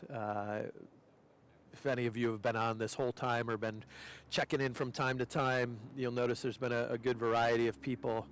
I was really touched to hear of Janet Diaz's own story, with her experiences. I'm so grateful she was willing to share that, because that wasn't an expectation. But I think, again, it kind of helps us realize just what people have experienced in our own community. How many of our neighbors have at some point in their life faced either homelessness or the risk of, and had that moment where they just didn't know what was going to happen next. It's a very real thing, and so appreciated Janet sharing that. Again, that's part of what this is about. We've got, like we said, the point in time count showed that there were about 600 people in the county who were experiencing homelessness, who were living in a shelter or on the street or in a car, and that did not count. We've mentioned this a couple times, but a lot of people don't realize that there's a couple different definitions of homelessness out there. And so when we talk about homelessness, often we fall into that HUD definition, which is, somebody who's living in a place that's unfit for human habitation. So that means that they're living in their car, they're living on the street, in a tent. It was designed for humans, but not to be a permanent abode. They're living in a building that's been condemned. They're squatting somewhere. That's what we think of when we think of those numbers. HUD also counts those who are living in shelters or in transitional housing, specifically for people coming out of shelters, that those are still considered part of our homeless count. But there's the definition that our school districts deal with, and that has to do with families that are doubled up or are illegally staying in housing that's not designed for that many people. So even if it's a family of 8 living in a 2-bedroom apartment, to some degree can be considered homeless because that apartment wasn't designed for them. More frequently, it's the doubled up situation where, a family loses their home. They don't end up on the street, but they move in with a family member or a friend. And so then you've got 2 families, with, 5 or 6 kids combined living in a 2 or 3 bedroom apartment, and their name's not on the lease. Their situation's tenuous. And then we also have those individual kids, the teenagers who maybe, their family goes through disruption and end up sleeping on a couch somewhere at a friend's house. They end up, doubling up in their friend's bedroom for a few months because they've got no place else to go. Those individuals and families don't even get counted when it comes to the HUD count. School districts would sometimes say that you should triple the HUD count to get an accurate perspective on how many people are really experiencing homelessness in our community. So, yeah, that's some of the reality that's out there. And those families may not ever show up at Water Street, but they still need supports. They still need connections. We are grateful that the school district of Lancaster and most of the school districts in our county they do have homeless resource teams that are working to identify those families and then bring supports to them and help them make connections so that they can get their own housing, and help the kids because they're dealing with trauma in the midst of all that, and trying to deal with schoolwork. How am I going to pass this exam when I don't even know where I'm sleeping tonight? It's a harsh reality sometimes, but grateful for those who are doing the hard work in the school district who are coming alongside and helping. And Janet got to experience that, and so many others have as well.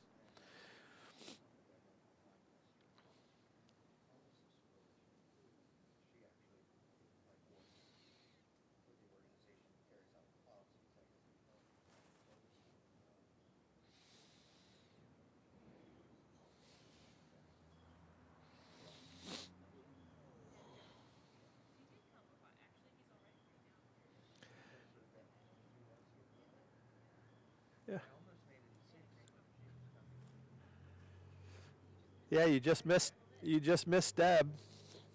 Deb Jones was just here a little bit ago. So come on. Do you wanna join me on the bench? I can join you. Chat for a little bit. Sure. Come on over. I didn't come with any like really planned topic That's to okay. discuss, but I just thought I'd stop by and see Yeah, how it's no. going on the well, bench. I appreciate you stopping by. Honestly, I just didn't know it was a whole sort of elaborate Yeah, it's a little production. Well, production. have a seat. We'll take a few Thought maybe minutes. you were just sitting on this bench All by myself. Now, I understood, I heard something about there being like a web broadcast. Yeah. But I guess I didn't Oh, yeah. realize. Yeah, do you mind holding that? Sure, So that people who are listening, they can hear what So you're there saying. could be people right now? Yeah, there are actually. There's some people watching us on Facebook and on YouTube right now. Well, I So- guess I just did not know that it was more than just the people coming by physically. Yeah. That you would also be able to talk to people online. Yeah, Like, yeah. Well, I think that's where we hope to have the bigger impact because not everybody can make the time to show up down here, but Right, we're hoping people exactly. tune in and just hear a little bit and learn a little bit. So, if you don't mind, we'll do a quick introduction so that would be people know fine. who you are. Sure. This is my friend David, and David I've gotten to know over the last few months, and I want to allow you to share however much or little of your story you want to share, because that's not for me to share, that's yours. But I've appreciated David has been using his gifts to help some of the nonprofits in the area grow. He's a Spanish teacher and has been doing Spanish classes, helping some of our social service partners in the area. But David is also serving on the steering committee with me for the Coalition on Homelessness. So Deb Jones, who was just here, kind of heads that up as part of her job. And then the two of us serve as volunteers on that board. Exactly. But yes. yeah, David, would you be willing to share a little bit of your story? Sure, sure. Is everything being picked up on the mic? It should be, Like, yeah. should I hold it, If you or- just hold it like right about there, Okay. that'd be great. I'm just not real used to microphones. Yeah. But at least back when I used them in my younger days, they all had cords. This is like The wireless ones, the or new yeah. angled wireless mic. Well, yes. By the way, are the lights sort of where we should be looking into? No, or I mean, you just talk to me. Okay. And they're listening in our conversation. So Well, in any case, you probably don't remember the exact timing, but I do. I don't, yeah. I came to Water Street Mission on July 18th last summer. Okay. And of course, I was in the night shelter, Providence Hall, Yep. for the first couple of months, and I believe it was October 2nd. I was admitted to the longer-term residence program. Yep. And since October until now, literally 1 year. Yeah, wow. This week 1 year this week. marks the 1 year anniversary that I have been in the residence program. Mm-hmm. And oh, well, being in the residence program and just being at Water Street in general, Water Street Mission, has really allowed me to have this sort of, I don't know what to call it, but just like the stepping off point to be able to do some of the other things I'm doing now. Yeah. I don't think I could have really done any of those things if I were totally out, on my own, living in the street. It just wouldn't have happened in the sense that I guess at this point, I have 4 things going on. 3 are sort of like on my own. Yeah. And 1 is kind of a little mini job. Okay. Not a real job, but a gig Yeah. job. Yeah. We were talking about that the other day, the gig economy. The gig economy. So I am one of the original members of our small group called the Homelessness Advisory Board. Yeah. Or the HAB. And Mandy Mastros, the pastor at Moravian Center. Yep. She got this whole thing started and organized it. It started out as a series of trainings to just understand how to advocate better and possibly at some future date to participate on a board. Yep. And that did come to pass. I ended up, joining the steering committee, which is basically the board of directors Yeah. of the Lancaster County Homelessness Yeah. Coalition. Yeah. And so I've been, a little bit busy with that because in addition to the actual board meetings, which, as you know, it's once every 2 months or. Yep. And then there's committees that we serve on. You're helping with the funding committee, right? Yes, Yeah. I happen to be on one of these kind of subcommittees Yep. that deals with funding, Yep. the grants that come in from HUD Yeah. to all of the organizations, Yeah. agencies, and just different programs that deal with homelessness issues Yeah. in one way or another. And so, as a matter of fact, we had one of those meetings today. Oh, awesome. Just 3 o'clock. So you mentioned you had just seen Deb Jones, yeah. Deb Jones, right? She conducted this meeting along with Jody Heinrich. Yep. And so we had that meeting today. And so right now I'm involved with basically those 2 things, the Yep. grants committee as well as the steering committee as a whole. This, but in addition, the other group that I'm in is basically, people either currently unhoused or people with lived experience Yeah. as an unhoused person. And that's what we call the Homelessness Advisory Board. And we were actually invited to attend a national conference on homelessness Yeah. in San Jose, California. That's awesome. Basically, groups such as ours from all over the country had to essentially apply and put forth like a proposal, and a couple dozen maybe out of hundreds Yeah. were accepted, and That's awesome. we were accepted. So when's your trip to San Jose, California? Our trip is on November 11th All right. through November 14th. Awesome. Technically, it'll be like 2 or 3 a.m. on the 15th by the time I get back to Water Street. But yeah, 4 days, and 2 of us are actually speaking at the That's event. awesome. That's myself and Yeah. another young lady who once upon a time was also at Water Street Mission. Yeah. And she may be coming by later on tonight Awesome. with Mandy. Oh, great. So all of that is very Yeah. exciting and interesting. We've had a lot of fundraising activities. Yeah. Relating. That's not a to- cheap trip to travel out there, Right, but to pay for. yeah. There a couple things are being paid for. Yep. In as much as 2 of us are speaking and participating, our airfare and Nice. hotel accommodations are actually paid for. Oh, that's just great. for the 2 of us. Yep. But 7 of us are going. Yeah. So we need like a lot of money to pay Yeah, for the and whole, working together to make that happen. the whole group. That's great. David, if I could just add, we only have a couple more minutes Sure. because we have another guest who's waiting to get on the bench. But I mean, I love that you're already giving back and helping the community by being an advocate, by being a voice for others, and serving on a board. You're giving back to service providers by teaching them Spanish. I'd be curious to hear, like, thinking back a year ago, maybe a year and 3 months ago when you first came to Water Street, the level of hope that you have today versus then, how has that changed, and maybe what's had the greatest impact on you in that time?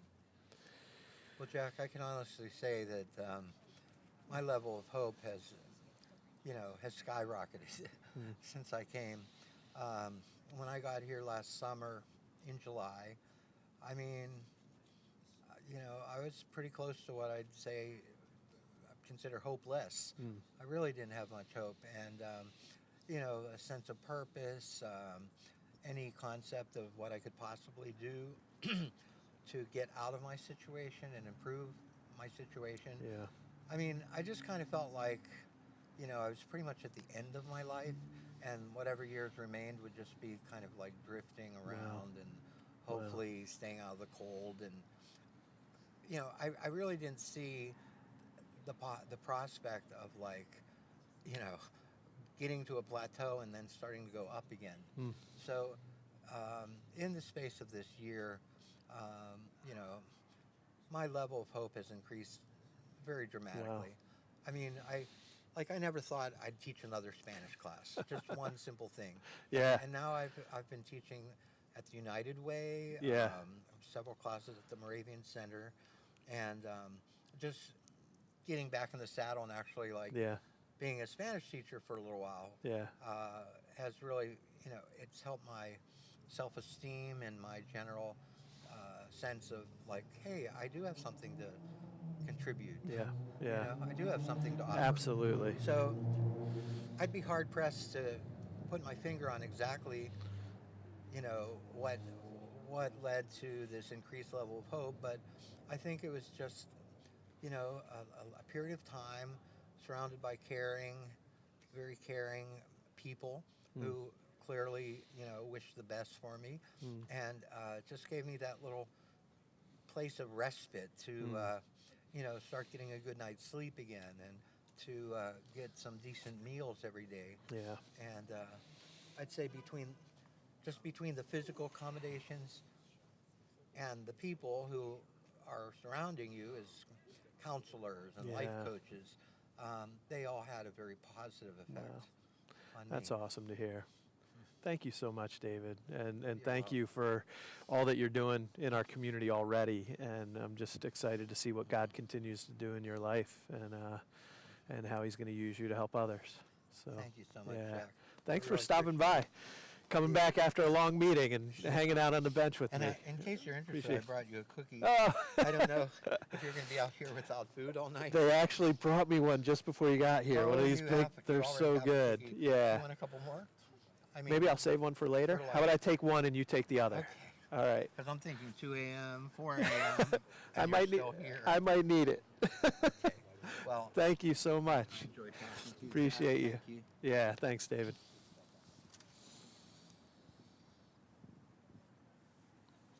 Oh, don't forget your coffee. That's important. I'm still good. These are still good. Yep. Thanks. Okay. Well, if these run out, I'll let you know.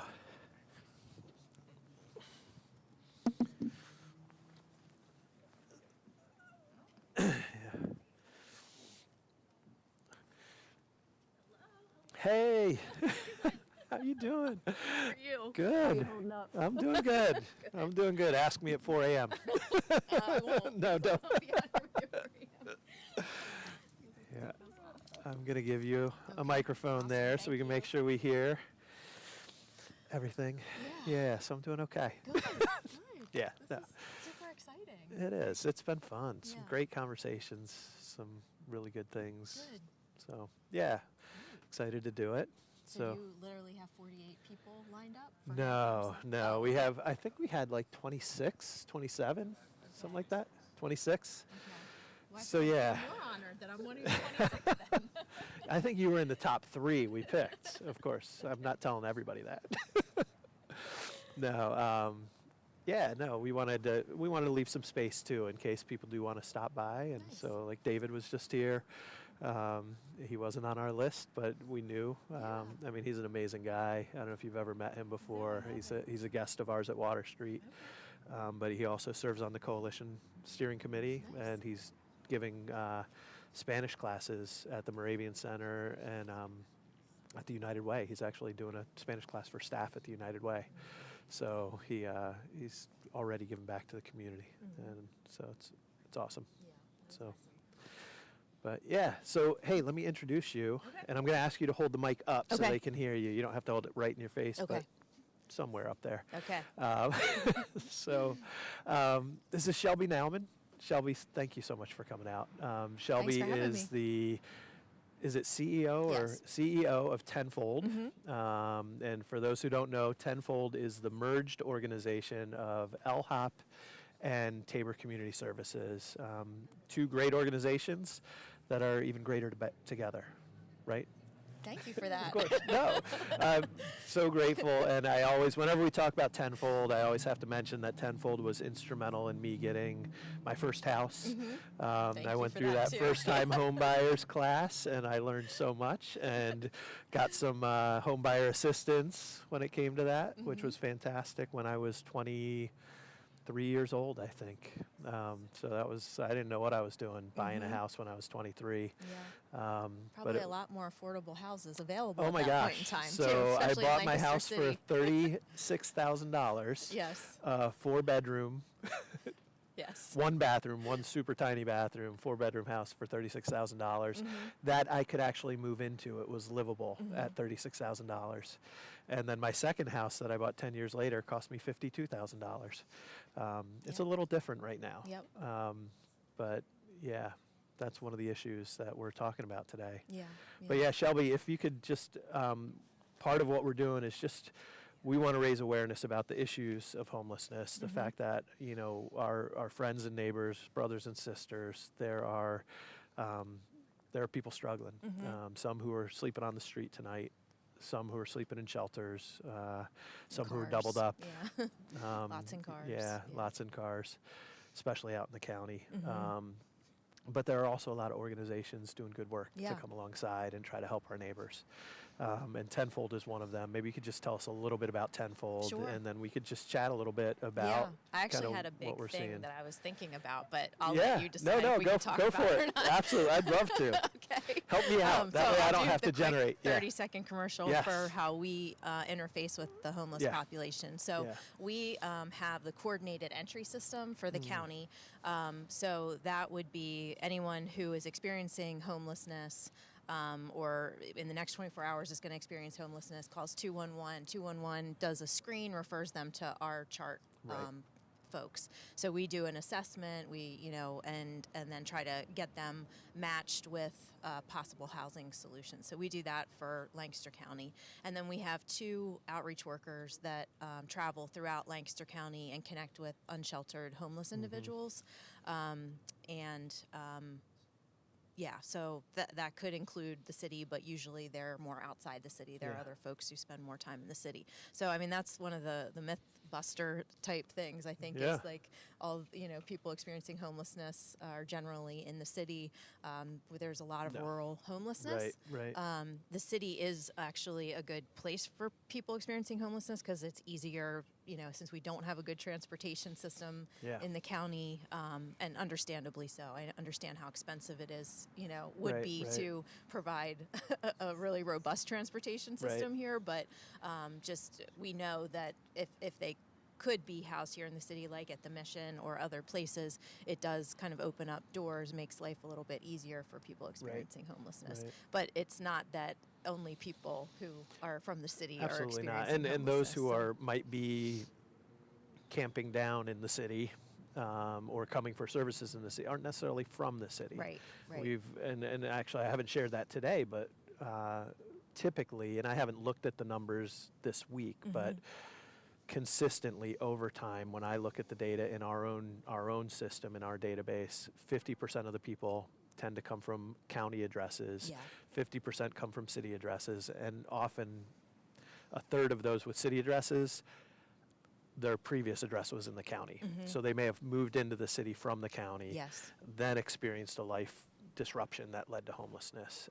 So I would say more than half of the people who stay with us at Water Street started somewhere out in the county and end up with us. That mirrors our population at our shelter, the TLC shelter, located in Lancaster, which is a 52-room former hotel. So it's single-room occupancy, which means that each room has its own bathroom facilities, which we can serve families. We can keep families together in that way. We're typically maxed out in terms of number of folks that we serve there. At any given time, it's about 100 people. We can serve children there too, so usually around 30 to 40 kids, veterans. So that's kind of how we touch homelessness. And I think the question I was thinking about driving here, 'cause I always love talking to you about this stuff. And also I went and I heard a speaker yesterday, Ryan Leak, and he Chasing Failure. Oh my gosh. And so I was like, just go for it, Shelby. Just go for it. You're friends with Jack. Just ask the question. So I think. So you're chasing failure right now. A little bit. Oh, great. But I think that what I was thinking about was like if it's that question that I think I've gotten asked in other settings. Like, if you had all the money in the world, all the resources, and you just wanted to get to functional zero with homelessness, like, what would that look like, you know, in terms of, like, mental health services, housing? I don't know. It was one of those things that's like, hey, maybe we talk about that, and maybe that's a way to start helping people think about how they could plug in, you know, because I know that's one of the things that you're hoping to accomplish, you know, with this was, like, there's so many awesome people in this community. Like, I always say, like, this community is so extraordinary in terms of people who want to help, people who want to work together. So why not? Wow. Yeah. Great. Thanks, Shelby, have to do for this putting for me 20 on the minutes. spot. do it for 20 minutes. Right, so you're going to give me the hard. I thought my hard part was sitting here this long. That's you great. don't have to answer. It's just it was one of the things I'm like, what do I want the opportunity to talk to Jack about? You know? No, I mean, there's a couple different directions I would go with that, because I think it is. The challenge is, often we don't start there, right? We start with, like, all the problems that are in front of us, and they're because they're so loud, and they're right in front of us, and. You know, so we're looking at how do we solve this problem, how do we solve that problem, and then when we try to venture into the bigger picture, it feels insurmountable, like the 1,200 units a year for the next 10 years in order to address what's missing in our community for affordable housing. But when I think about, like, how do we get to zero? How do we get to a place where nobody's experiencing homelessness, or if they're facing homelessness, the turnaround time is so quick because the system is so responsive. They just haven't been connected to resources yet, and that once they can connect, it'll be resolved, and we know it'll be resolved, and all that. If we start with that picture of what would that look like. And here they've said that we're there for veteran homelessness. Right. So, yeah. Yep. Obviously, I don't know VA are we still there? I believe so. The VA has more resources and has such a targeted, population that they're trying to serve. It's a little bit different. And TLC is part of that solution too, Right. with Veterans Victory House. Is that? Yeah. Yeah. I think that's a very specific population, but in general, so two directions that I go. I think one is, the heart direction is that at the end of the day, and this you'll resonate with, but Water Street was founded to advance the kingdom of God, and this idea that people would experience what God intended, that what Jesus said he came to initiate, which is that there would be good news for the poor, freedom for the captive, sight for the blind, that people's needs would be met and they'd be walked with on this journey. Like, I think in my most hopeful sense, what it would look like is that the church and caring neighbors would see the needs and meet the needs in a relational way, to the point where those who would actually hit the place of needing systemic response, that number would be so small that a place like Water Street could handle all of it. And that we wouldn't need a low barrier shelter, and we wouldn't need, a services hub, because the numbers would be so small and manageable. In a community of 600,000, we might have, 50 people who would fall through the cracks every year, where they wouldn't have that relational connection, and then we'd be here to help them. And we'd be like, look, we're full service. We're ready to walk with you on this journey, whatever it looks like for you. But it would be because people would actually love their neighbors, and people would actually take that calling seriously, that, these are my brothers and sisters, and when they're in need, I want to walk with them and I want to help them. And churches would actually say, hey, before you get to that place, how do we walk with you? How do we help you? That our municipalities would be flexible enough that people could say, hey, I'm going to open up my basement and turn it into an apartment for this family that's struggling right now because they can't afford their own, and they're going to live with me, and they're going to pay me $100 a month rent. And the municipality would be like, great, we're not going to violate you for, unrelated people living in a house together that's not zoned. Sprinkler your basement. Yeah. And you're not in a multifamily, zoning. Like, you've got to get your house and you got to meet all these code things. So if we had a community that could just encourage those who are compassionate to actually act on their compassion, then we'd have a whole lot less people hitting the point of having to call 211 and going through a chart assessment and coming to a shelter like ours. That's my idealistic world, I think. It's interesting too, because like when you look at the EDC study, and over half of households in Lancaster County are single adults now.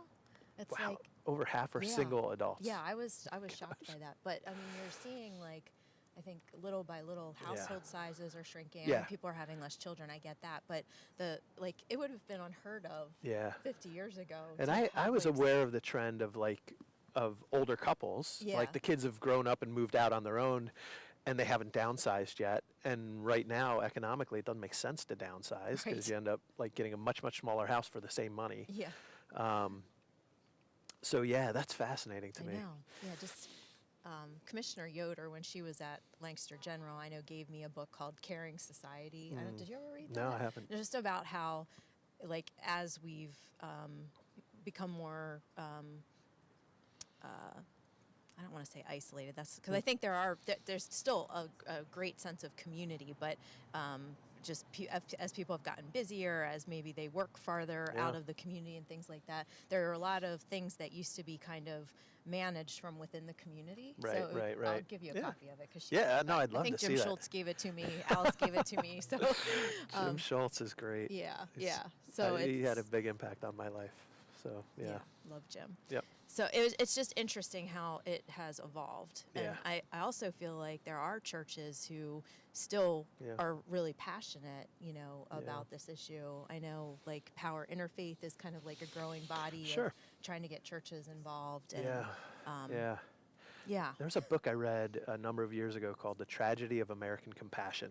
Ooh. And it talked about the transition of, churches and communities and faith-based nonprofits who were the primary responders to people in times of need, and that shifting to the government. And then government. And it, like the motive is like, man, people are in need, there's gaps, the government fills, but then what happens is then people are like, oh, now that's the government's responsibility. And so then we kind of back away from the personal responsibility for compassion and support and community uplift because we're going to trust the government to do it. And I'll pay my taxes, and that's how I care for people. Yeah. In the book I was talking about, they talked about how grief counselors didn't exist. It was people and trust and who love you that were your grief and when you're surrounded, there's so much to that too. And there's need for professional training and counselors, but at the same time, grief hits very differently if you've been living in a supportive community environment. And actually, our Compelled conference in March, we're going to have Kurt Thompson's going to be there talking about grief and mental health and churches and how we respond to that. And I know I haven't read all of his stuff, but I've been digging through some of it, and that emphasis on the healing power of community is such a big part of that when it comes to grief and mental health. And like when we exist in those spaces, but when we become more and more detached and isolated, the needs of our neighbors are just the needs of our neighbors, as opposed to recognizing like, no, we're in this community together, and your well-being and my well-being are intertwined together. And so, I think that's my dream version of the response to that. I think when I think of it through a practical lens of what would it look like, I think some of the same things are there. Some of that willingness for us to kind of lower the barriers that inhibit us from doing good work in the community. When it comes to housing specifically, I think there are so many barriers to that. How can we work together and say, like, here's the end goal need, like, let's think creatively to create space to reach that, as opposed to, well, we have to follow these regulations, and we can't even remember why they were established in the first place, but they're there, and so we have to hold to them, rather than thinking creatively about how do we get to the end goal. And then I think otherwise is the collaborative efforts in the community. I think we do a good job, but I think we can go further. And I do think there's a lack of resources. We do deal with mental health issues at a level that is way beyond what it was 5 years ago. And we're seeing that with people who would normally be seen as reasonably healthy and like have really good structures and functionality in their life, who, because of COVID and disruption and separation and isolation, suddenly are struggling with mental health in ways they never have before. And then those who had, baseline mental health issues, now they've been exacerbated and they're worse. And we don't have the resources in the community. And some of it's by rule. We can't have more than 16 behavioral health inpatient beds in one facility because there's a law about that, which makes absolutely no sense. It was a reactionary law because of the abuses of the institutionalization of people back in the 50s and 60s and 70s. We have to stop doing that. We're over medicating people, and we're institutionalizing people who shouldn't be. So let's close them all down. Let's create laws that restrict the number of beds so we never get back into that situation again. So like right now, legally, we can't have more than 16 beds. As if the number of beds dictates how we interact Yeah, and treat it's crazy. people. And actually the 16 bed limitation, my understanding is that that's Medicare beds. So rich people, you can have as many beds as possible for them because they can pay their own way. They have private insurance. But poor people who rely on Medicare, Medicaid, we can't have that many beds. So like, because of your financial situation, we're not going to provide care for you, is essentially what our law is structured to do. Like, that's messed up, right? When we know that mental health is a contributing factor, and it's an exacerbated factor, that if you're dealing with stressors in life and you may have some slight mental health issues and now suddenly you find yourself homeless and you're being traumatized every day by the fact that I don't know where I'm going to sleep tonight, I don't know where I'm going to get my next meal, I'm afraid for my own physical safety at all times, that's going to exacerbate mental health issues. And now we don't have enough inpatient treatment facilities to help people through that season. So yeah, like we've got to identify those barriers and break them down. I think with that, there are people of compassion. There are good people watching this, live stream or who heard about it but didn't want to watch it, but but who care about the work that Tenfold is doing, care about the work that Water Street's doing, they care about the work that the Food Hub's doing and Dream Center, and they would support us, and we'd have more opportunities to do effective work if there were less barriers. So that's a good point. Yeah. I don't know. What's your dream scenario? Your dream to fail? I got into this work from doing community development work for a long time, focused on downtown revitalization, just because I think, like, as the community started to become more desirable, more vibrant, I really felt like there was a need to make sure that we were bringing sort of everybody, rising all ships kind of a thing. And I think most people feel that way, It's just kind of what you described earlier with, like, what our need is for housing units. 1,200 a year seems so daunting, 500 people unhoused seems daunting. Now, comparatively to other communities in, like, Philadelphia, that's not. It would be like, hey, we can do that. Yeah. So I think I'm just very optimistic that if we could really talk more about, like, the root causes of homelessness and the resources that are needed, like the mental health and just creating access for people and giving them those wraparound services so that they can be successful. It's not, this, it's not just about housing. Like, if somebody is traumatized over and over and has been homeless for a while, just sticking them in an apartment won't be the answer. That's not the answer. So but I do feel like people really care about this issue, but if we could, really tell the stories of people, and when you think about, like, going upstream for people who are experiencing homelessness, it started with trauma. Started with the trauma of, like, starting to lose their grip on their life and housing and jobs and things like that. That's traumatic. Or it went way back, to other things that have happened. Something in their childhood, and that could be any of us, honestly. So I think it's just talking about in a way that's just really relatable, because right now I think it's the people especially for our chronic homeless individuals, see them as just something other. Yeah. Oh my gosh. And Yeah. if we, if we could just talk more about the stories. Yeah. In a way that And I think is that's one of the relatable. things, and I'm sure you can speak to the same thing. Even when you come in with your eyes open and you're like, oh yeah, like homelessness could happen to anybody, and people from all walks of life, because of circumstances could end up in this situation. You know that, but then you meet people who are experiencing homelessness, people who are living in our shelter and our residential program, and you hear their stories and you're like, oh my gosh, like I knew that, but I didn't know that. And now that I know this person and you see the person, I mean, David, who was here just before you left, like he was a teacher for years and years, and he worked for the government. He, is phenomenally gifted with languages and, circumstances, right? And he finds himself walking into our shelter June a year ago. And now he's been in our residential program for a year. He's serving on the Homeless Advisory Board. He's teaching Spanish classes to social service professionals in the city to help them get better at their jobs, right? But the journey that he went through, and I didn't press him to share that publicly because that's his journey. But to know, what was it that it takes for somebody to go from that to that, but then to find hope and be able to turn it around and get to a place where now he's blessing others is awesome to see. I remember my first summer at Water Street 30 years ago, I lived in the men's shelter for 2.5 months. Oh, I didn't know yeah. that. Wow.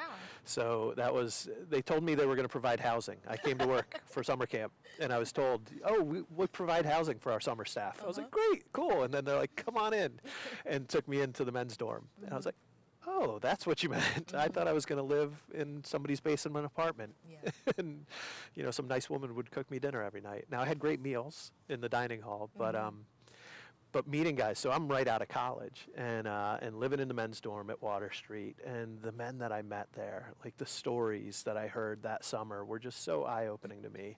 I remember there were 3 or 4 guys who would beat me at chess all the time. I thought I was smart, and I thought I was a decent chess. I quit chess after that summer. I just lost so many times at chess, and some of them were street chess players. They never graduated from high school, but they could kill you on the chessboard. But one guy was actually a college professor who taught at the University of Hawaii, somehow ended up in Lancaster. So, and long story that involved addictions, divorce, which led to a deeper addiction, and then led to him alienating family members. He moved back to the continent, he stayed with family in California, burned bridges there, moved out east to stay with family members, burned bridges there. Somehow, I think it was a friend of his brother's friend in Lancaster who put him up and kicked him out within weeks of him showing up in Lancaster, and he ended up at Water Street. And this guy, was, a couple classes away from his doctorate, had been teaching at a university, and was now living in a homeless shelter in Lancaster, Pennsylvania. How? That journey, each story is unique and individual, but every single one of us, now I know the support system I have, and I'm sure in your situation, if you lost your job tomorrow, you wouldn't become homeless in a matter of weeks. Right. Yeah. It would take more than that. Yeah. But that's because we walk in community, and we have friends and family who have resources and means.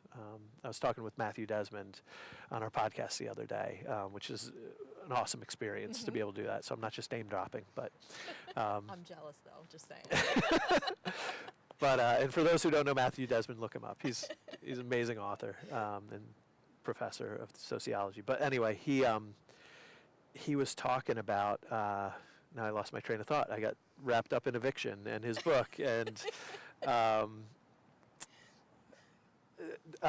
relationships and how somebody growing up in poverty. So I grew up middle class. Upper middle class, some would say, and my family had resources, and my brothers are doing well. But if I grew up in a family that was subsistence living, and just able to pay the rent and not much more, honestly, those families tend to, on average, be much more generous and caring for each other, but they've got less resources. So even when you have a healthy community of relationships around you, those relationships are already resource strapped. They're barely, making it on their own. And so they'll take you in, but now they're going to put you both at risk.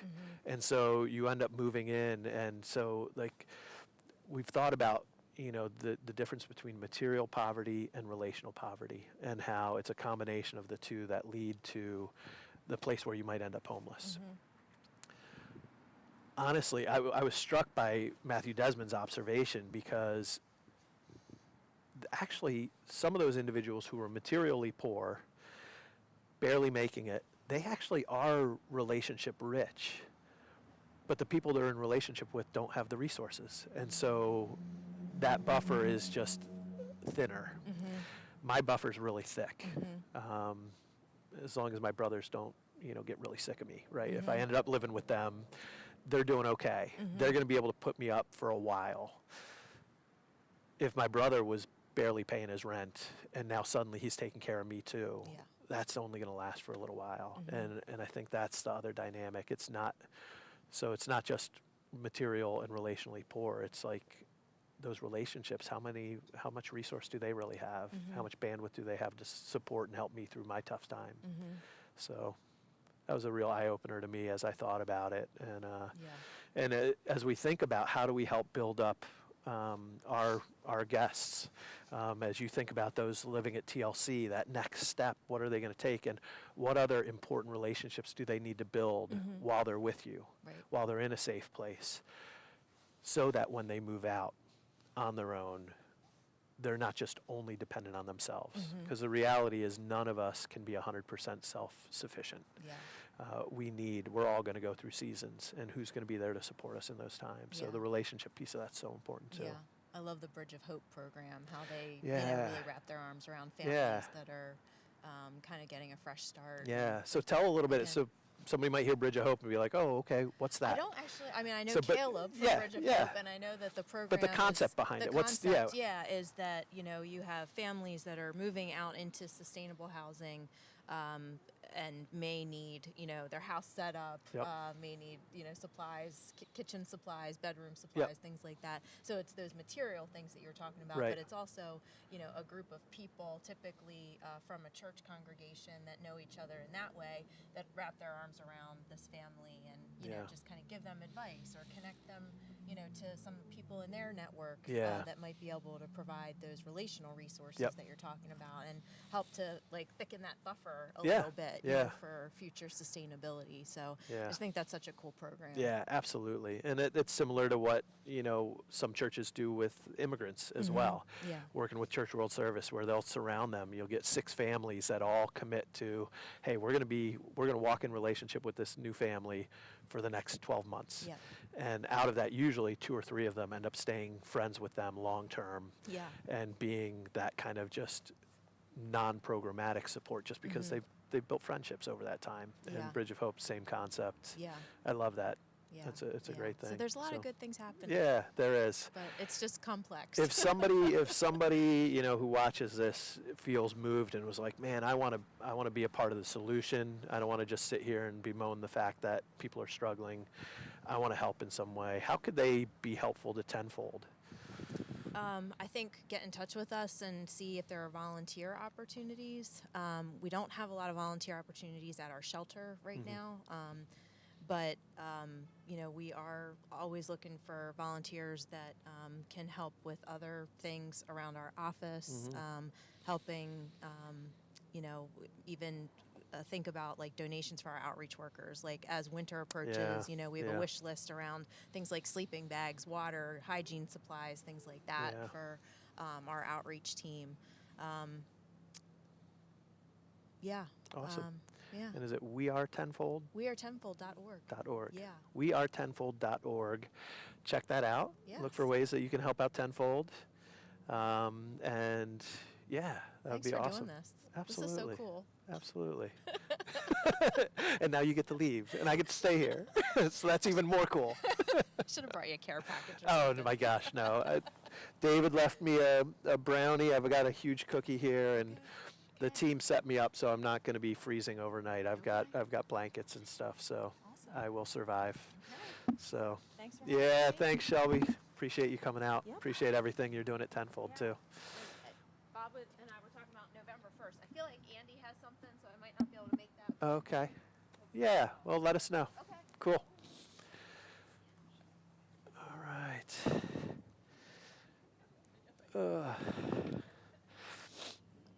Now I can't see who's behind the lights. This is weird. I see bodies back there. Nice. So I recognize Tiffany's voice there. And Bob. And who is that back there? Dawn. Oh, thanks for coming out, Dawn.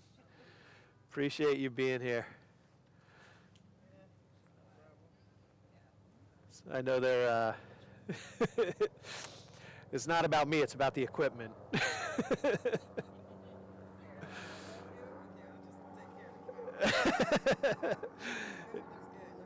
Yeah, no, that's good. A helicopter's going overhead tonight. All right. So, great conversations. Great to have Dave here and Shelby. Do I dare take a look at what the Philly score is?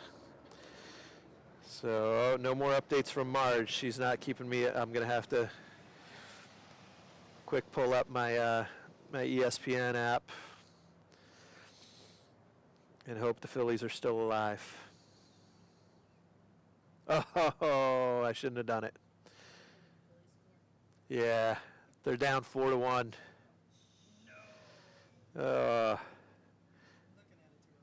Bottom of the sixth. There's still time. There's still time. Come on.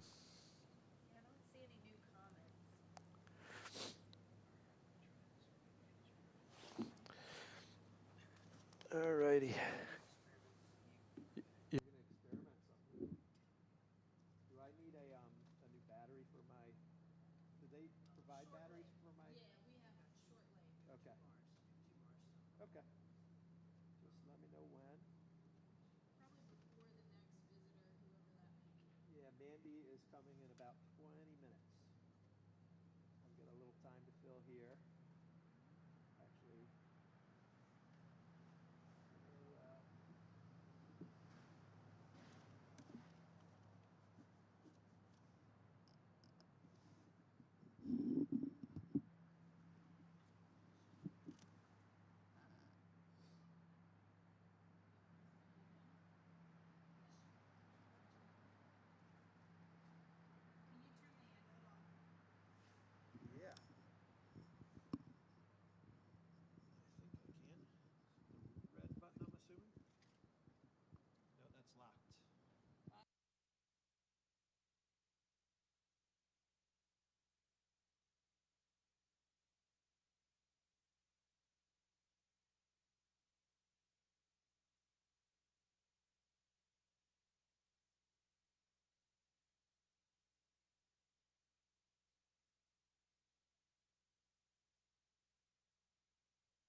Test 1, 2. Hello, hello, hello, hello. Testing 1, 2. Had it been working before?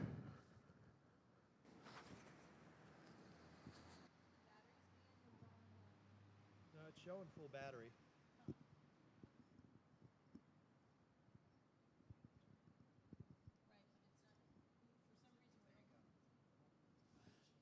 You got it now? Okay.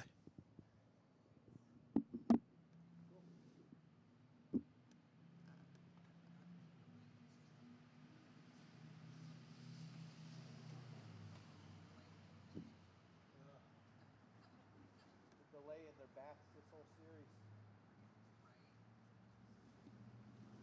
Yep.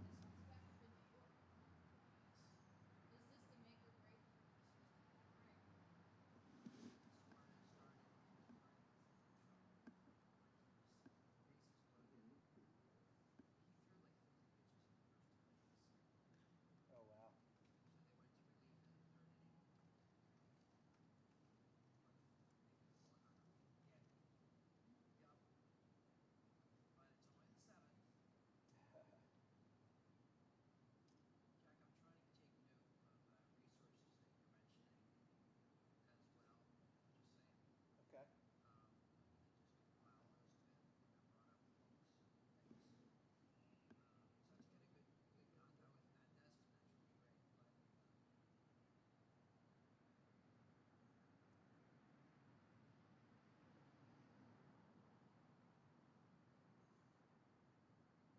Wow, Brandon Thomas checking in online to tell us that it's always nice to see the Phillies lose. That hurts right here, Brandon. That's painful.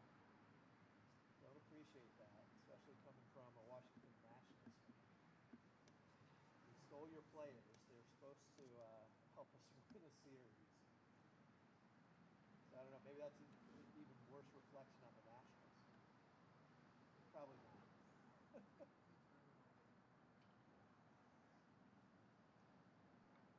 yeah. No, appreciate you watching, Brandon. Thanks for checking in on us, even if you're going to badmouth the Phillies. It's okay. We still love you. We'll pray for you. We'll pray. My team said they'll pray for you. I saw some groups of kids jogging, and I realized I think they're from Benchmark. That fitness program in the corner. Awesome.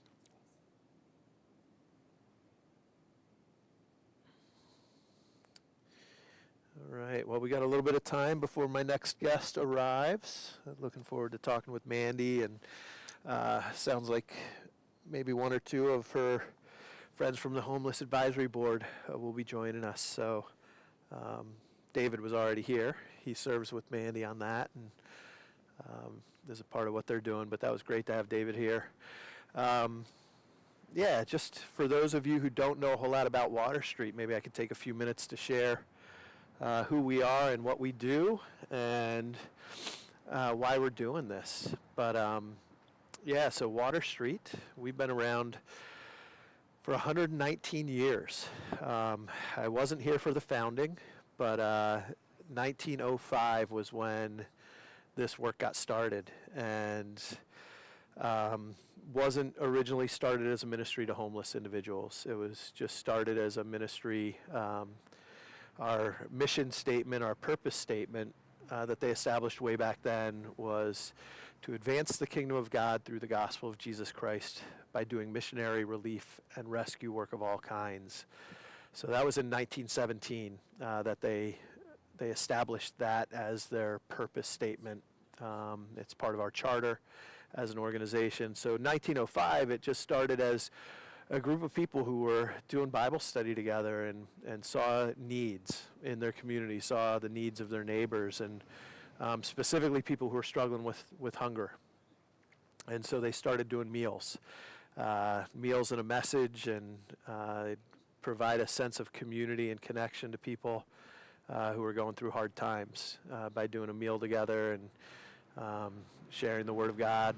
And from there, I think emblematic, again, we know pieces of the story from, what's in, what's in our archives, what's in our board minutes from way back then. We actually have some bound books from the 1910s and 20s of minutes from their meetings. But as best we could tell, they got to know some young ladies through these meals and services that they were doing, and realized that they needed more than just some food to eat. They needed a place to live. They were no longer able to live at home with their families for a variety of reasons. Specifically, it mentioned, moral indiscretions, that they were kind of no longer welcome at home. And so they ended up on the street. And at that point in 1909, there weren't a whole lot of options available to a young lady who was on her own. They could work, in some of the mills and factories here in town. Some of them had tenement housing, kind of wooden shacks that were built right next to the factory where people would live there, get up in the morning, go to work, and then go back to, right next door to their house and sleep, and kind of scrape by in that. Or there were, as we've learned recently, Lancaster City has quite a history of vice. It was known for years.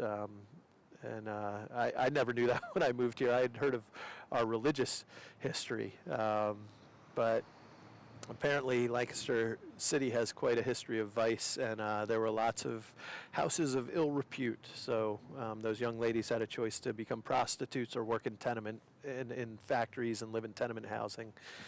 And this small group that had started Water Street decided that they wanted to provide a better option. So they converted the upstairs of the one building that they owned into 6 apartments for young ladies.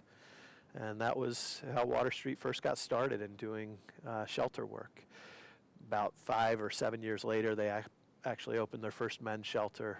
And then by 1917, they were chartered with the state as a nonprofit with that purpose, to advance the kingdom of God through the gospel of Jesus Christ by doing missionary relief and rescue work of all kinds. So they were already in 1917 thinking about, like, what kind of work might God call us into, coming alongside those who are struggling, missionary relief and rescue work. What does that mean? I think they recognize the need to meet people at their lowest moment and bring hope to them, recognizing that the greatest hope comes through Jesus. They wanted to have that opportunity to share the gospel with them, but to meet them where they were in their time of need, providing housing to young ladies, providing food to families and individuals on the street, providing shelter for single men. And they started doing that from an early phase of their work. So that's how Water Street started, and through the years expanded and grew, moved multiple times. From Coral Street was where they started, down to North Prince Street, then over to Water Street, and then opened a shelter on King Street. So they bounced around kind of as they found opportunities and were able to get buildings that they could use for ministry work. And then ultimately in the 1950s, they were able to purchase the property that we're at now on South Prince Street, the 200 block of South Prince Street, basically the whole west side of the block. It was the old cotton mill building. There were actually 3 cotton mill buildings, 2 on the left side of the road, 1 on the right. The 2 on the left were eventually bought by the school district of Lancaster and serve as their administrative buildings and Carter and McRae Elementary School. And then the large one on the right-hand side of the road was bought by Water Street Mission. And initially, they bought the property and used some of the smaller outbuildings for ministry, and established a shelter there, and a chapel and a dining hall. And weren't sure what they were going to do with the cotton mill building. And until the early 60s, they were able to, pull it all together to do the renovations they needed to turn that into their primary building to provide shelter. And early 1960s was when that was renovated and started. We Did another renovation in the early 2000s to transform that space. It used to have a thrift store on the first floor. When I first came to Water Street in 1993, first place I walked in was on that first floor into the thrift store. I don't even remember how it was configured. There was a lobby, and I guess you could go straight forward from the lobby into the thrift store. And to the left, you could go and get on an elevator and go upstairs. And that's where the men's dorm was on the third floor, I think, and the women on the fourth floor, if I remember correctly. I might be wrong. But Rick Rudder's going to be here later around midnight, and he could tell us which floor was men and which floor was women back in the day. But yeah, in the early 2000s, we renovated that, and we stopped doing thrift store work so that we could expand our medical programs, medical and dental. But today, Water Street has a huge variety of ministries that we're doing, all with that singular purpose, to advance the kingdom of God through the gospel of Jesus Christ by doing missionary relief and rescue work of all kinds. We recently rewrote our mission statement to support that purpose, to give a better picture of kind of the heartbeat of our ministry. And our mission statement, see if I can remember it from memory after sitting here for several hours. Our mission statement is that in response to Christ's love, we join with him in his mission to walk alongside those experiencing marginalization and poverty, that he might bring restoration and hope. I think I got it right. Does that sound right? Nobody's nodding for me. Yes. Sounds right. So I think I got it right. You can look it up. It's probably on our website. But that's our mission statement. But what I love about our mission statement is it talks about that same thing that happened way back in 1905 and 1909 and 1917 of kind of coming alongside people at the hardest moment in their life and trying to speak hope into that situation, knowing that our ultimate hope comes through Jesus, but that he often shows that hope in the form of relationships with people who come alongside those who are hurting. And so that's our heartbeat, is to meet people in difficult moments in their life, but walk with them on that journey that they might experience full transformation and restoration, that they might be changed, and that we can help them beyond that, that they might become oaks of righteousness and that they might become restorers of the city. And so that's our heartbeat. And we do that through a whole array of ministries. Today, we're talking about homelessness because tomorrow in a few hours it'll be October 10th, and that's World Homeless Day. But Water Street does so much more than just walk with people experiencing homelessness. We have our early learning center we talked about earlier with Andrea and with Alice, Wonder Academy, which works with young children, 3, 4, and 5-year-olds. It's an early learning center, but it's even more than that. It's about walking with kids, especially kids from low-income families who might not have access to quality early childhood ed, which is such a critical factor in overcoming poverty and overcoming generational poverty. To have that good, solid early childhood ed and also a foundation in the faith, that they might know Jesus. But we walk with those families as well. And, you know, one of our visions for the future is that we'd be able to fully resource all those families. Some of them may need more than others, but being able to come alongside them with case management support, with education around budgeting and finances, with opportunities for career development, with helping with food insecurity by doing food co-ops. We've piloted a few of these things already, and we want to expand and grow that in the years to come. But it's been awesome to see Wonder Academy, which has been at work for over 30 years, helping families and kids in the community. And then we have Teen Haven and our Next Gen ministries along with Wonder Academy. So Teen Haven is working with kids from 1st grade through 12th grade.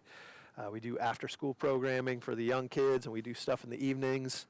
for the middle school and high school kids, and it's really focused on relationships. It's focused on leadership development, and it's focused on discipling, young people to live their fullest life, understanding who God created them to be, and how He's called them to Himself, and importantly that they can have that impact on their peers and on their community as well.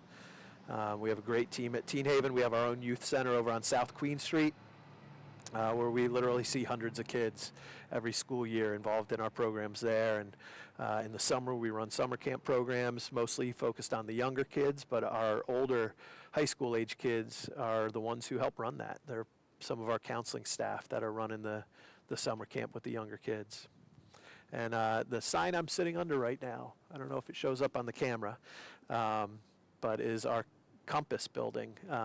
Right now we're renting this building and using it for some office space, but the top floor is for Compass, our young adult ministry, which is actually happening tonight over at our Teen Haven building, because they wanted to allow me to use the parking lot here at Compass, so they decided to do their program over at Teen Haven, and having a great time over there. I think it's game night, and they're doing a campfire and making some s'mores, so hopefully they're having a good time right now.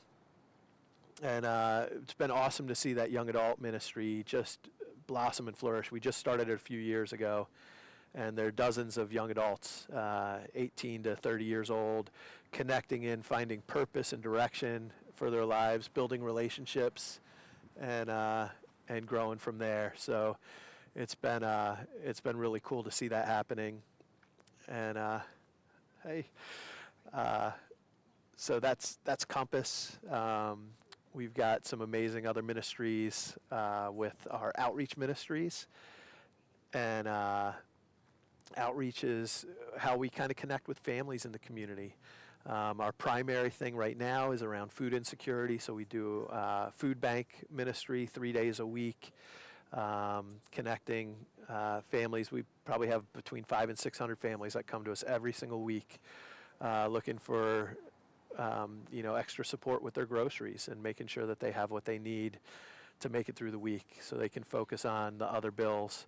But again, that's another ministry we're looking to go deeper, driving some relational connection, and looking to provide supports beyond just food. We don't want people to have to come every single week looking for food. If we can help them, maybe take that next step on their career journey, support them in learning how to budget and handle finances in the best way possible.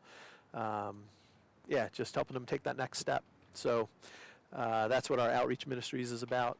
We also have a full medical and dental clinic, which is amazing, doing about 3,000 patient visits a year on each side when we're fully staffed.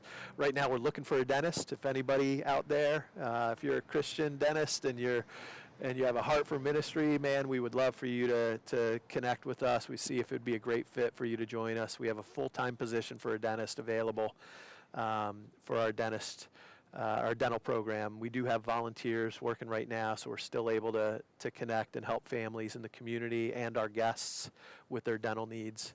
And then our medical side is we have a number of nurses on staff, but all of our doctors and other medical professionals are volunteers. And again, we're doing 4 or 5 clinics a week and seeing literally thousands of patient visits a year as we're walking alongside people on their health journeys. So, there's a lot of stuff going on, and I'm probably missing something because I am starting to get a little tired sitting here on this bench. And we'll see. Hopefully I'll stay coherent through as much of the evening as possible. And those of you who check in from time to time can let me know if I'm looking a little groggy or if I'm not making sense. But it's great to be able to share about the work that Water Street's doing. And as our guests come to visit, we get to highlight some of the other things that are happening in our community and the impact that other ministries are having out there. So I'm going to get a little drink of water. We've got a couple more guests coming in a minute here.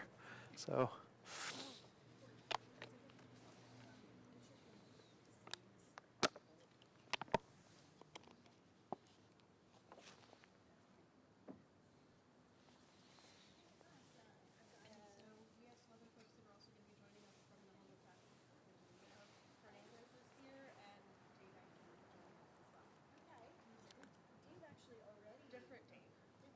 Okay. Yep. So we're we gonna do one by one, or what's the? I haven't had. I don't know. I'd like to be. How do you want to do it, Mandy? Let's do it as a group. Yeah, we can do that. Yeah, because you can pass the mic. Yeah. Yep. Anyone who's going to be on camera needs to sign a release. Okay. So I've got one filled out for Mandy. Then.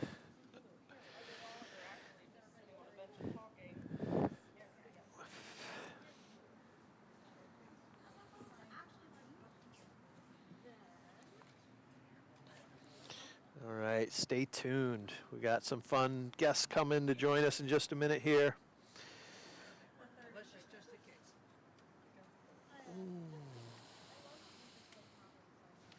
Oh, we got an extra chair. Nice.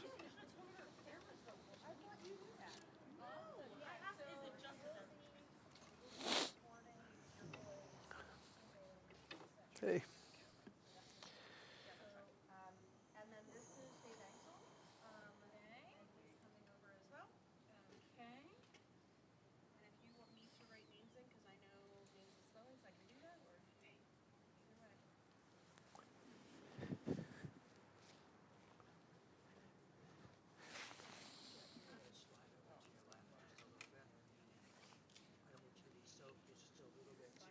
Yeah, I was going to move this stuff off, so we've got, I'll come grab this later. Are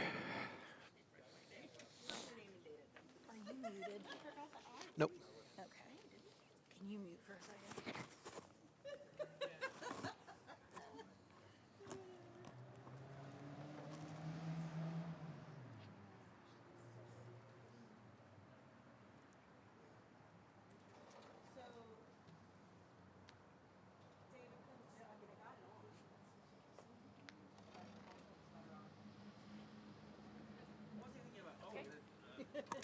You're ready for that?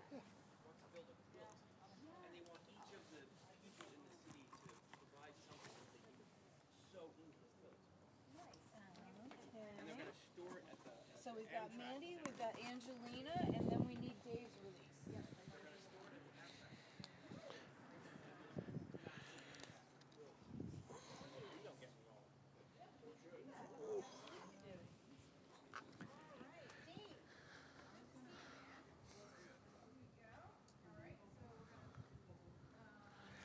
How's it going?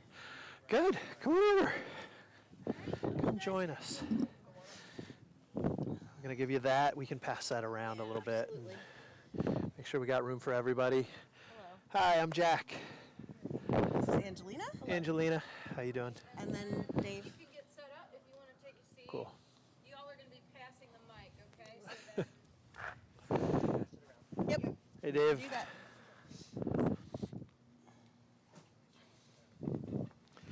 I'm Jack. Good to meet you. Angelina, good to meet you. President of the mission, is that what I heard? That's what they tell me. Yeah. They can't deny it, yeah. So thanks for joining us. Appreciate you being here. I know both of you are members of the Homeless Advisory Board, is that right? Advocacy Board. Yep, Homeless Advocacy Board. Advocacy Board. And Mandy is the pastor at Lancaster Moravian Center and also a part of the Coalition on Homelessness and also an outreach worker. And how many other things do you do? I'm currently, this week, I'm in my intensives for school to finish my doctorate. Oh, too, that's so, right. Yeah. That's so awesome. A lot going on. Yeah. Good stuff. And the focus of your doctorate is around kind of giving a voice Yeah. to individuals board experiencing. involvement. Yeah. Yep. Which is awesome. We can talk a little bit about that.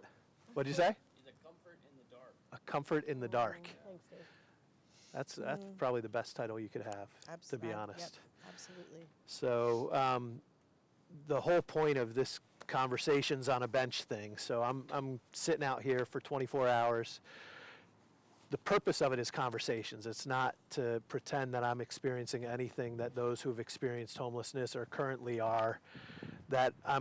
This is not to emulate that or imitate it in any way. It's just to kind of hopefully catch people's attention, because the whole point of it is to raise awareness. So from time to time, people in the community, recognize that, oh my gosh, there are people who are homeless in our community.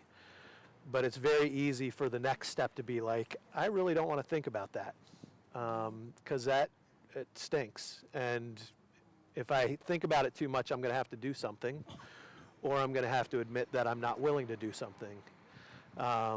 And so, this is basically to try to catch people's attention once again and say, look, we have friends and neighbors, brothers and sisters who are going through really rough times. And some of them don't have a place to sleep tonight. Some of them are staying in shelters. Some of them are sleeping in cars. Some of them don't know where they're going to sleep. And that shouldn't be the way our community is. We want our community to give opportunity for everybody to have a chance, to have a place to live, to have a hope for the future in what they're experiencing. And so my hope is that we can, kind of remind people, raise awareness of the need, raise awareness of the good work that's being done. People like Mandy, organizations like Tenfold, like the Hab, like Food Hub, like Water Street, that are trying to come alongside and help people, and then maybe even motivate people to take the next step of, how can I get involved? What would it look like for me to help in some way? So that's really the purpose of this. Not much beyond that. If me sitting out here for 24 hours can get somebody to pay attention that wouldn't normally pay attention, that's why I'm doing it. When does your beginning and end? So I started at 3 o'clock this afternoon, and I'll be here till 3 tomorrow. Oh, you said 3. Yeah.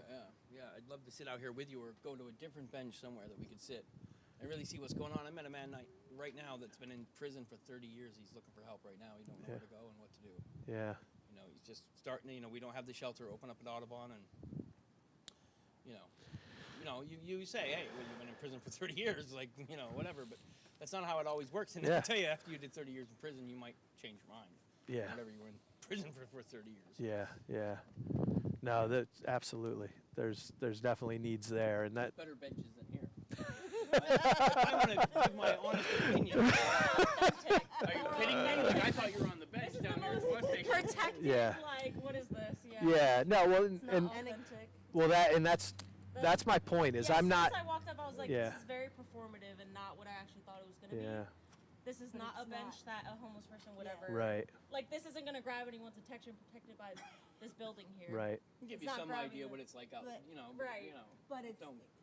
if the intention were to emulate or to simulate being on the street, it would be different. But But I think it would grab more people's attention if it was like an authentic spot that I like could live homeless with the people I could live with the actual conversation being here. Yeah. But the reality of, you're going to spend 24 hours on a bench. by yourself. Spend 24 hours on a bench somewhere. You know. Like, Yeah. Like, if you spent 24 hours on a bench that homeless people actually frequent, you'll have conversations with people this actually affects. Yeah. Whereas we couldn't even find this. Yeah. We had to Google Maps where this bench was. There's no, it's not authentic. If you actually want to speak to the people who this affects, go to a bench that they sit at. That's No, what I we're trying to appreciate say. it. I appreciate that. No, I think you have a super valid point with that. I think this is our first time doing it, and I'll be honest with you, like, the intent of it was to we wanted to give voice to multiple different perspectives on it. So we're talking with people who are involved in providing services, and that's one of the reasons why I asked Mandy if some of you guys could come. We're talking with some other individuals. Dave Costarella is going to come a little later tonight. We're going to talk. I'm not sure if he's going to bring a couple friends with him, but we have some of our guests who are in our shelter right now are going to join me in conversation. So we want to hear different angles on it. It wasn't to say, hey, come follow me for 24 hours while I experience what it's like to be homeless. That's not what we've positioned this to be, because I don't think that would be genuine even if I did do that, to be honest. If I'm being genuine, I'd like to ask, what is your ultimate goal? Being the president of the mission, I was there. What is your ultimate goal in helping people and how they then go off into the world? And, that's a concern of mine personally. Yeah. I've been in the mission. They kept everything I own and put me out here. Like, I broke down in Lancaster, got a stimulus package, brought a laptop, 2 cell phones, started my GED, and somehow they felt, and I'll be honest, that medical marijuana in my system was enough to put me out here.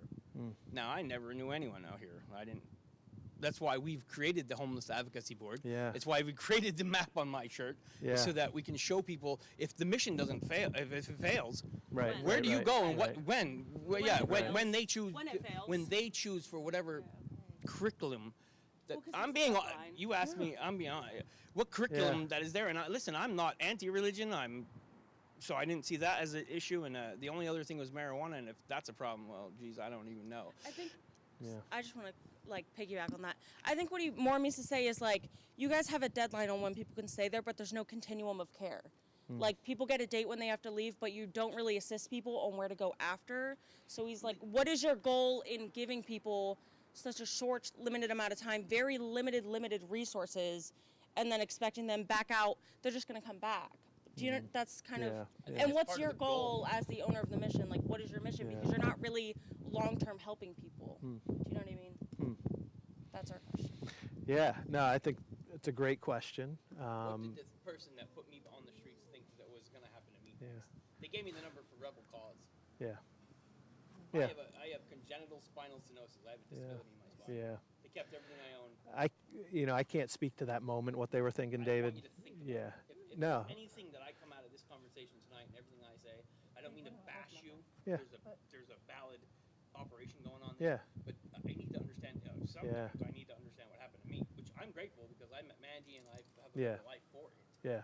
But what was the understanding and where? So, I can tell you what I believe our heartbeat is, and what I hope that our staff are carrying it out. We want everybody who comes through the door to, one, have agency around their own path once they're with us. And I'll explain what I mean by that. Because there are choices that you can make once you come to us as far as which path. And then it's our ultimate goal is that we'd love to see people experience life transformation. We believe that ultimately the best way that happens is through a relationship with God. But we also see life transformation and positive change happen in people's lives, even if they don't choose to follow Jesus and receive what God has to offer them. They can still experience positive change. And so again, as people come in, kind of that first choice is, do you want to do shelter or do you want to do residential? And speaking to that idea of that limited amount of time, there's limited space and limited resources. And we know that there are more people experiencing homelessness than can fit at Water Street. And so there are, at some point, you've got to kind of make that decision of, can it be a place of indefinite stay for everybody who comes through the door? Or do you create a space where people can choose to engage or not engage, and then through those choices, they get a path. One of them is a shorter path. Right now it's a 90-day. I'm not sure when you were there, but I know it used to be 60 days. And then once you're in residential, it's not, it can be even longer than that depending on what you're walking through and what goals you set. So the idea is shelter is 90 days. And again, we're imperfect in delivery of services, but in those 90 days, the focus is to provide support around two primary things. What's next step for housing and what's next step for employment if you need it, or finding that source of income, if it's Social Security, disability, if there's some other source, and then getting those basic needs so that you can connect to housing.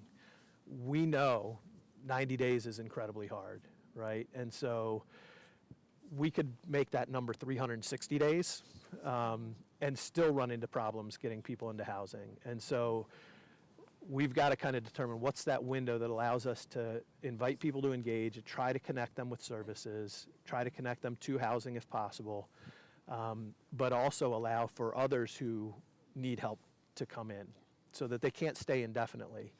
But if somebody's willing to say, look, I know I need more than just an apartment, or I need more than just a job that's going to pay me $12 an hour, $15, because I've been doing that and it's not working, then they can choose residential track. And residential track, it's like, okay, let's start looking at what are some of those deeper issues. That's awesome. It can't work when you start residential. And that was Correct, my problem. I didn't correct. qualify because I had a job and they told me to quit a $20 an hour job. And I'm like, going to do that. Right. So it's like that limits some people from joining that long-term program, even if they needed long-term help. Yeah. And that's one of the things that I have kind of appreciated and been really kind of learning about as I've been learning about the different programs is that there's not, and it's more challenging now because there's not as many options. Sure. But the reality is that there's not going to be a one-size-fits-all organization, and we work together to try to provide services across multiple different organizations. Yeah. And there are individuals that for whom Water Street works very well, and they are able to achieve that level of success and really do well. And then there are other folks that might not be the ultimate right fit for. And it's right now, I think the biggest part of the challenge is there are limited additional options for the folks that it may not be the right setting for, and that's a challenge that it's not fair to put on Water Street shoulders to expect you to be able to fill in those gaps. That's not realistic. And there. I hear a dissenting view. I No. It's not a personal conversation. Don't make it personal. But what I'm going to say is that it's not your responsibility, and at the same time, you cannot use your religion as a basis to discriminate against those that don't follow that religion. Because while I was there, the religion was used as a way to belittle and demean me as a human. Wow. But it isn't suggested it was at the door. They can if they choose, but it's not. Nope. It's not suggested Dave, at the door. I'm speaking. Please let me speak. Yeah. It's also, that's what turns a lot of people away. Like, there are people who would rather sleep on the street. And when you're in residential, you are forced to go to church. You have to go to it as part of the residential program, even if you're not religious. Right. So that's also limiting to a lot of people. You speak of choice, but there's really not many choices. You have a curfew. You have to eat what is served. You have to go to these meetings. You have to participate in these classes. You have to follow all of these rules. I'm not going to speak, I'm not going to go on a rant, but what I will say is that the religion that was taught there was not welcoming to me. I was told I wore a tank top, and one of your staff told me if I was raped, it would be my fault. Wow. And I feel like that's not a very Christian thing to do. So it's I get that you guys are a Christian organization, but I don't think it's right to have that as your main focus because it's not inclusive to everyone and it's not welcoming to everyone. A lot of people have a lot of religious trauma, especially with Christianity, and you guys being the only shelter there is. Everyone else is closing the shelters. Otterbahn's opening, and I hope it goes well. But for now, it's like, and for many years, it's been the only choice. And it's like, okay, do I want to sleep outside and risk being raped, murdered, you deal with drugs, crimes, all this stuff, or be in a place where I'm going to be dehumanized, belittled, forced to do things I don't want to do, like talked down to it all the time, being told I have resources and I have a case manager, and then I never see them because you're understaffed and you don't have the capability to actually help the people you say you want to help. Or it's like, if many times I had the cops starting to be called on me because I was simply asking for help. I'm crying, sitting outside crying because being homeless is an extremely traumatizing and overwhelming experience, and told if I don't stop crying, they will call the police. That was your mission. So it's just like, you speak on these things, and I know you're trying to do good, but there are so many stories where that is not the case. And it's sad, and you know what I mean? It's like, you can't just not talk about it. You have to give a voice to it and make change on those areas as well, because just because people are homeless does not mean they don't have value, does not mean their opinion should not be respected and listened to. Yeah. I got help in this city, but it wasn't from you. And that's a lot of people. It was eventually when I got pushed out of The mission, to be honest, for a lot of people is the last resort. I sat down in that interview and I was like, I don't know what else to do. I called 211. This is the only place they told me to go. As soon as they said, and do you believe in God? God will help you. I broke down crying because I knew exactly what I was walking into, and that was my entire experience. Christian trauma the whole time. And it's like, that's not... But I don't feel that way. I feel that I am devout. And that was me. Everyone has a different experience. I was aligned with the idea that there's something more. Yeah. You know, I'm very spiritual and devout. Yeah. I didn't understand the basis. I thought people liked me. I went into the second state. Didn't mean to be a beaten for the mission, I'm sure, but I'm sorry. Hey, no, I'm sorry, no, Miss no. Mandy. But you know. No. I'd here. rather have the honesty and I'll what always be you're. honest. Even though you guys might threaten to call the I cops knew on me, I'll that. still be honest. Yeah. So. Yeah. No, I came here. I broke down here. Unfortunate on my part, disability. I went in the mission, loved it, the tree, in the lobby, the whole 9 yards. I made it to the second floor. I had a guy rob me. I told the staff about it. I ended up being thrown out because there was marijuana in my system, not on my property or whatever, and I had the medical marijuana card. I had a disagreement about religion.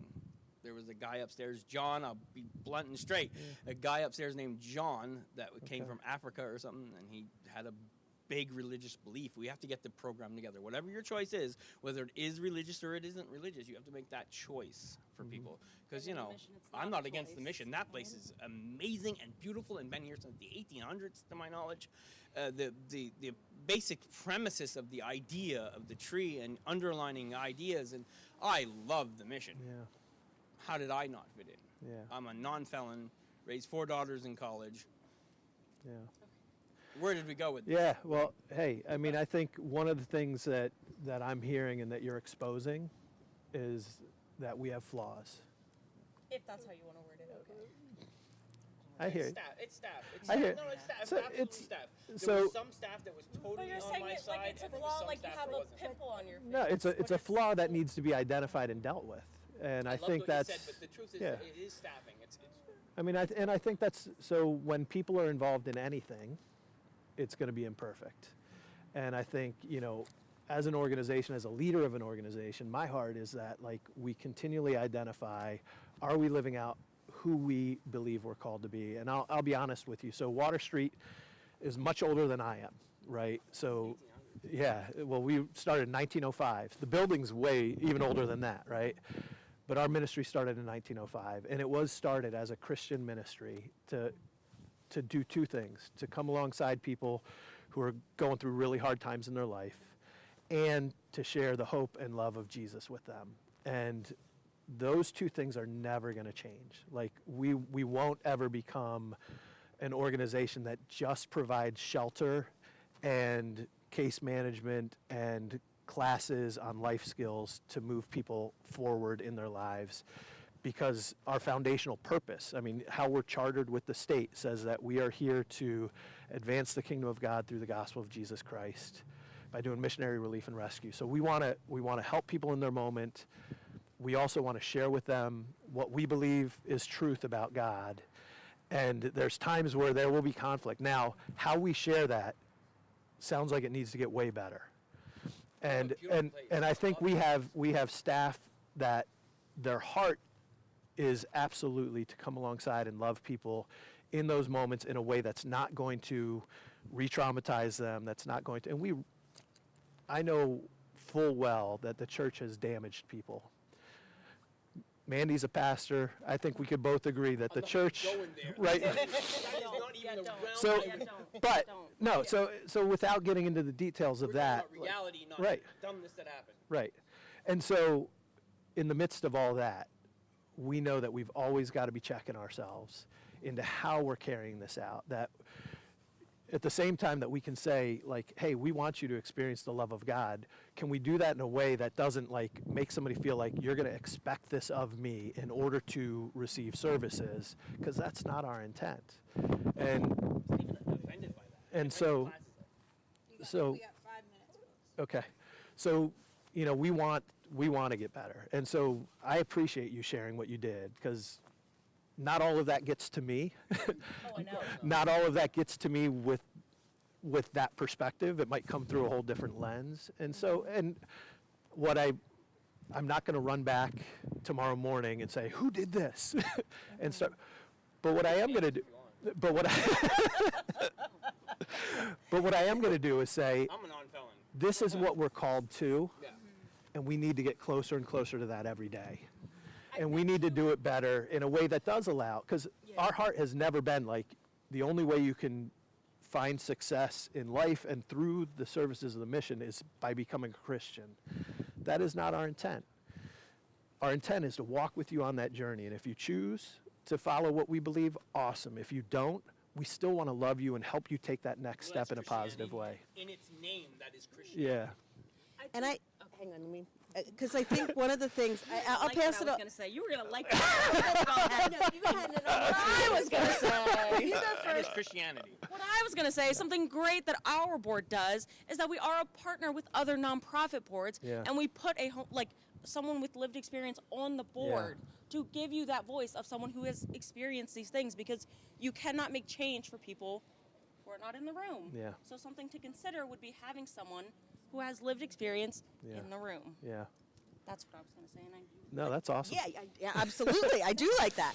And I was just going to say, one of the things that we talked about a lot when we were looking at the boards that folks were going to serve on, was really choosing an organization that's mission statement aligned with the values. And we had folks on the HAB who were very clear.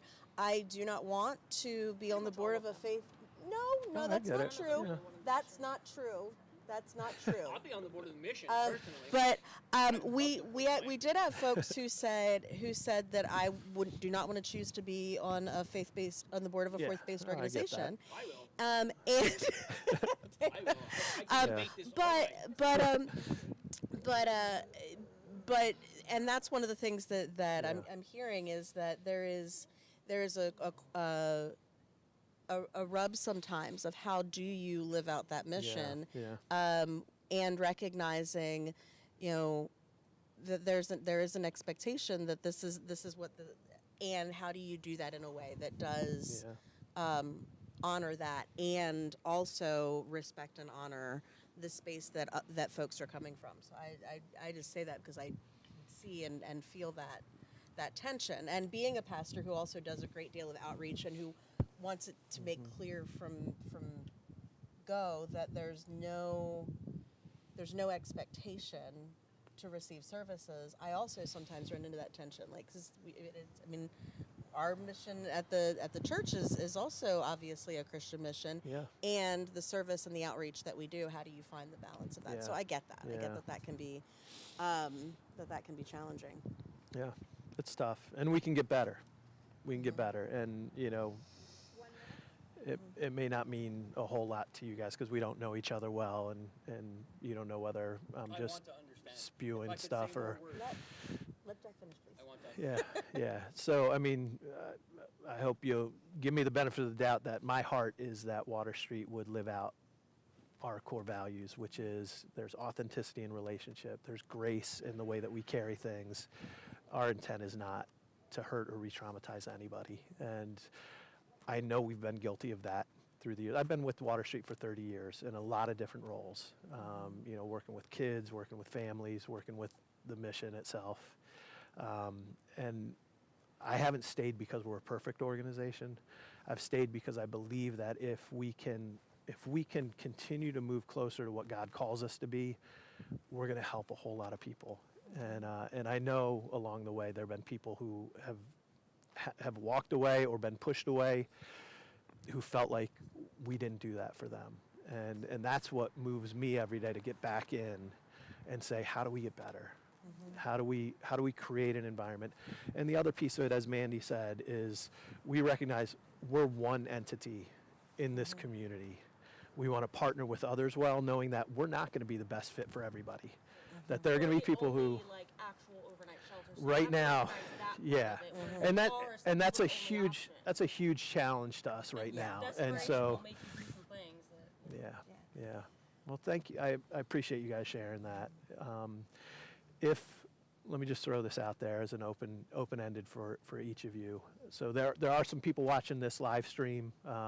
There's some of this, may get re-shown to some of our supporters.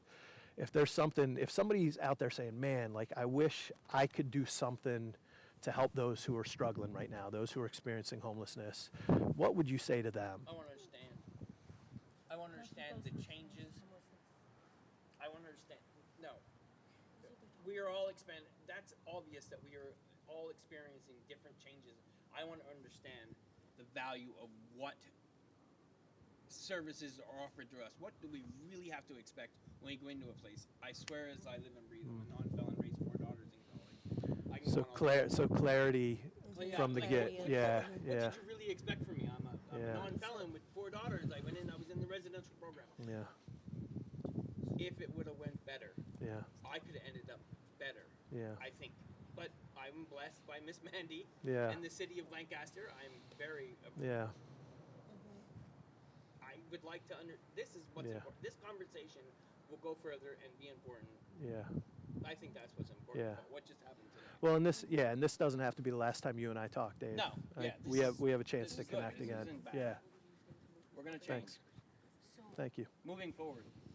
Just to clarify, the question that you were asking is if someone is out there kind of feeling like they are wanting to maybe step in and offer some support or do something, what's a way to truly help individuals who are experiencing being unhoused? Yeah.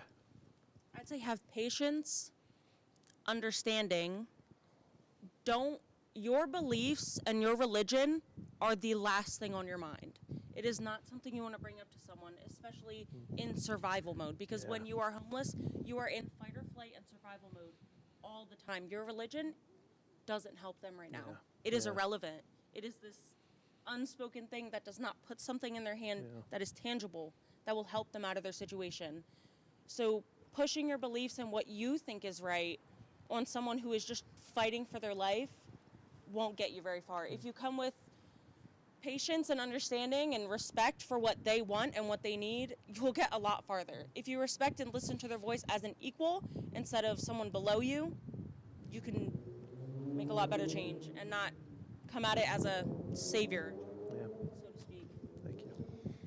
And kind of along those lines, I think for me, I would say see people. Mm. Yes, see people. Yes. Smile at individuals. Say hello. Have conversation. Get to hear people's stories. There is one of the things that is the most beautiful thing for me in the work that I have been doing is.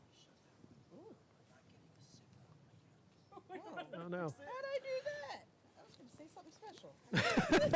How do we fix it? The red button? I swear to God. The red one? Here, let me see. Is it the? Jack, why don't you also say something to make sure we're getting your mic? Are you getting mine? Testing 1, 2. Hello.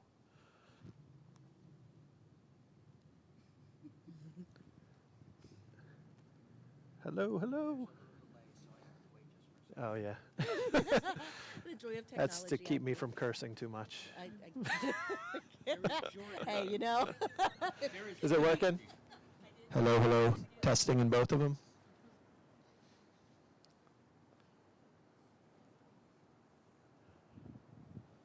Anything?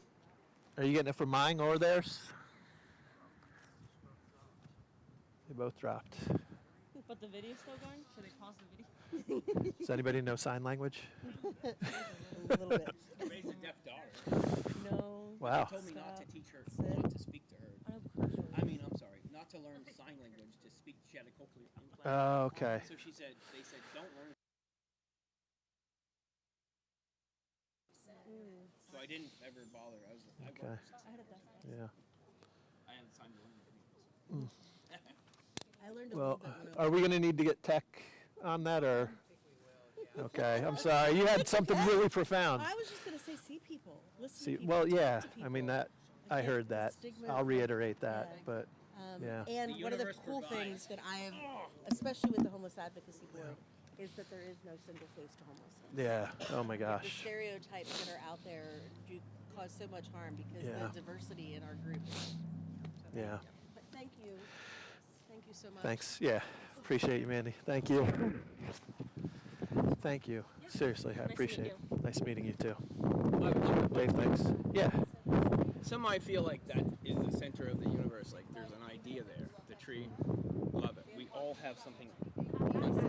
Yeah. The tree grows are atoned. Yeah. I love that. Yeah. It's a great image, and I think it speaks truth. Yeah. The value of what exists there and how it can help the right people is staggering to me, and how I became. Yeah. It's mind-boggling. Yeah. Now I am grateful to the universe because I found her. Yeah. I have my own place now. I'm so glad. Yeah. I'm so an advocate for what happened to me here in Yeah. the city. Like, I was a construction worker. I have 4 daughters in college. Never needed any of this. Wow. Why the universe decided to put me here and debate this conversation.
Salinas. Yes, It's how good to are see you? you. Good. I'm doing well.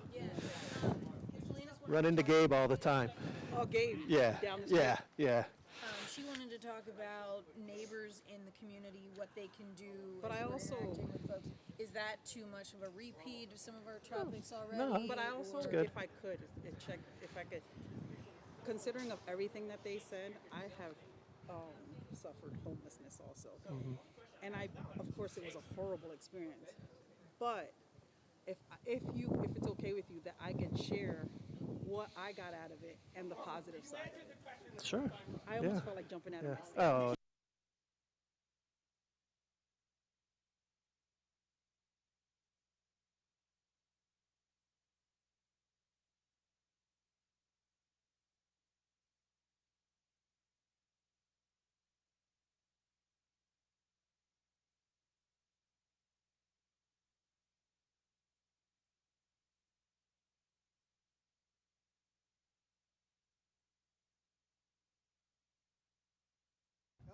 Good. So now. So it's still coming? Right. Yes. Cool. So Bob will signal you when he unmutes. Selena. Salinas. Salinas. With an S. Yes. It's Celine with an S. All right. It's getting colder out here. It is.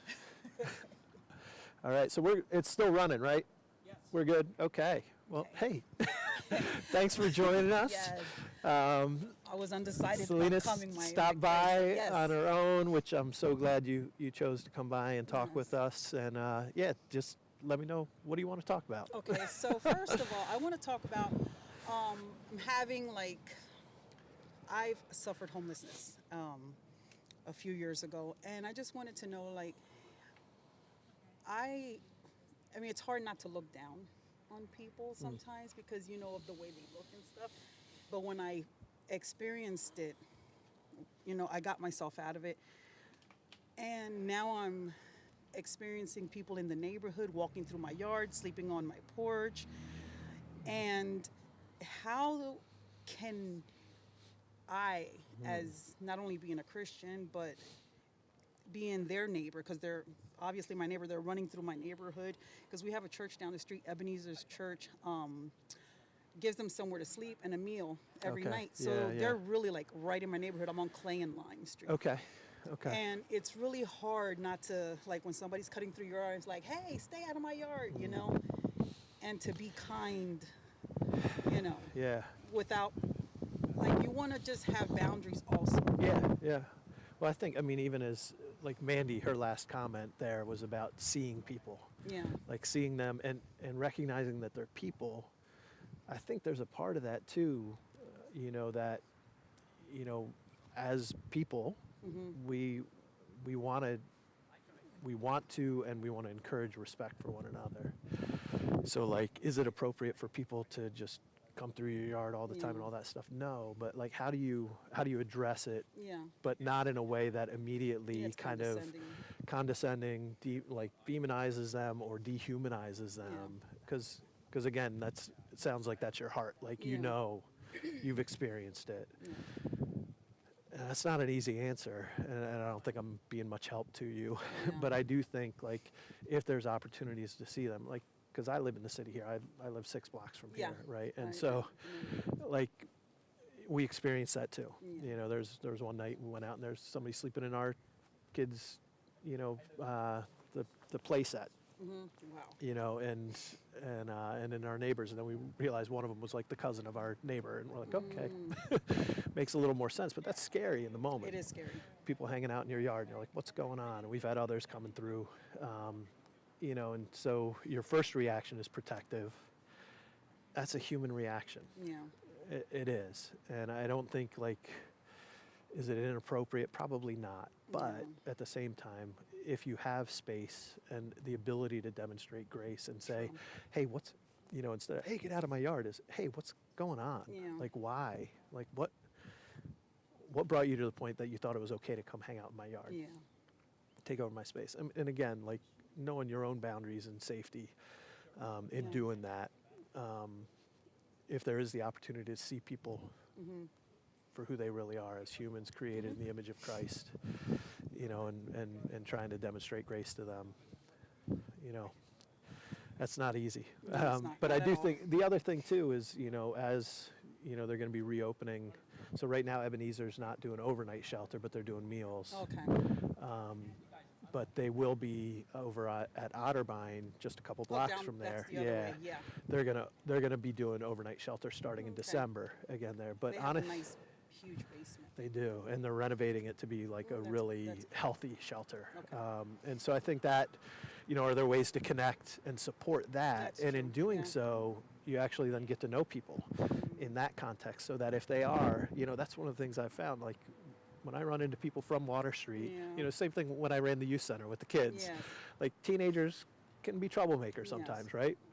But it was remarkable the times where I'd see a group of teenagers, but I'd know one of them from the youth center. I'd be like, hey, Izzy, what are you doing? or whoever. Yeah. It changes the whole complexion. Yeah. So somebody, like, people who may be being disrespectful of your property, but you know them by name because you were just volunteering last week and you saw somebody, and now you know their name, and you're like, Sam, what are you doing? And they're like, oh, wait, you live here? Yeah. Like, yeah, like, we're here to help. Like, so, I mean, the more we put ourselves out there and build relationships as we're able, it does empower ways to address those things in the moment. But that's a hard one, though. I mean, it's because I'm alone, and then my daughter lives with me, and then my grandson, he's only 3 months old. Yeah. And my daughter always says I overextend myself too much to strangers, but since I'm in the medical field, it's just natural. You're wired that way. Yeah. Yeah. So she gets upset. So now I sort of look at it a little different. Like, I have volunteered with women on substance abuse, and that was an experience because, like I said, I just was like, I took them to church. I was like the church bus driver. Yeah. And I was like, oh, make sure you hide everything in your van, And then once I got to know them, I started feeling like really convicted on the way I felt from the gate. And then another thing, one time I drove them home, and I saw a police officer in front of the building where they lived. And I parked across the street and I asked him, I said, hey, do any of you have warrants? Because I don't want you to get locked up. How about if we take care of this? So, Yeah. I guess it does make sense to, if you extend yourself, you get that compassion, and then you recognize and you get to know the community, and Yeah. works out. Yeah.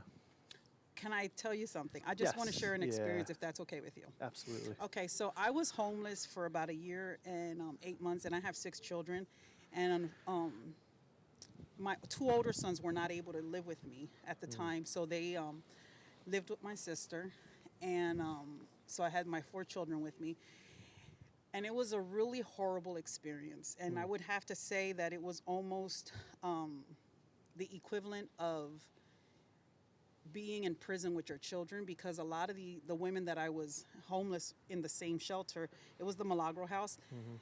It was a lot of the women were drug addicts, and they were kicked out of their house. Their situation was different than mine, and I almost felt like I was better than they were, unfortunately. I did make a lot of friends, and it was really hard, and I hated it. I really did. But one thing I will say is, I was backslidden at the time also. I will say is, everywhere you go, every good situation, bad situation, I feel like you learn something. And I was there, and I hated it, like I said. But I didn't have any food because I couldn't. They wouldn't give me assistance because it's like, well, you were employed, get unemployment, and then unemployment wouldn't help me either. So it was a really bad situation. So they had this pantry in the basement, and I fed my kids from that. And then I had milk because some of the girls were nice enough to give me milk from their WIC, and then they would steal that. But at the end of the day, and with the almost 2 years I was homeless, I learned that it was bad, and I didn't like it, but I took the good out of it. We went to school. The girls had to go to school, so I learned a lot of stuff. I got my GED. Yeah. I learned some things that I never experienced. Like, I went to certain plays and stuff like that. I didn't like them all like that, but they were, they were educational. Yeah. And I know a lot of people say that, the mission is Christian-based. But guess what? I was at the Milagro house, and that wasn't Christian-based, and it was horrible. It was horrible. I slept in the attic with so many beds because I had so many children. It was like a little maze, like a mouse maze. And, you could say that that because it's faith-based or they're pushing it down your throat. I don't feel as if they're pushing it down your throat. I think this is what the gospel asks us to do, and we're all human, so somebody might make a statement that is not godly, but that's human error. I mean, you could be at a shelter that's not Christian, and the same thing could possibly happen. And, I just hope that whatever people are going through, and if they go to the mission, I just really hope that they understand that this is not something that we want to force on people. We just want nobody to be lost. And that's the goal of Christianity. And sometimes people, I don't like that word myself. I like to say, I love the Lord and I'm Bible believing. And that's only because Christianity has a bad rap. Yeah. But I truly believe that Jack is doing a lot of good in this community. And I'm not sure because I wasn't here earlier.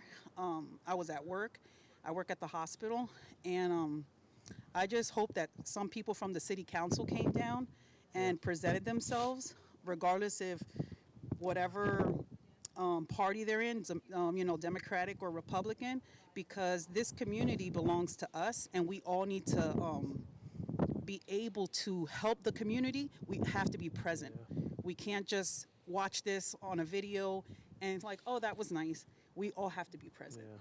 And I just really, I want to say that you're doing great things. Izzy says a lot of great things about you. And I know there's things behind the scenes that your daughter shares with my son and he shared with me. And I know that Christ is in you and you're doing a really great job. And I want you to know that. Thank you, Salinas. Yeah. I appreciate that so much. Thank you. Thanks for coming out. Yep. And thanks for sharing your story, too. Oh, no problem. That means a lot. All right. Yeah. All right. Yep, have a good night. Have a great night.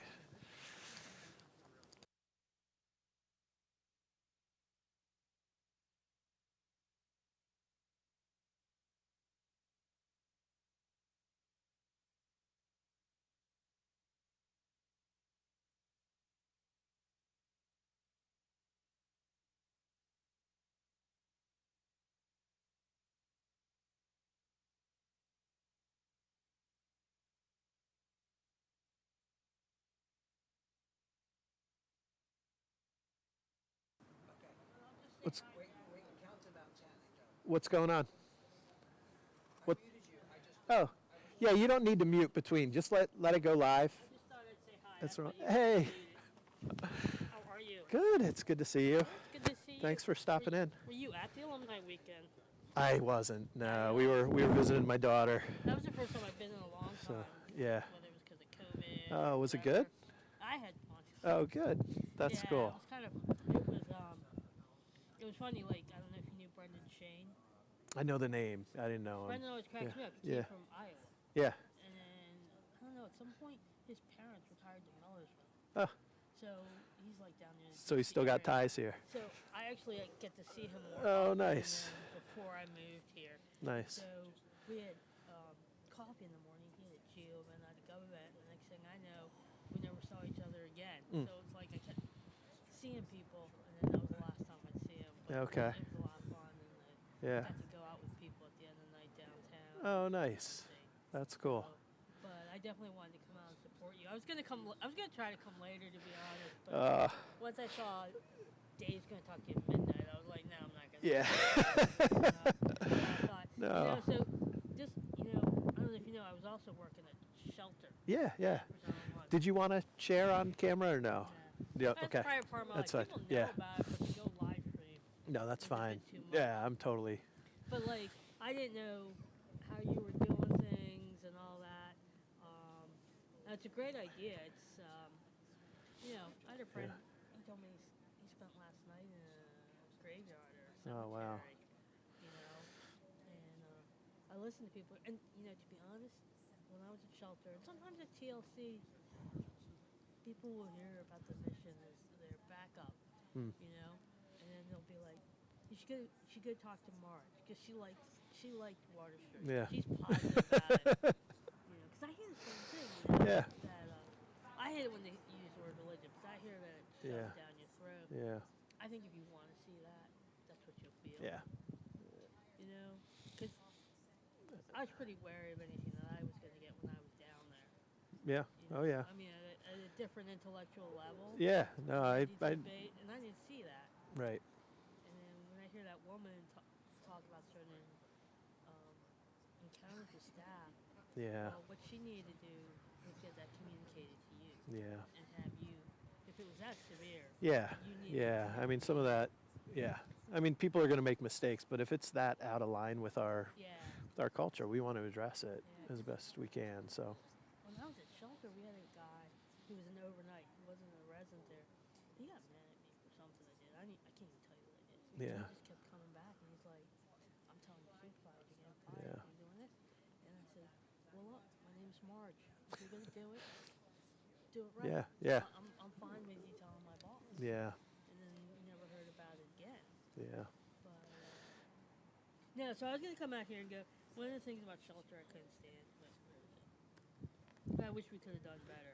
Was look, here's what I would do. Where is it? Here, this is what we had to give people. That's what I had to give people coming to shelter sometimes, because Yeah. we didn't have anything left. Yeah. I thought, well, you should see it Hmm. and try it yourself. Mhm. Good water, and that's supply. Yeah. Sometimes, some nights it was better. Yeah. But I remember that because even the staff didn't want to eat it. Yeah. I hear you. Yeah, so, I wish I saw you more often and we Yeah. could talk. Yeah. You're still working at TLC? Yeah. Yeah. And I feel bad about everything that's going on, the shortage and the numbers of It's people tough. you were limited and taken. Yeah. And TLC's going to be... They're going to do a big renovation there. Yeah. Yeah. They're practically Yeah. taking down that building. I Yeah. don't know all the details. I don't Yeah. even know where I'm supposed to go off site Yeah. I think they're still working out the details, but I think they have a place, so that'll be good. Yeah, because I So, barely. do you want that? Thank you. You don't even want it. I had my snacks. Somebody brought me dinner, and so I'm okay. That was a good part. Yeah, thank you though. No, it's good to see you. We'll definitely try to run into each other downtown and connect. Yeah, Or we can grab coffee sometime. yeah, because it's funny because basically I have all my days free. Okay. I don't necessarily do anything with them. I mean, I sleep in and then maybe I get to do. Are you working the overnight hours, or are you working the second shift? Yeah. Oh, overnight. Okay. And it varies Yeah. a lot of times. If I'm lucky, I get to cover for somebody. Okay. The day after the election, I'm going to be covering the 9 to 5 or whatever. That day, and I actually paused before I thought about, Do I want to be out on that day, or do I want to be hiding somewhere? do I want to be having a good day? Well, it reminded me Yeah. because of the election in '88. That was the first time I got to vote. I remember Okay. I was living on Second Dub, and what was it? I had some paper due overnight or something. And then when Bush won, they announced it. I was like, I gotta finish this paper. And then I went out. And yeah, like that year, when did he come? Bush came to York. Okay. And they contacted the college because they heard it was like more conservative than most schools. Okay. And they asked if they would bring students. So Oh, that's funny. Marcy and I got on a bus. Okay. And we got to be put in the crowd. Oh, and nice. we got to meet them. They wanted young people Okay. out in the audience. Yeah. But we had a lot of fun the next day. Nice. But I was like, I was like, that's good 8 hours the next day and stuff like that. And like I said, I'll never work during the day there. It's kind of funny. Yeah. It'll be a different vibe, I'm sure, than the overnight. Yeah, but then somebody I talked to said it is really quiet there too. There's not Yeah. much to do. Yeah, if people are out at work or school or whatever, so yeah. And by the time I get there, they're going to bed. Yeah. Whatever. We got a Yeah. couple people who they come down, they can't stop talking. They tell me too much about their life.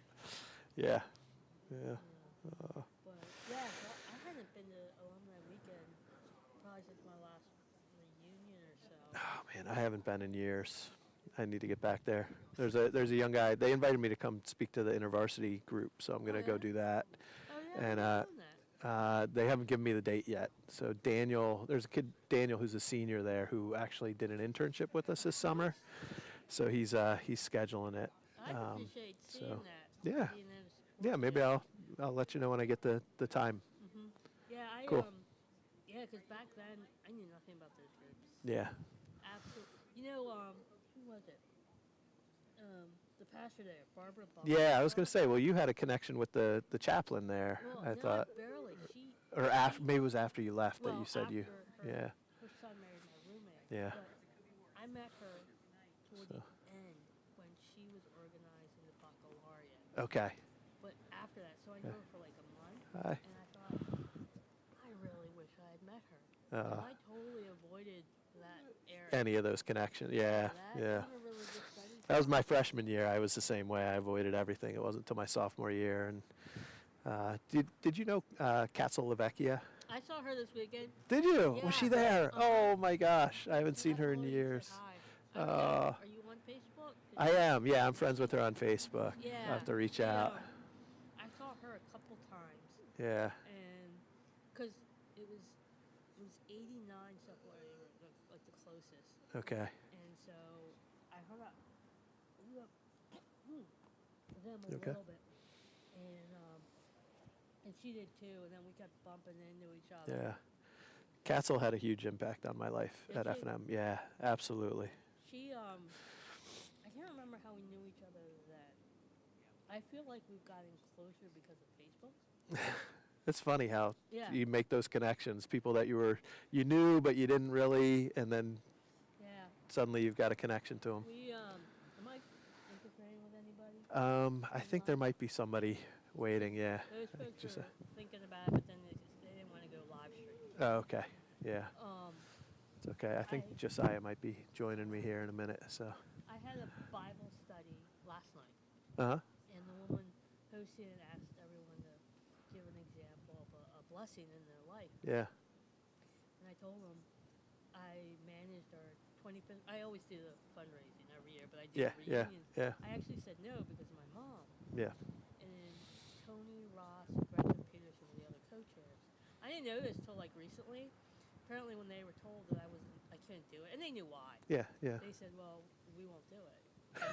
She raises like big money. If Marge isn't doing it, we're not doing I it. didn't know that, and that's why now I know they came back to me and I said, "Well, I'll do it till I can't do it." Yeah. And I was able to do it, and I got someone to stay with my mom for 4 days. Wow. Or my brother paid someone to stay with my mom for 4 days. I found out later. But I told them, like, I'd always been friends with Tony and Gretchen, and Tony has health issues, and he's been home. Oh, okay. So we were talking a lot. And then there were all these people on the committee, and I had no place in recruiting people. And I was talking to them, like, maybe by committee calls and by Facebook and stuff. And, like, one woman was a doctor. And the thing she and I had in common was we loved coffee. So we were always talking about that and health issues. And then there was another woman there who had lost her mother and had that relationship. Like, every Yeah, person yeah. I told the study group, they had, like, one little thing in common with me. And it was like a whole committee. It was almost like the committee was brought together for me. Wow. And I Wow. told them, I was like, afterwards when I looked back, I went, that was like the biggest blessing. Wow. Almost a year. To have all those. For me. Wow. And so every now and then someone would say, you know, I remember what it was like when my Yep. mom was sick. And, Yeah. you know, and someone would, you know, say, do you have any healthcare questions? And she's like sending me coffee. But I was like, you know, I look back and I tell people, I said, I have to tell you, Facebook was a blessing. That's wild. I made more Yeah. friends that way between them and me. Especially in those seasons where we need that. Exactly. Yeah. I didn't That's so go cool. to it for that Right, right, reason, right. And it just came to me, and I said, That's cool. I just never called it a blessing before. Yeah. I just call it good luck, nice coincidence. But yeah, There's something behind it. But I'm still going Yeah. to Branch and Vine. Oh, awesome. And, Awesome. And did you hear last year I was baptized? Yeah, yeah, that's awesome. But yeah, I'm still going there, so I go to things like the Cool. Bible studies. Yeah. And a lot of Heather things. is the pastor. Yeah, Yeah, she's awesome. She's great. Yeah, there Yeah. was a time I think I might have been during the time when I was there during all the downplay of COVID and all. I think Jeff was talking to her about coming to one of the chapels, but I don't think it ever happened. Yeah, I don't think she has. We'd love to have her connect at some point. That'd be great.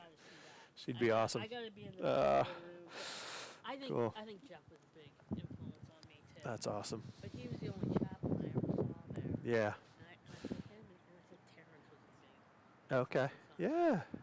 That's cool to hear. But yeah, I wanted to be here to great. support you. To be honest, Yeah. I think I'm gonna get an Uber back. Well, thanks for stopping by. Take care. Appreciate but it. yeah, I wish we could spend more time. Yeah. I told Yeah. you, I got people who they want Jack's story of F&F. That's not how I know him.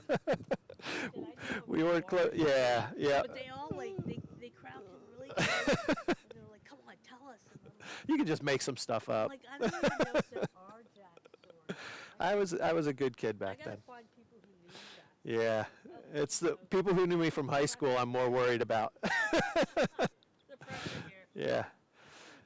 Take care. You taking pictures now? Yep, just taking some photos. My Go name's for it. Nate Willison. Nate, Marge.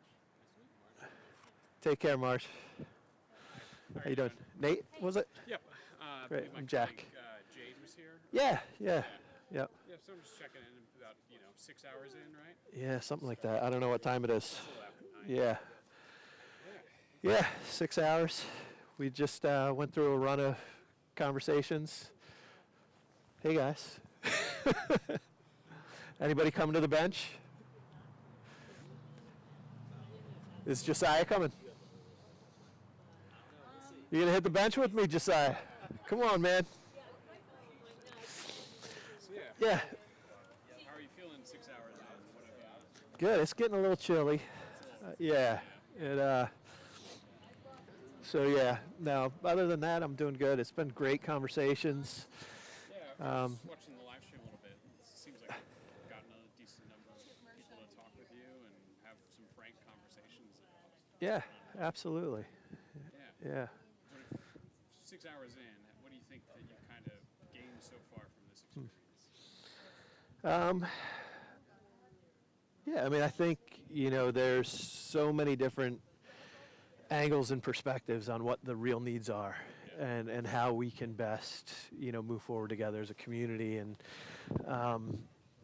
that's always going to be part of the challenge is that, I guess one of the things Mandy said is that, like, we recognize that, it's not just about Water Street. It's not just about the food hub. It's not just about Mandy and the outreach workers and the community. It's like our hope is that ultimately if we can connect and collaborate with each other and create enough of a web that everybody's going to get what they need. Everybody's going to get that support on their journey. And, we're not perfect in how we do it. But, each agency and each individual in the community has a role to play.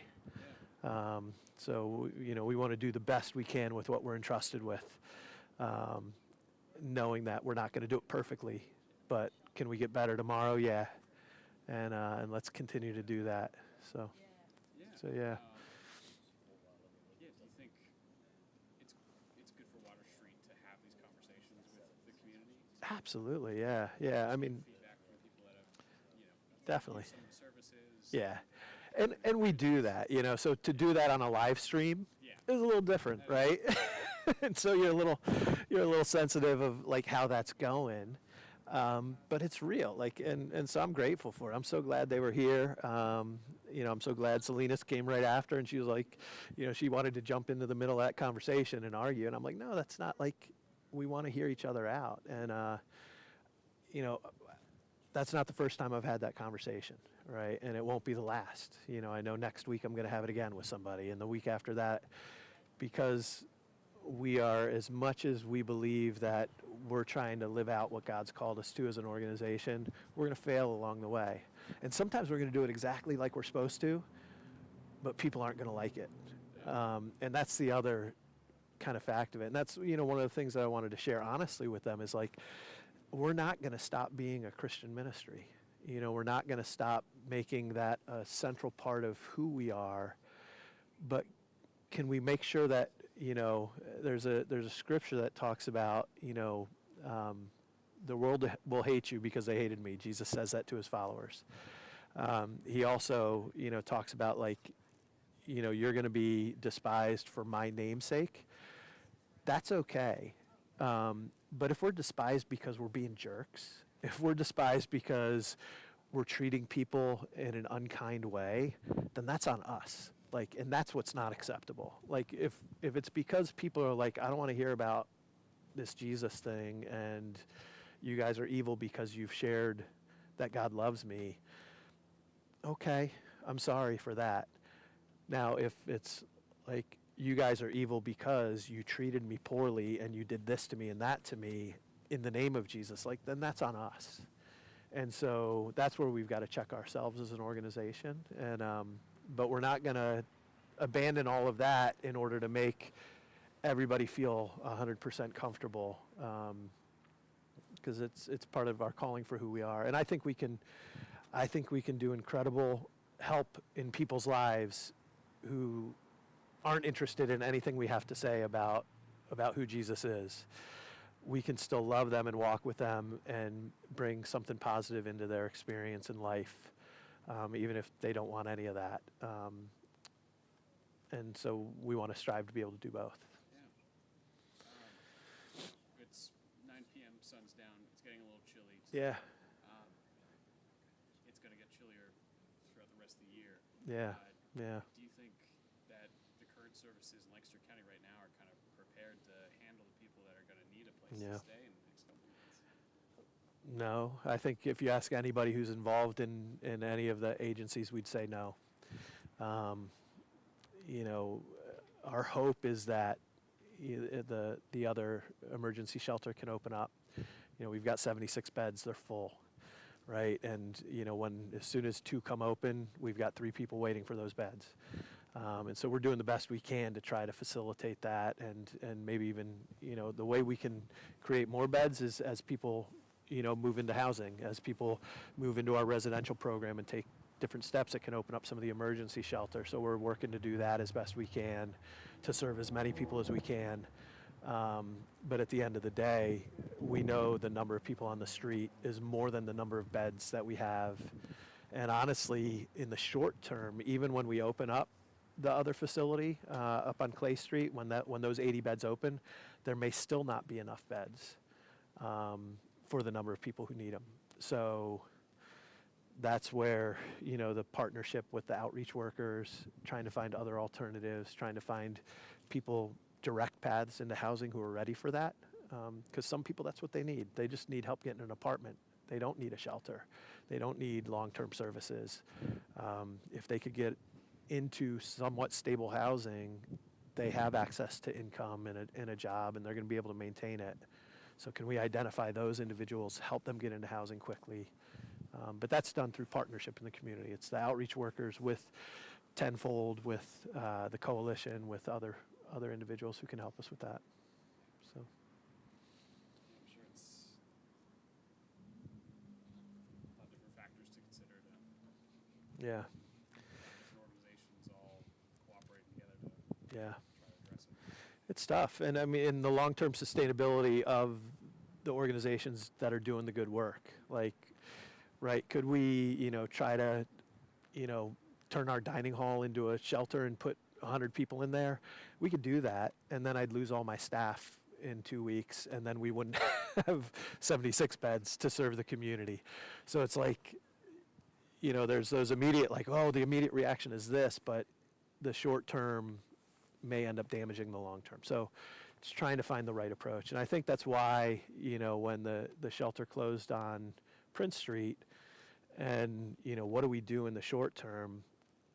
There may have been opportunities, I don't know. I wasn't part of the conversation, but could they have, forced open another shelter?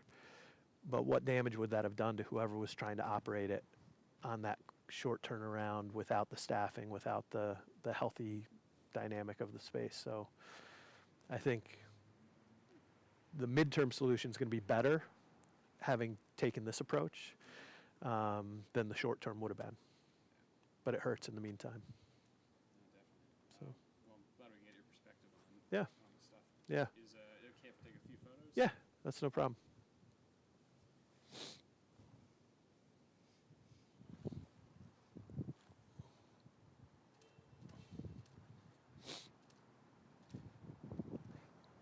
Glad you guys have your own lighting. No problem.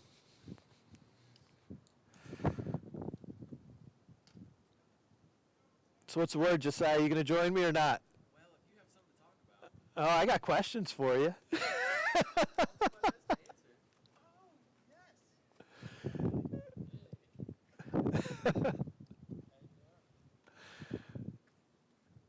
Hey, Connor.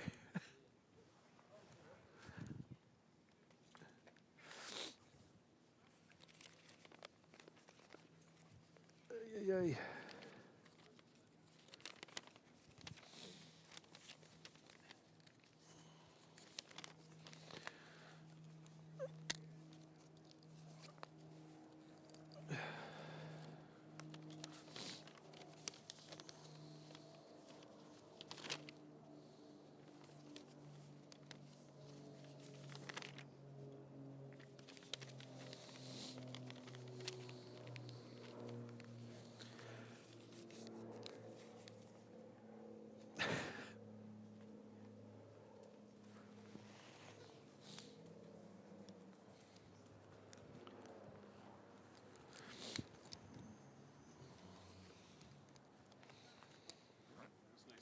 Yeah, man.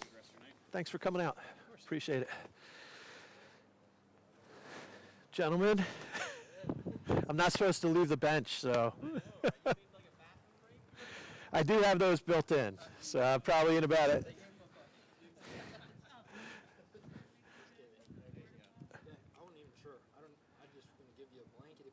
Oh man, I appreciate that. I do have one over there, so I appreciate that. I don't live far, so. Okay. I'll see you tomorrow. Yeah, I thought, I was like, I didn't think you were coming tonight. I was looking at what I had to do tomorrow, and I was like, did they just leave them out there? That's what I was telling you. It's cold out. Dude, oh man, I appreciate that so much, man. Thanks so much, man.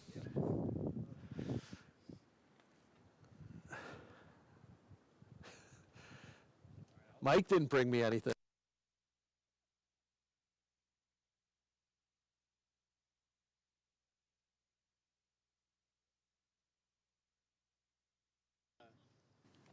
Is there like a hair and makeup department? that I gotta go before I get 10 seconds. Okay, there we go. Oh, was I muted that whole time? Okay. Oh, there you go. So they can clip it. I don't know. I think they're worried I'm going to swear too much on this. There you so. go.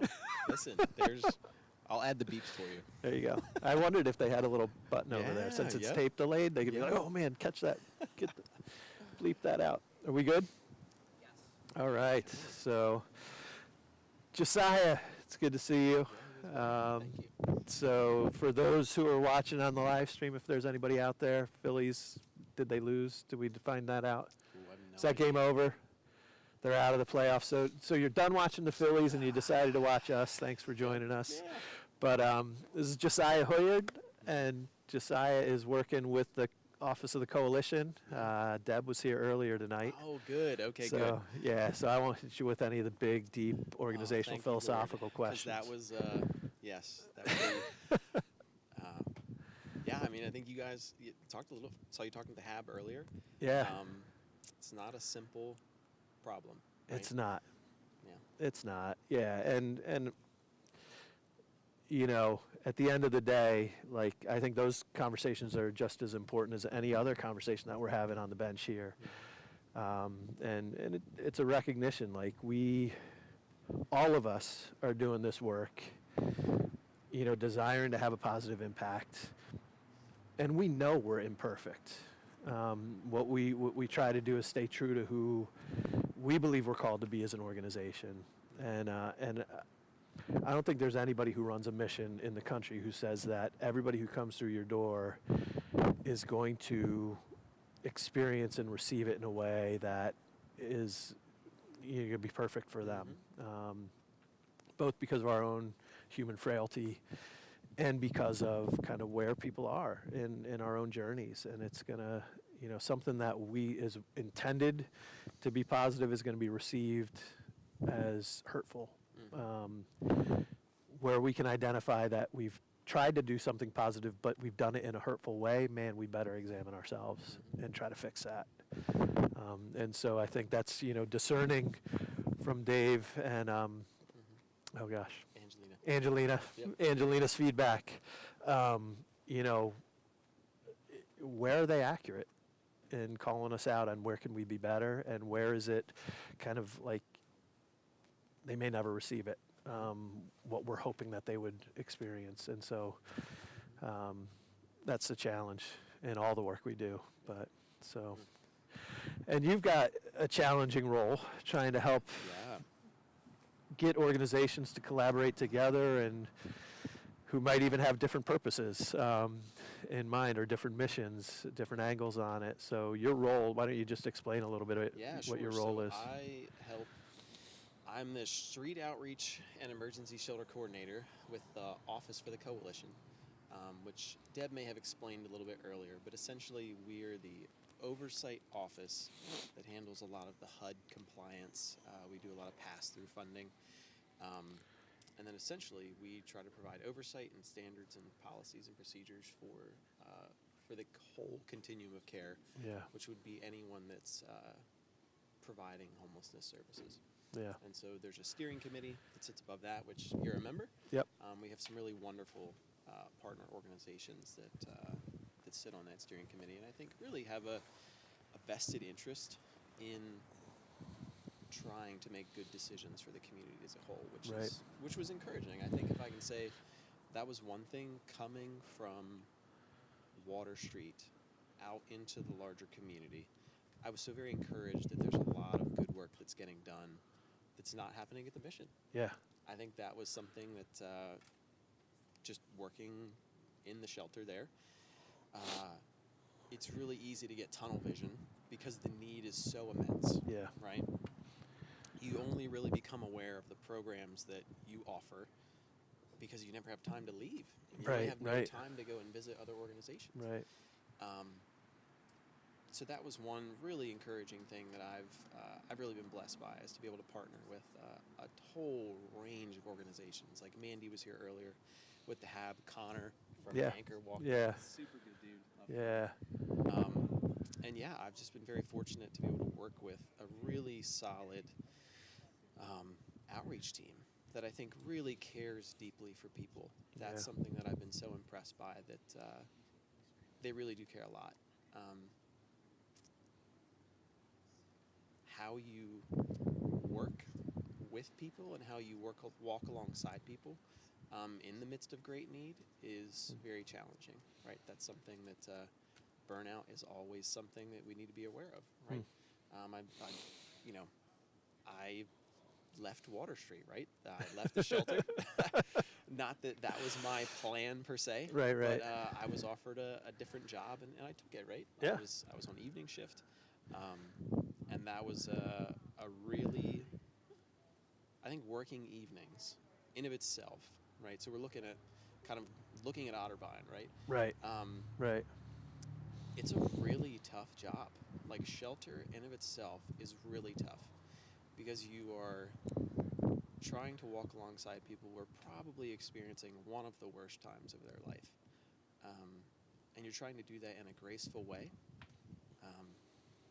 I think one of the things that I had to learn was that you often will catch a lot of emotion that's not actually directed at you. Right. Right? That's something that I had to learn, that it was like, oh, okay, well and people would eventually say, like, by the way, I'm not mad at you, I've just had a really bad day. Like, oh, okay, I totally understand that, right? Like, And sometimes they wouldn't say that because they weren't that's very true. that self-aware. Yep. But you got to the point where you recognized it. Oh, yeah. And honestly, it's amazing how many times after dinner people will be in a much better mood, right? And that was a great reminder for me of how something tangible, like a warm meal in the evening or a warm shower before bed, is something really it's just practical and life-giving, right? Yeah. It's something a lot of us take for granted that, we talk about, there's literally a whole meme of, like, shower thoughts, right? It's like, I've gotten so relaxed that my mind can actually freely wander and I can think about the most random things, right? And there's such a decompression aspect to that, right? Like, I feel safe enough that my mind can sort of wander without being in that fight or flight mode. Right? Yeah. And that's not saying that the showers at Water Street are that peaceful. I hope someone felt that peaceful. But hey, they're better than they used to be. Yes. Oh my goodness. I worked. Yeah. Because were you here pre-Providence? I was. Yeah. I got a year and a half in the old shelter in 5,000. Yeah, right. So those shelters, those showers, not in a million years. No. They did not bring peace and everything because you're separated by a curtain from a room full of strangers. Yep. Yeah. They had those really wild, and we wonder why people struggled with their hygiene. Yeah. Yep. I'm not getting a shower. No, they had those little, I would call them like the camp style floor mats. They were little squares.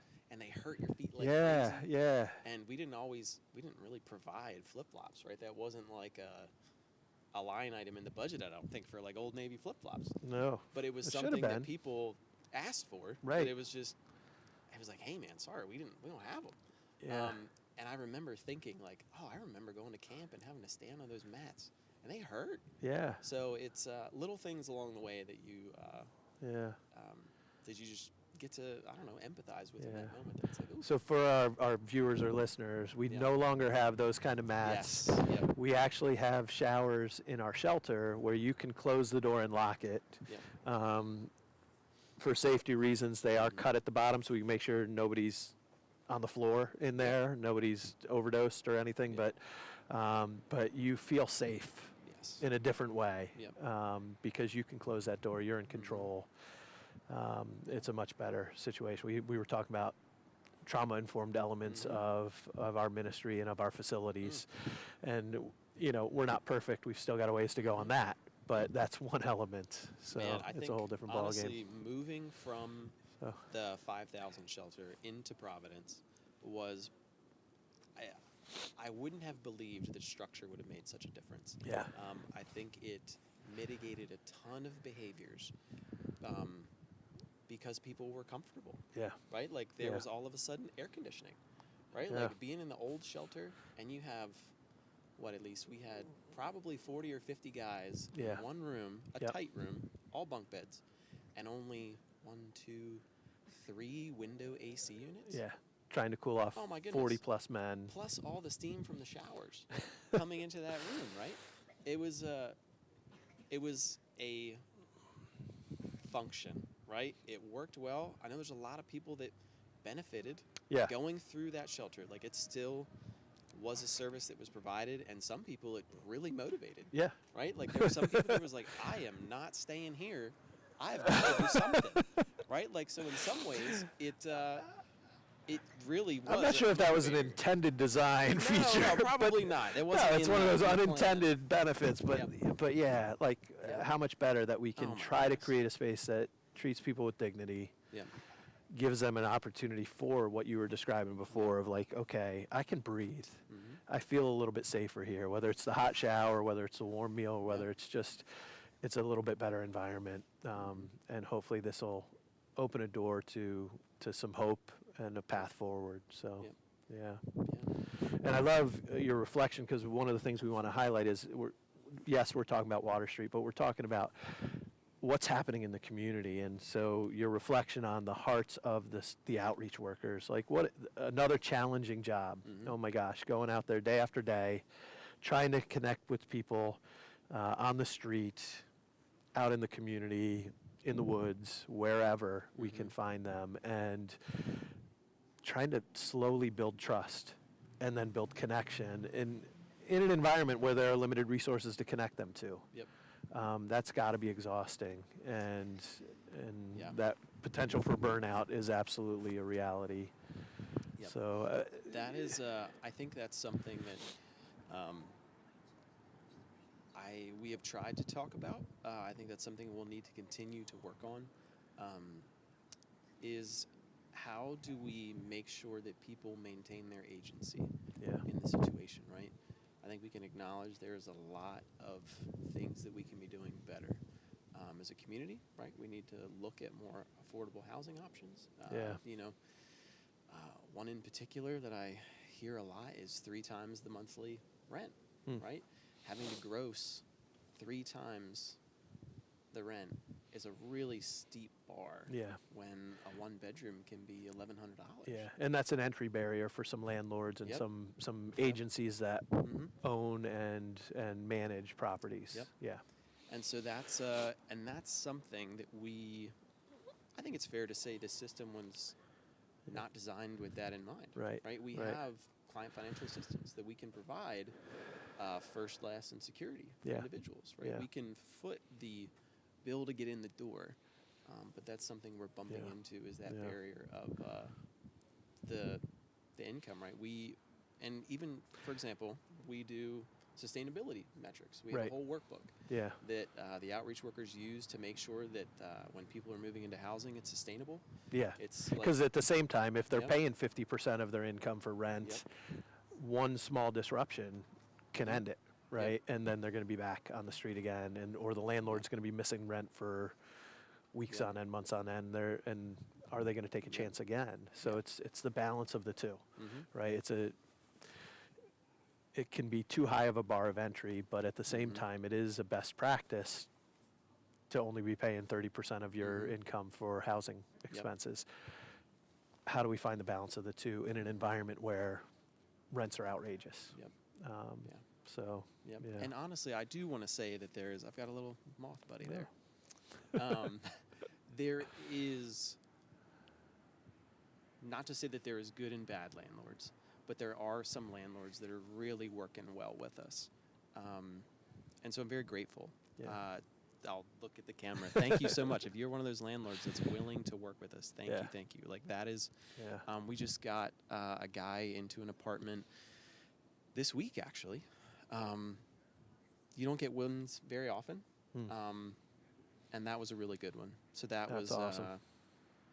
that was a really nice win, I think, for the community. So one of my roles, I help facilitate that 1 p.m. Outreach meeting, which brings together all the outreach team. We have a lot of community providers there. Think like street medicine. We have LGH's representative from the ER, the social workers from Lancaster City Police. Oh my goodness, we have a lot of people. Lancaster Behavioral Health, Crisis, Blueprints, Anchor. A lot of the people that we end up contracting with to do, rapid rehousing or something like their outreach all come to that. So we're very grateful to be able to partner well with a lot of those people, and we certainly try to. That's to the best of our ability. So cool. Yeah. Well, and that ties into the question I was going to wrap up with, which was, what gives you hope in a very challenging environment, and dealing with what feels like insurmountable odds sometimes. What gives you hope in that? And maybe that's your answer right there, is that you do see such great people and organizations committed to working together. But maybe there's something else too. Yeah, I think, for an example, I think I heard you mention earlier the meeting in SOE. I don't think this is a problem that we can solve just with contracted agencies and workers, right? Like, this is a community. It needs to be a community solution, right? Like there's, for example, you mentioned like an interim shelter, maybe like the interim to the interim, right? Yeah. It would need a ton of community support because we can't keep leaning on the same providers that are already doing a lot of the work.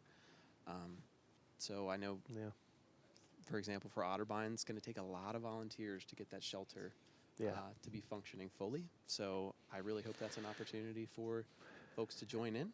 And it's possible, right? So we know because we've done it, right? And Paige was here earlier, and before it was the Food Hub, it was Lancaster County Council of Churches. For years, our winter shelter was run by volunteers, and it went church to church, 2 weeks St. at this Mary's church, for a 2 weeks while, at that. Well, even before that, so St. Mary's hosted it for a whole winter. Before that, it would do 2 weeks at First United Methodist, and 2 weeks at the First Presbyterian, and 2 weeks at Shirai Shamoyan, and 2 weeks. And so it would bounce around for 12 weeks usually, 12 to 14 weeks, 2 weeks each at like 7-8 different churches. And the churches would provide volunteers, other volunteers from the community, and we ran a winter shelter for years on that model. And then we moved it to the YWCA as a permanent location. Still a lot of volunteer involvement, but it's hard, like some of that community spirit, I think because it wasn't at their church, it was harder to recruit volunteers. But I think, it gives me hope. Like, do we go back to the old model? Probably not. But can we learn from some things that we used to do? I know there's people who are going to tune into this over the 24 hours that they have a heart to do something. There is a way for you to be involved. And so as we get ready to open up on Clay Street in December, that's one place to look. Contact Josiah. Yeah, you can. Reach certainly out. can. Reach out. The YMCA will be running that when it gets there, but I'm sure they would be interested in volunteers. So, man, I appreciate you stopping by. I know you weren't planning on it. Yeah, so it's getting a little chilly. I'm not gonna lie. A little bit. Sandals was not the right call. I'll admit that. Awesome. Thanks so Thank you, much Jack. for coming, Appreciate man. it. Thanks Good for the seeing work you. you're doing too. Thank you. Yeah, even though you left us. Yeah, we right. still love you. Yeah, appreciate you guys. Thanks, it's good man. to partner. All right, I can take that. Yeah, thanks. Cool. Can I say hi to my granddaughter before the next guest? Hey. Hey. She brought you a s'more. Oh my goodness, you brought me a s'more? Thank you. Monica just stopped by with apple cider for you too. Oh, that's so sweet. You can eat it. I can eat it? Is it got marshmallows and chocolate and graham crackers? Awesome. Thank you so much. Can I have a hug? Yeah, kiddo. I love you. Say hi. There's people watching us on TV. You say hi? You don't like being like, yeah, there we go. Cool. Thank you for stopping by. I love you. See you later, alligator. Oh, yeah. Okay. Cool. Thanks for coming. Of course. The Compass Crew Crew says hello. Yeah, I see him back there. Hi, Compass. Thanks for letting us use your space. Appreciate it. I hope everything went well at Teen Haven. Nice. Cool. All right. Somebody stopping in the morning? All right. Sounds good. I'm not holding them up from getting on the bench with you. No. That's too big of a crew. Are you, Hi, Monica. Thank you. Did you bring me warm cider? Awesome. there you go. That's what he needs. From the sweet shop? Of course. Oh my goodness. Do you want some warm cider? I got two. I'm good, thanks. You sure? All right. Josiah, some warm apple cider from the sweet shop. Thanks for joining us on the bench. Absolutely, man. Sweet shop rocks. Shout out to the sweet shop, Jonathan and Jenny Groff, Monica, Stellar Employee of the Year. So do you need a warmer jacket, Jack? I do have a warmer jacket. I'll be switching it up in a little bit here. You sure you don't want to get it now? I'll be okay for our talk, I think. Actually, you need to hold this so we can hear what you're saying. Yeah. It's very important. Well, actually, Jack, I brought the prayer list. Oh, awesome. So what I was suggesting is that we pray for either things on this list or things on your list or things on whatever we need to for Water Street. Awesome. So that's kind of what I wanted to spend my time on the bench with you for. Absolutely. Maybe I should pray that you get warm. Yeah, well, I'll make it through the night. Yeah. Can I make sure people know who they're seeing on screen first? Take a minute. If you must. So for those of you who are watching or tuning in at some point later on, this is Dr. Chip Mershon. He's a longtime member of the board of Water Street. He's one of the initiators and founders of Water Street Health Services, our medical clinic, which has expanded to become our medical, dental, and behavioral health clinic. And just has an incredible heart for people and a heart for the Lord. And I think, he would probably agree that that's more important than any of the things that he's been involved in from a programmatic or organizational standpoint. Yeah, absolutely. I mean, Water Street's about showing God's love to people in a practical way. So my way just happens to be medical. Yeah, and it's an incredible need, and we're grateful for the ability to have a clinic on site. I mean, it's a huge thing for our guests to be able to provide care for them right there. And now that we've expanded into nurse case management, where we're walking with people on their medical journeys, that's I think it's really transformative. Yeah. Well, as you and I have talked about many times, Jack, it's medical issues and health issues are one of the things that leads to homelessness. Yeah. And so if we're going to take care of all the issues that got people there, we need to address their physical needs. Yeah, and it's a chicken and egg thing, right? Absolutely. So it's. Medical issues that can often lead to homelessness, and once somebody experiences homelessness, it can create medical issues and exacerbate those that maybe are underlying or make it much more difficult to deal with those medical issues. Yeah. So. Yeah. No, well, thank you for your role in helping Water Street be who we're supposed to be. And I'm going to wave to the Compass crew. See you guys. Thanks for coming by. Appreciate it. Compass is our young adult ministry here. We stole their spot for the night, and my granddaughter's a part of that crew too. My daughter is. My granddaughter tags along. Here, I thought when those guys all showed up that we were gonna have to rush through, because you had a big line there. So they just came. Thanks for coming, Monica. Take care. I thought maybe if I came at this time of night, we wouldn't have so many. So much competition. Yeah, no, but still worked out nice. I'm glad you could come by. Well, do you have specific things to pray for? Yeah. Other than I have my list. Yeah. No, I mean, I think that's a good representation of kind of what we're seeing and experiencing, what we need God's hand to be at work at.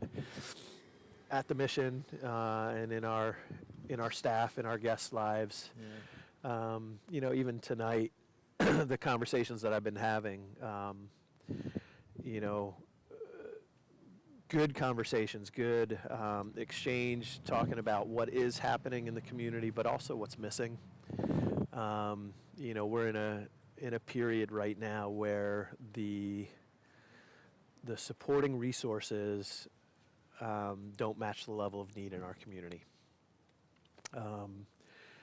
That's just the reality we're facing right now, that there aren't enough beds, there's not enough mental health resources, there's not enough addictions sure. resources, there's you know, there's a lot of gaps out there. And so, you know, that's the hard reality of these conversations, is that being reminded that we don't have all that we need.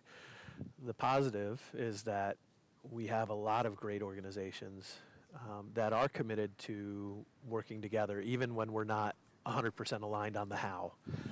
We still know that the community is going to be better if we can collaborate, if we can learn from each other and support each other. And there is that spirit of collaboration.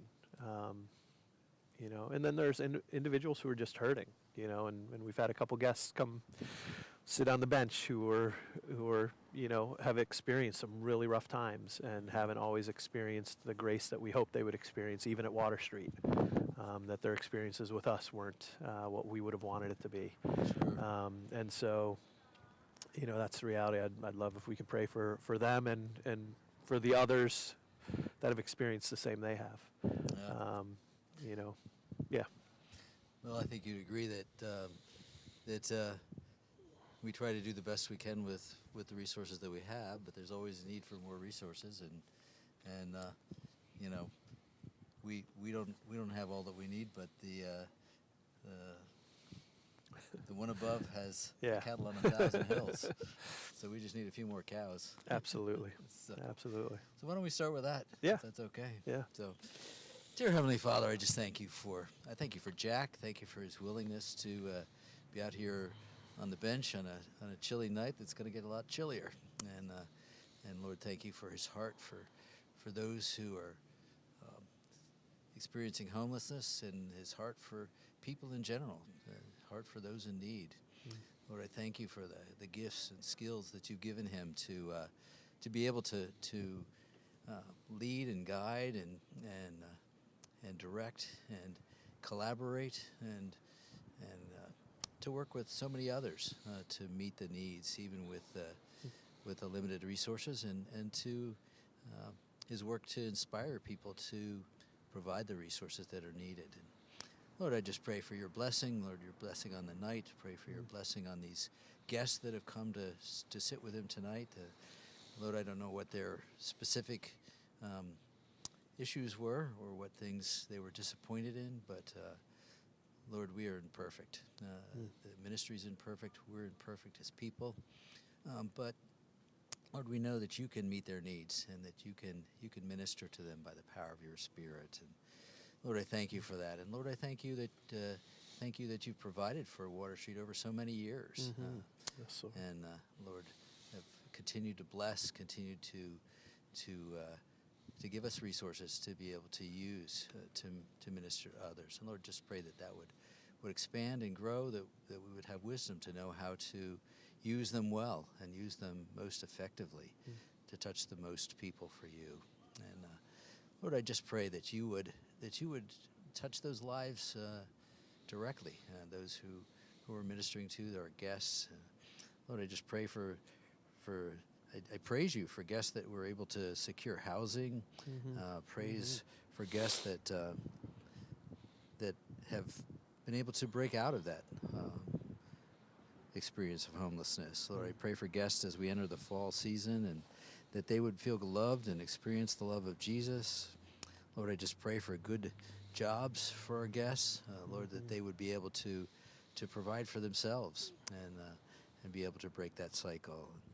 Lord, I just pray for residential guests as they go through a new curriculum for education. Lord, I just pray that they would learn and grow. Lord, so many ways that they can learn and grow, that they can, whether it's about finances or whether it's about how how to apply for jobs, or how to write a resume, or how to grow in you. Lord, just pray for your direction in all of that. And Lord, we just praise you for a former guest who is struggling but is back on track and sober and moving forward. And just pray for another guest that's struggling with substance abuse, and he's certainly not alone in that. Lord, just pray that that one in question might be able to find hope and healing and comfort. And Lord, just praise for a guest who's moving forward in a healthy way and grabbing hold of your amazing grace. And Lord, just pray for a guest to be free from addiction. Lord, just pray for all of our guests to break free from those things that bind them, Lord. There's so many things that control us. Lord, not just our guests, but all of us are controlled by things that you can give us freedom from. Lord, just pray for this guest's continued healing from cancer. Lord, and I know there are many guests that are struggling with physical issues, with health issues. Lord, just pray for wisdom for those of us in the health services, that as we minister to those physical needs, Lord, that it would touch their spiritual needs as well. And Lord, just pray for your strength and encouragement for all those working in health services. Just pray for the Wonder Academy, for solid connections between students and teachers this year. Lord, just pray that those teachers would be able to really reach the hearts of those kids. Lord, that whatever struggles they might have at home or in their neighborhoods or their families, Lord, just pray that the staff would be able to reach them with your love. Lord, just pray for a great start to the year at Wonder Academy. Lord, I pray for the ways that it's grown and been able to minister to more people and more kids. And Lord, I thank you for the provision that you've made for new space and for new opportunities for kids and for that ministry to happen. Lord, just pray for those kids that have never been in a school setting before, Lord, that they would be able to adjust quickly, and Lord, that they'd be able to take maximum advantage of it, Lord, that they'd be able to grow and learn in that setting. Lord, just pray for Compass, Lord, those who were just represented here a few minutes ago, Lord, kids that are older, Lord, just pray that they would grow in you, that they would be able to move forward with their lives. Lord, they had their lives in front of them. And Lord, just pray that they would make wise choices, Lord, as they see the downsides of what can happen with bad choices as they see those around them. Lord, I just pray for wisdom for the staff that are working with them. Lord, that their heart for those kids and their heart for you would be evident and would be effective in changing lives in a lasting way. Lord, I just pray for continued growth of the young adult ministry. Lord, just pray that many more would come, that we'd be able to reach, that we'd be able to touch, in the many ways that they can use help, can use a hand up. And Lord, I just pray that you would bless the Compass ministry. Lord, just pray that it would continue to grow in wonderful ways. Lord, I thank you for that expanded way to be able to minister to young adults. Lord, I just pray for staff. Lord, I just pray for all of the staff, Lord, that you would just bless them, Lord, as they pour out of themselves, Lord, that you would pour into them, Lord, that it would be that they not only would be filled back up from what they give, but that it would overflow from your Spirit. Lord, I just pray for this staff member whose father is dealing with dementia and serious health issues. Lord, I pray that you give them grace and strength and bless them as they deal with those. Lord, pray that you give them wisdom to be able to deal with them in a positive way. Lord, I pray for spiritual protection for a staff member's family who's moving forward in ministry. Lord, just pray. We know that those in ministry have targets on their back. Lord, just pray for your supernatural protection. Lord, I just pray for staff who are taking on many extra responsibilities to take over for those staff that are missing that we don't have. Sorry. That's all right. That's Oh all my right. Get Yeah. out later. Well. Take the thing off. Lord, just pray that you would fill the staff positions that are still open, still vacant. Yes, Lord. Lord, I just pray that you would bring us to full staffing, Lord, that we'd be able to minister effectively, and that it wouldn't overstress the staff that are here. Lord, just pray for your work in the hearts of those who would come, and Lord, just pray that you would bless the staff as they take on those responsibilities. Lord, I just pray for stable housing for a staff member as they navigate through a major life event. Lord, just pray that you'd provide a place for them, Lord, that they'd be able to call home. Lord, just pray for a staff member who wants to have a stronger relationship with their kids. Lord, I don't know what's blocking that or what issues are standing in the way, but Lord, just pray that you would grow that relationship. Lord, that their kids would enter into that they would know what to say, how to say it, to be able to foster a deeper relationship with those kids. Lord, just pray for a healing for a staff member and his family. Lord, whatever that issue is, Lord, just pray for your healing touch. Lord, I thank you that you're a God of healing, that you're a God of grace, and that just pray for that staff member. Lord, just pray for salvation for a staff member's brother. Lord, just pray that you would touch his heart. Lord, by the power of your Spirit, draw him unto you. And Lord, that he would understand his need for salvation, need for a relationship with you, need to move away from the sinful life.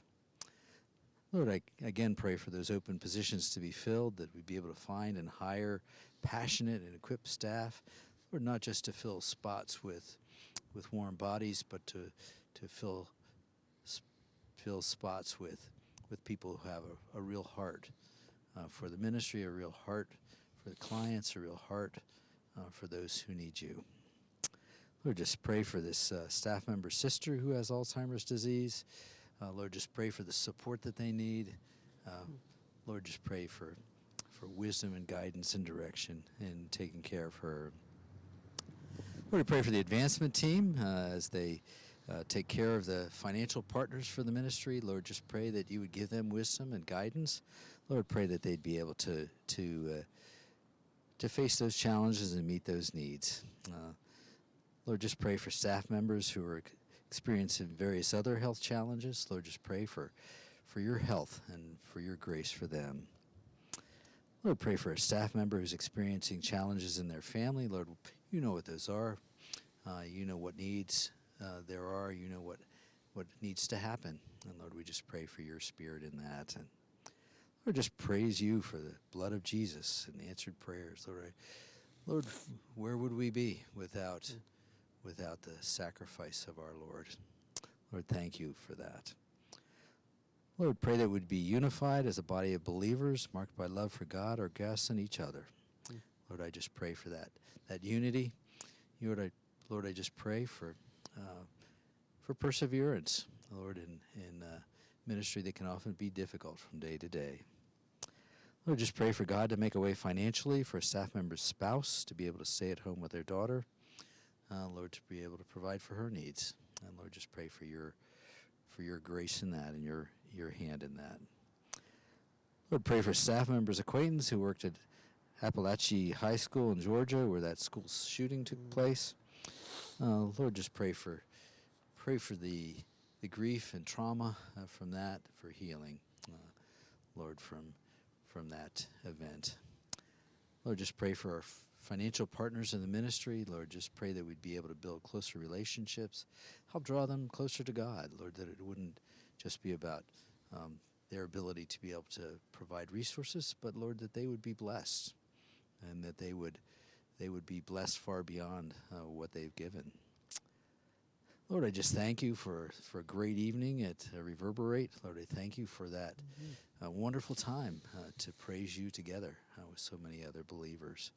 Lord, just pray that many would be blessed, and those that came that don't know you would come to know you through the message of song that day.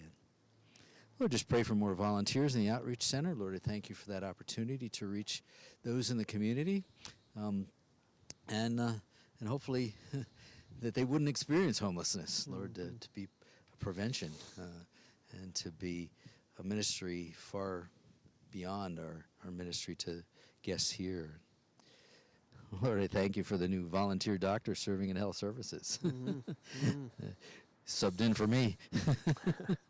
Lord, I just praise you for that. I thank you for all the doctors, the volunteers, the many volunteers that come regularly to minister to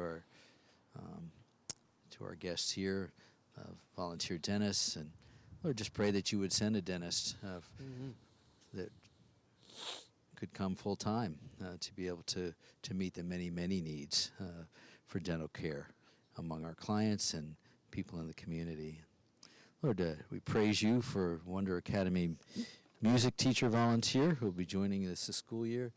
Lord, that the joy of music and the healing power of music would be brought to those kids in Wonder Club, Wonder Academy. Used to be a Wonder Club. It did. Lord, we just pray for individuals and families living on the streets and outdoors, especially as it's getting colder, even colder tonight. Just pray for your protection for them. Lord, just pray for your grace and protection for Jack as he spends the rest of the night here on the bench, and Lord, just pray that he would continue to have great interactions and positive interactions. And Lord, I just pray for all the different aspects of Water Street Ministries. Lord, just pray for your blessing and your protection for each piece. Lord, I thank you and praise you. Thank you for this time. Thank you for the opportunity for others to see and to hopefully be inspired, Lord, to reach out to those who need you the most in our community. Pray in Jesus' name. Amen. Amen. Thank you, Chip. You bet, Jack. Appreciate that. Can you get your jacket? Yeah, I will. This is the doctor speaking. Okay. All right. I will take your advice. No. Well, thank you so much. Yeah. Yeah. Like I said, thought I'd come a little later, so. Yeah. A little quieter out here. No. I think we have a couple more guests coming tonight, so before it gets real quiet. But yeah, appreciate you making the trip and appreciate your heart for prayer and lifting all those needs up. Absolutely. So that's we need it. Piece, Yeah, so. Yeah. And if anybody's watching, that whole list is, we put that together every month, and you may have felt like there were a lot of staff needs on there, but I think that's part of the reality. Like, it's hard to minister out of a place where you're hurting, where you're challenged, where you're distracted by our own challenges of life. And yeah, so you gotta have your own tank full to be able to absolutely pour it into other people, and prayer is so critical. So, if you're out there and you're saying, I don't really have a lot of money, you can still pray. Yep. And that's not the last thing to do. That's the first thing. First to thing, do. absolutely. First thing to do. Thanks so much, Chip. All right, Jack. Yeah. So get that. Have a good warm. evening. I will. You get your warm jacket. I'll get my warm jacket. I'll go answer my page. All right. Here, I'll take. I can hold that. Yep. Thanks.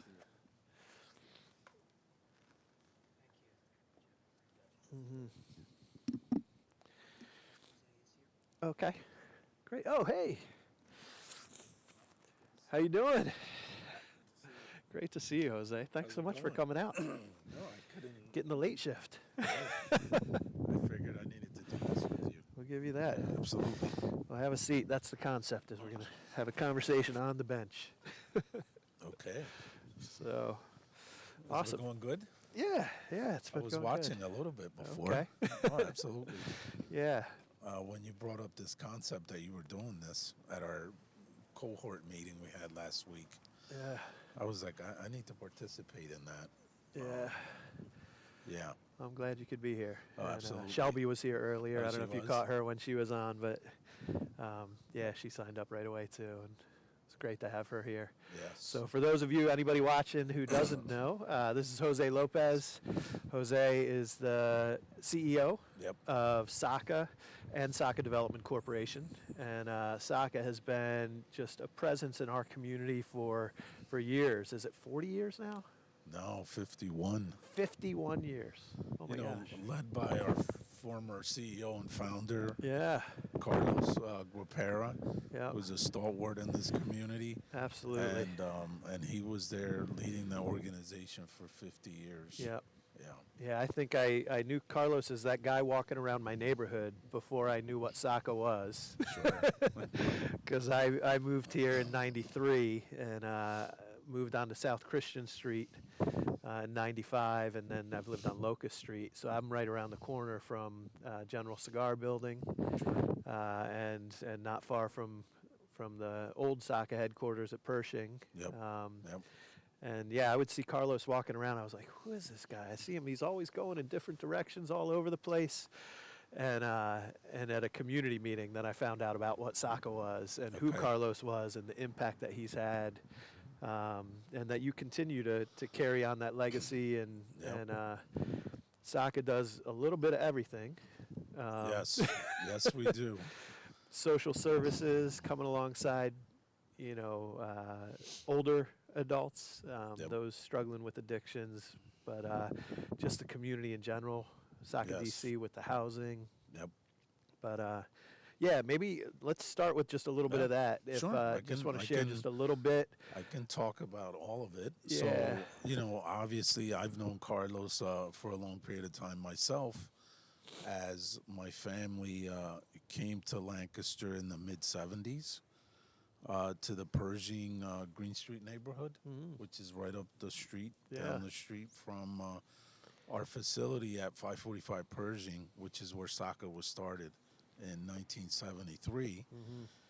And as a little kid, I used to run around in that building, and Carlos used to chase us out of there. And I recall, I think I was 8 years old when we came to Lancaster.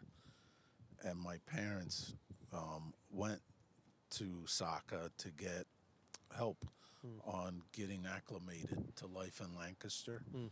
For I have 9 brothers and sisters, but at the time, it was myself, my younger brother, and my 3 older siblings that were part of the household still with my parents that ended up coming to Lancaster to live there. For us to get acclimated to, getting into school and whatnot. And so, eventually we did move. I think it was like in the early 80s that we relocated out to East Lampeter Township. Okay. And, I finished school, I went to the Catholic high school. That's what I did. Okay. Had gone to the Catholic school at St. Anthony's, the grade school there, when it was the St. Anthony's parochial school. So yeah, I grew up in that. Yeah. And so I went off to college to Westchester University, graduated from there, and then came back to Lancaster thinking, I got to find something to do that's going to create some impact in the community. And so I sought out Carlos and asked, hey, what can I do? I'm a young guy. Yeah. I want to contribute, give back to the community. Had that connection because of my earlier experiences with SACA. And so I sought out a relationship with him. And Carlos became a mentor for me. And then over time, I became a board member. And then I actually ended up working there in the onset of our home ownership program through SACA Development. Yeah. I ended up being the president and CEO of the development entity, working to bring home ownership to that neighborhood where Saka was on the Green Pershing neighborhood. Yep. Because at the time there was some serious issues occurring there. You know, dealing with drugs and people being In the murdered. 90s, it was. Yes, it was a Those are very some rough rough blocks. spot.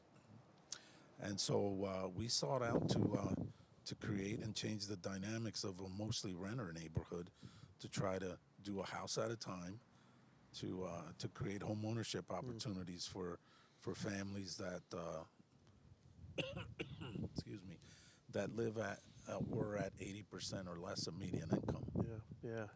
I'd love to, as we're thinking about the context of this conversation is, kind of the realities of people experiencing homelessness. And we've talked about housing as an issue.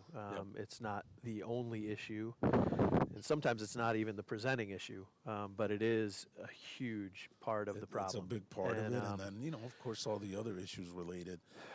There's mental health issues, there's addiction issues, and other issues that all get compounded on top of each other, that create the homelessness. Yeah, and so let's share a little bit. One of the things we want to highlight is the good work that is happening in our community as we expose the problems. But there's good things happening, and Saka is one of the good things happening.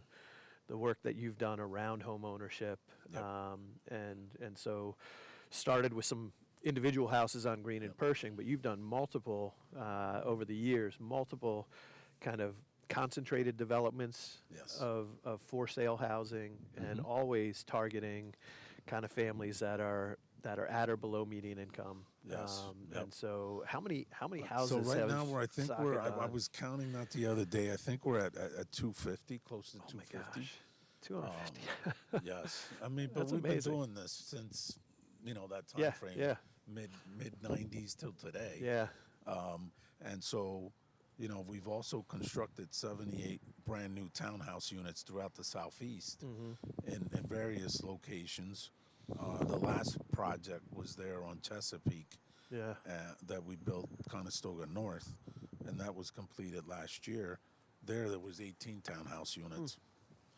And yes, all sold to families below 80% of median income, with I think 4 of the units that we sold to families that were at 50% of median income. Awesome. Yep. And those are there's kind of contingencies placed on those deeds to ensure that they stay. Like, so if somebody buys that house and then 5 years later they want to move out, is there a contingency that those would then still be sold to people that would meet those qualifications, so that it doesn't just they're not flipping them and making a huge profit and selling it for $100,000 more than they bought it for, because they're nice places. So they probably could. There is a 15-year affordability period. Awesome. That's a deed restriction on the deed. So if anybody can sell them, and they can sell them back to us. Right. Actually, that would be our preference, that they contact us. Okay. So that we can make sure that's going to continue the 15-year period. Yeah. Of the affordability period, but that's how it's set up. That's awesome, because you want to make sure that the heart of it is maintained and the impact on the community continues, and it's not just short term, but it's going to have a long-term impact. And I think the other long-term impact we see is it transforms the neighborhoods too. I have a number of friends who have moved into houses that you've built or renovated, and I know those neighborhoods are not the same anymore. Specifically, one that comes to my mind is Palm Street. And we were talking about that the other day. That was a notorious issue there. I used to have a kid that I'd drop off, 2-3 nights a week. He was part of our program at the youth center, Teen Haven, and I'd take him home at night because he didn't want to walk home, and I'd pull onto his block, and I'd be praying as I pulled onto the block, because you never knew what you were going to run into. And dropping him off, and then thinking, man, like, I'm just leaving this 15-year-old kid, and I'm like hoping he's going to be okay. And that was a rough neighborhood. It's a completely different environment now. Palm Street has been transformed, and the housing's been transformed, but then bringing in families that are invested in the community because they own their home, they also care about the neighborhood, they're giving of themselves to the community. it's changed that whole environment over there. Yeah, so we did that on that block, and then we also did that on South Plum Street. Mm-hmm. It was a similar situation there. Old housing stock, very inefficient housing units, and so they all got torn down, and we built brand new townhouse units for the future owners of those properties. And yeah, so, and God, that's like 20 years ago almost now. Yeah. Yep. So the long-term impacts are definitely there. Yep. And it's not just the impact on the individual families that have had that opportunity, but it's bled out into the neighborhood, and you've seen, even houses that weren't done by SACA, when the houses right down the block have been fixed up and look nicer, and then there's a pride of place. It and does people create, start- a synergy that says, Yeah. hey, I need to make my house nice. Yeah. And one of the other things that we've really focused on is the issue of litter, and try to control litter through our Elm Street program that we have. That's helped creating a sense of place, right? And we created these little tiny trash cans that we put out throughout the neighborhood, with the homeowners or the owners or the residents agreeing to maintain these little tiny trash cans, kind of using the concept of in Disney, right? If you've ever been to Disney, you notice that there's like a trash can like every 20 feet. All over the place, yeah. And so that people go and deposit no trash excuse. in them. Exactly. Yeah. So there shouldn't be an excuse to be trash on the street. Yeah. And we started that on the Pershing, the 500 block of Pershing, to see how it was going to work. And I mean, the trash is like hardly there anymore. Wow. Like litter on the street. Yeah. I'm not saying that it's 100%. Right. But it's a vast difference way from what different it than it used to was be. before. No, Yeah. That's awesome. So, I'd like to talk about our Tech Centro, our workforce development I was going to say, you initiative. guys have impact way beyond housing, right? Because, there, I know that we've impacted lives that people that were homeless have come to us, taken the classes that we offer at our two facilities over here on Chester and Pershing, and the one that we went to last week at Laurel and High Street, that really have impacted and transformed their lives for the better. Yeah, because, housing affordability, there's two factors to it, right? It's the price of the housing, but it's also what's somebody's income. Yep. And if we can't lift people up and get them better paying jobs, there's always going to be a housing affordability issue. Yes. And so, tell us a little bit about Tech Centro. So, Tech Centro was started 10 years ago at our facility there on Chester and Pershing, as a way for us to have a facility that was located in a neighborhood of need, that we can meet people in a location that we can assist them where they're at in the stage of life. They don't have to catch two buses They or don't a have ride to from, go, yes, absolutely, yes. Or go somewhere where you're going to sit there and there's not another person that looks like you, right? That understands potentially what your issues might be. And how to go about resolving certain issues that might deter you from participating. Right. And we found that model, a holistic model that we call it, an approach that meets people where they're at in life, and we try to go about changing the dynamics that are keeping them from advancing or entering career pathways that they can benefit from. And so, I mean, we've taken great strides and steps to ensure that whomever comes to us and is committed to participating in the workforce training programs, that they're successful at the end of the period that the training is for. Because the training can run anywhere from 2 months up to 6 months, depending on the training. And so when we sought out to put the trainings in place, we were looking at trainings that would be available for folks for jobs that are in high demand in our economy, so that they would be guaranteed a job when they complete the training. And so SACA has taken on the task of ensuring that we pay for the tuition costs associated with it, because we have educational partners that charge a fee. Yeah. for the service. But to the students, It's tuition free. It's tuition free. The only thing that they might pay is a small registration fee, and maybe if they need to buy books or uniforms, that we ask if they can have that piece of it covered. But if they don't have the resources, we'll cover You're going it. to cover it. Yeah. Yep. And typically, I think you were sharing when we were doing the tour over on Laurel Street that they're usually 5 day a week. Yes. 4 hours a day. 4 hours a day. Yes. So many of the students are also they're working jobs. Yes. But this enables them to get the training, to get to a better job, while still maintaining income along the way.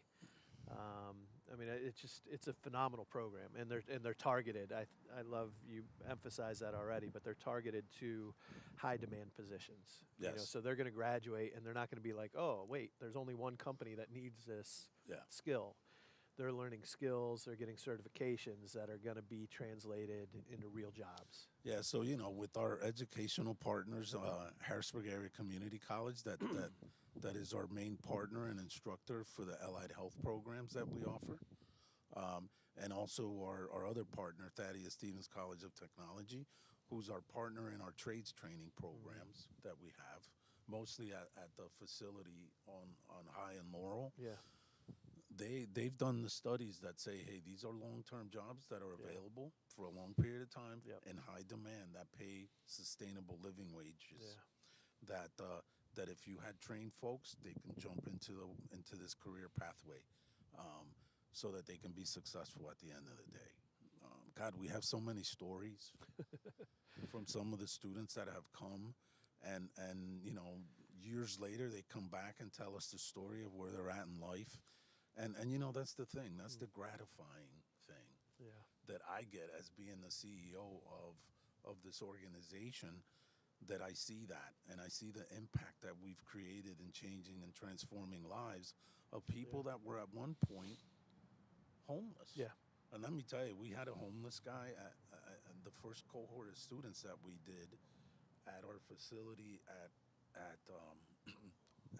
Tech Central West, who told us at the end, hey, you guys didn't know, but I was homeless. Wow. And I was living in my car, and I came to our class each morning knowing that this was my way out. And I was really grateful for this opportunity that I was afforded to take this class for free. Wow. And the only commitment we ask is that you do show up and you complete. You got to be there. So that you could better yourself. And we would do whatever it takes to assist them with whatever issue. And your placement rate's incredible as Yep. well. I mean, people are getting jobs as soon as they finish. Within a short period of time, they're landing living wage jobs, which is amazing. Yep. I know we've had a couple individuals go through your programs. I know specifically over with the Allied Health, we've had a couple young ladies who've gone through programs there. And I know last week as we were touring Tech Central West, immediately I'm thinking, how do we expand our partnership? How do we build pathways? To talk about how do we do that? Absolutely. Because we all get stuck in doing our work, right? Yeah. Oh. And then forget this concept of collaboration and awareness of the work that we're involved in. And the opportunity to collaborate. So there are missions around the country. There's some amazing organizations that we are affiliated with that are part of a network that we're a part of called Citygate Network. And some of them, their focus on career and vocation for their guests is like they almost emulate what you do with Tech Centro. They identify these two fields, and we're going to create a workforce development program where people plug in, they're going to get the supports they need in shelter, and then they're going to start taking these classes, they're going to leave with a skill, which is a great concept, except for the fact that not everybody is wired to be an electrician. Yeah. I didn't mean that pun, but not everybody is suited to be a plumber. Not everybody's suited to be a dental tech, right? But so if you do it yourself and you've got your own program, but you've got 100 different people coming through, maybe 10 of them are going to thrive. Yes. In our approach to it, we have our career and finance team that works with our guests to help kind of identify who are they, what are they gifted at, what some point in their life they had a job or two or five which one was the most life-giving and why, and kind of unpacking that to help them identify what does that future journey look like.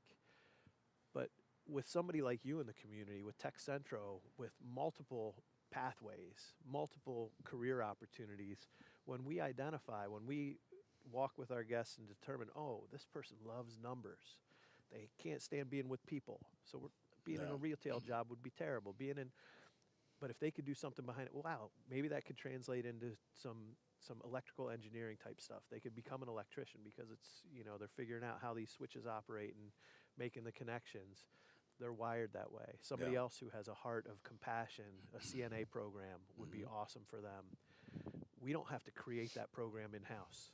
Yeah. We can partner with you. We can just do the linkage that way. We can create that pathway, create those linkages, and man, what an impact that would have for our guests. Yeah. So I'm gonna definitely following up. That.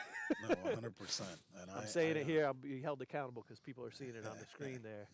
No, that's definitely something that that I've been seeking as the new CEO is these different partnerships, collaboration, so that we can create greater impact. Yeah. That's awesome. Yep. And so you referenced that one, the electrical mechanical, that classroom that we first were in. Yeah. Is really one of the most popular tracks that people want to jump into. That allows you to work in an automated facility that has automation in it. Yeah. And those students learn how to troubleshoot issues that happen on the line. Yeah. And go ahead and fix them. And so those students are making decent wages. Oh yeah. And we have a really high placement rate with that program.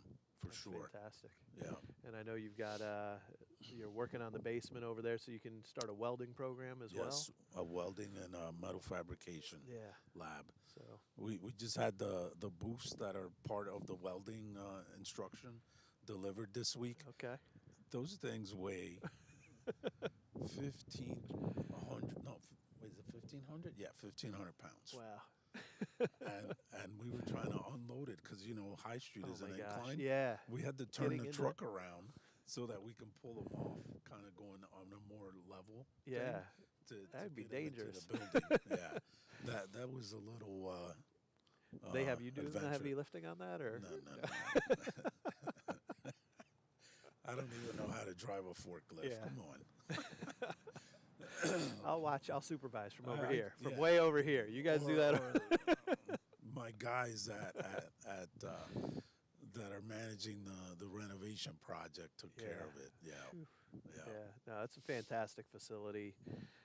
The work that you're doing, the opportunities you're creating for families and individuals in our community is fantastic. So we're so grateful for SACA's presence and for your leadership there, Jose. No, absolutely. And I had to come back here to take on this legacy role. Yeah. And continue the next phase of SACA in the future, and the impactful work that this community really needs. I mean, there's a lot of need in our community. Absolutely. Yeah, serving the community, the marginalized community that we serve. There's tons of needs. Yeah. And there's great potential there too. Yep. So Yep. and we're seeing people fulfill it because of programs like yours. Yep. So yeah, if there's people who might tune into this and again, we're talking about how do we as a community come alongside those who are struggling, those who are homeless, those who are on the verge of becoming homeless. If you could invite them, if somebody's moved to say, man, I want to do more to help people in my community, what would your encouragement to them be, or what would your guidance be to them around how they can all they act need to on do that? is call me and I can engage you and get you engaged in whatever realm that you want to be So there's involved in. opportunities for volunteering or for support in different ways with SACA. Oh, 100%. Awesome. Yes, Cool. always. Well, you heard it. SACA, what's your website? It is www.sacapa.org. SACAPA.org. Yes. All right. So go on there, check it out. And I'm on there. You can find me. You can find my email, my phone number. You can reach out to me, and I definitely will get back to you if you're interested in any of the items that we've talked about. Awesome. Yes. Cool. Thanks so much for coming out, Jose. No, I really appreciate you joining me on the bench time. on a cold Yes, sir. night. And I know it is a little chilly. Yeah, it is. And then, I'm still bumming because the Phils lost, right? Yeah. So I was hoping to kind of come glad I over didn't here. get to watch it. I was going to put on my hat, but that didn't occur. So I'm no. sure there's some Mets fans out there who are Yeah, happy, they but it's can not all us. be happy. Not us. No. Thanks for coming. Appreciate it, man. it. All right, Jack. Take Thank you. care. Yep. Grab that. Have a good night. I'm here. I'm here for 24 hours. Thank you. Thanks. All right. Did you leave something? Oh, there you go. All right.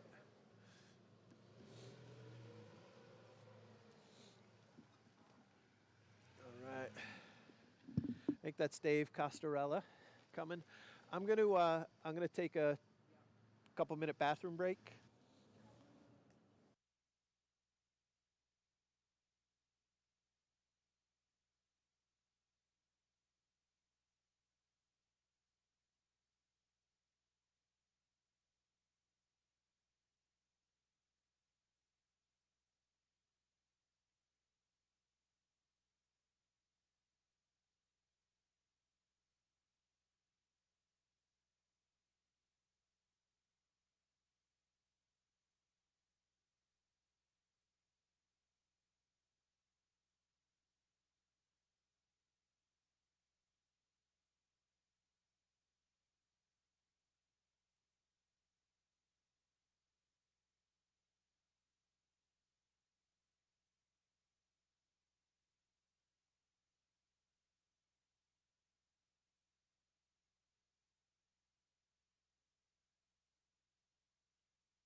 Did Dave get to sign something?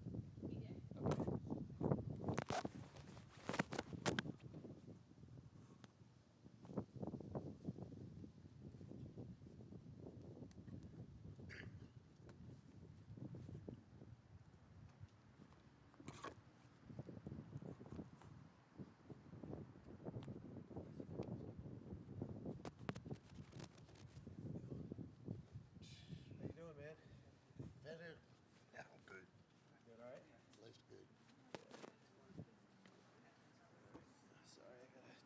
this thing back on. I didn't want to take it in the bathroom with me.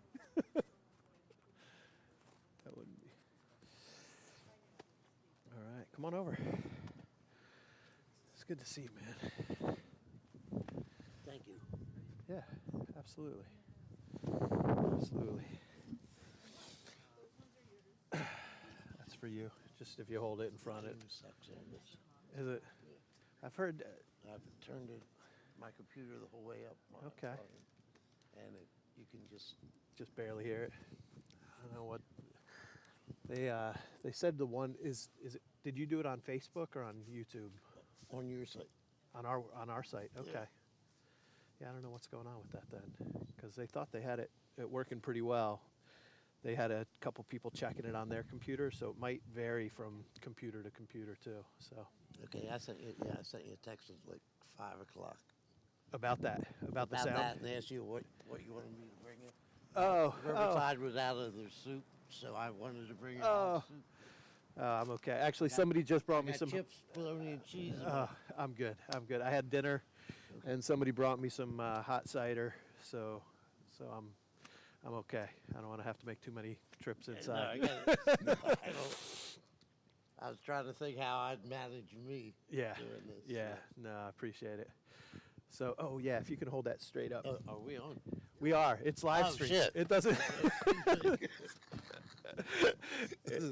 It's it's gonna be on the whole time. I didn't know we were on. I'm sorry. No, that's okay. We're good. So for those who are watching, you just met me. That's who I am, no matter this where I is am. Dave Costarella, and Dave is he's just a man about town who cares about people. When I think of you, I think of somebody who just was motivated by compassion to say, how can I help, and kind of you go about it your own way,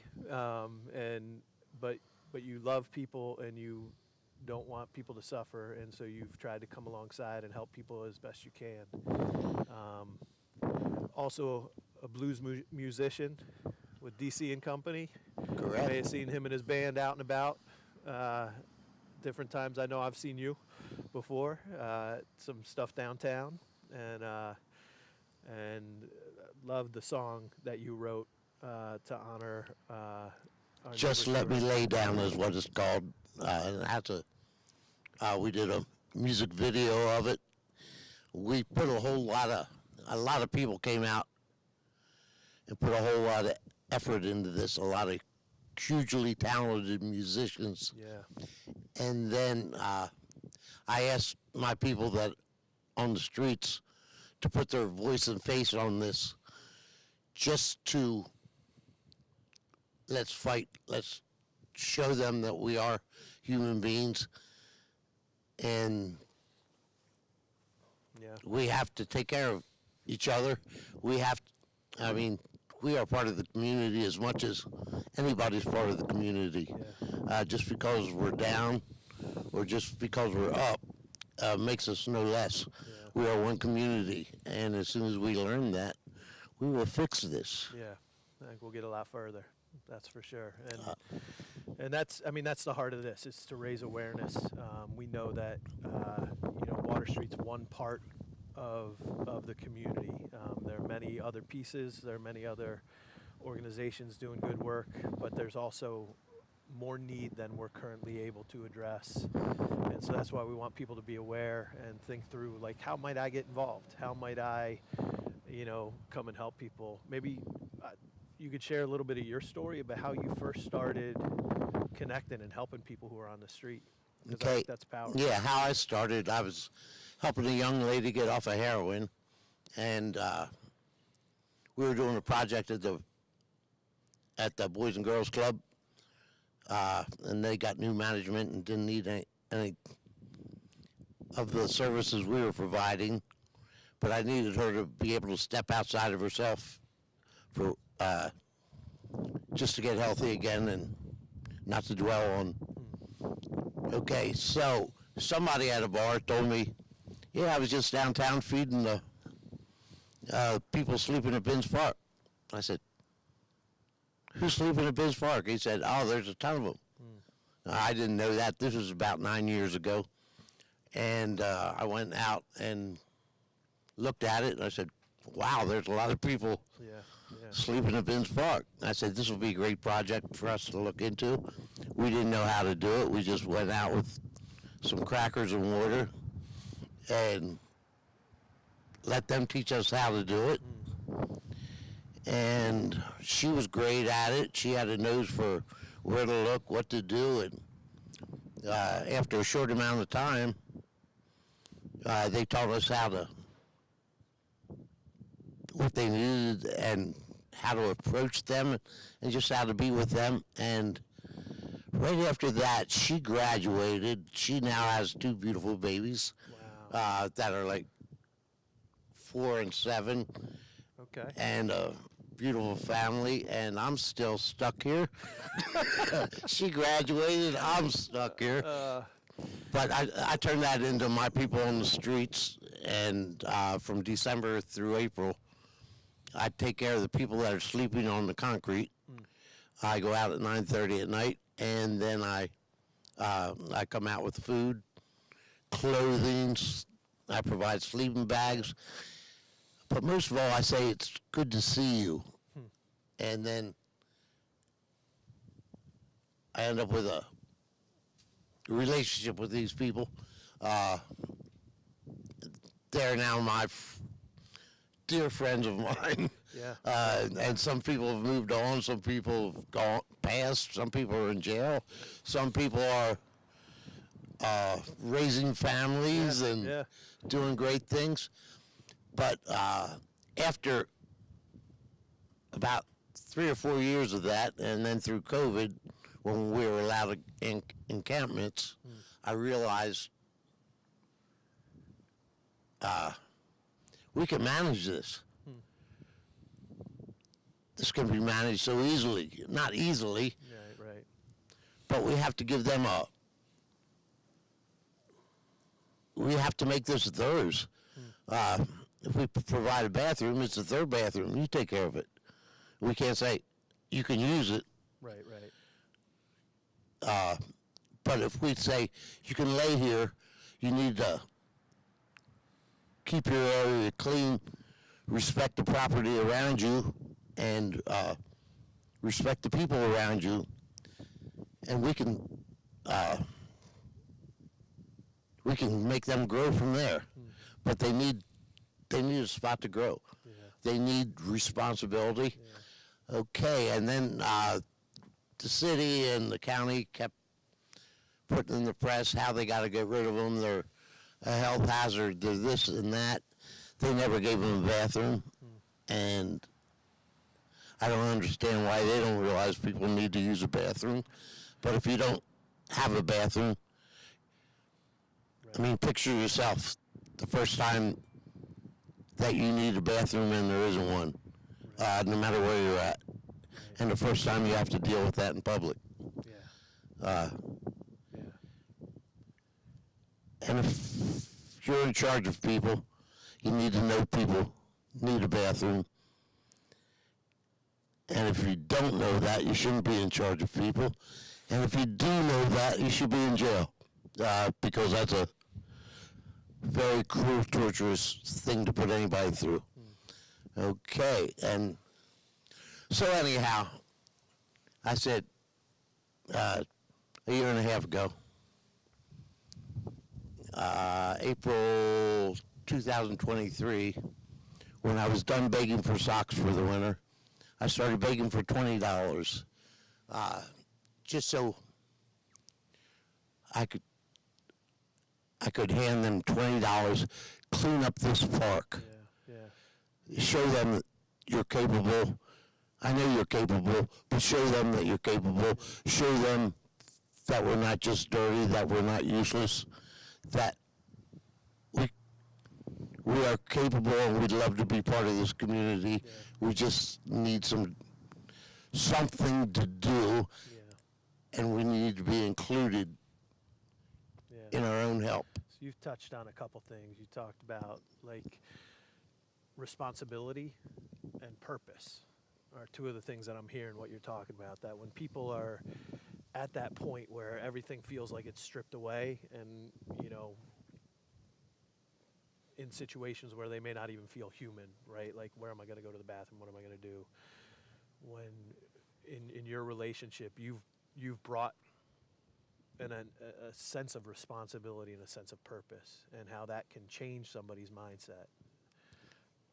Right. So it started as My People Clean Up this project, and then it turned into Hand Up Partners, and we were with the Food Hub, and they were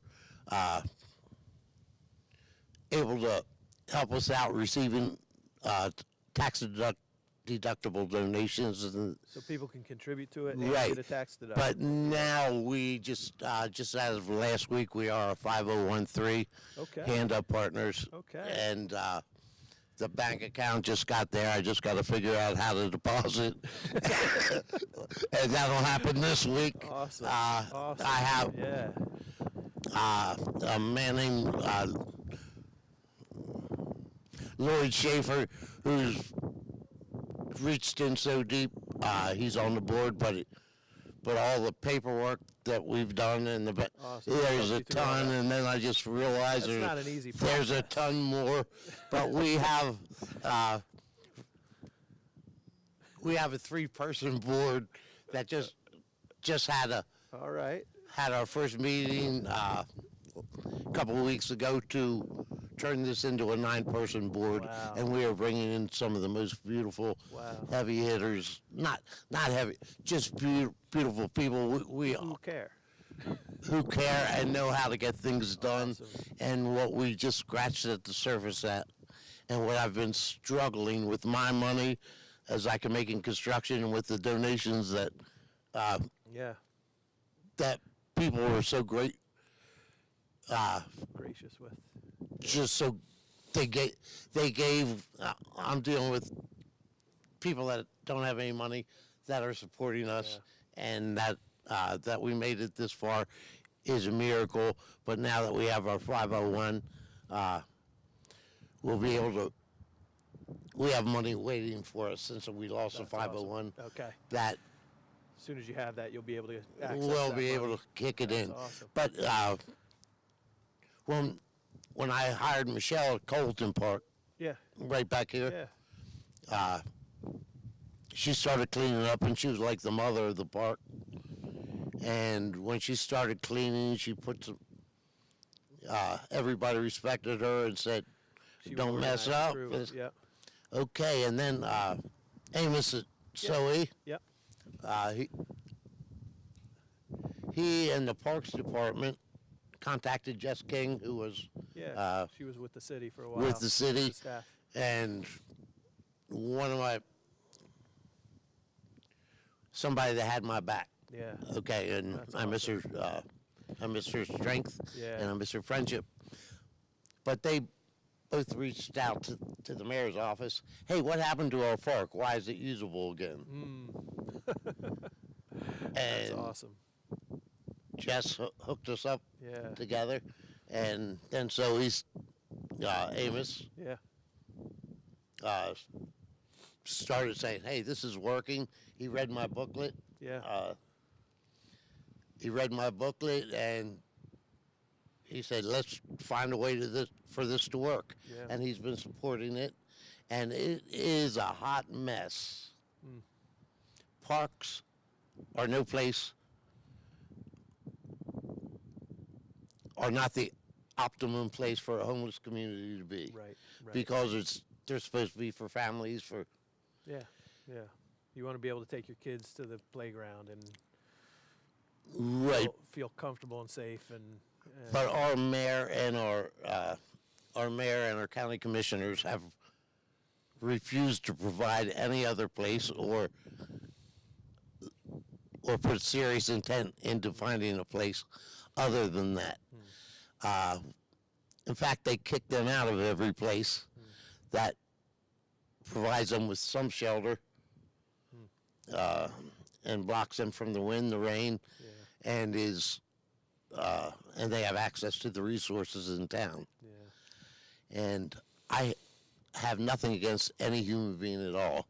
In fact, I've sat down with almost everybody and I see their beautiful soul, and if I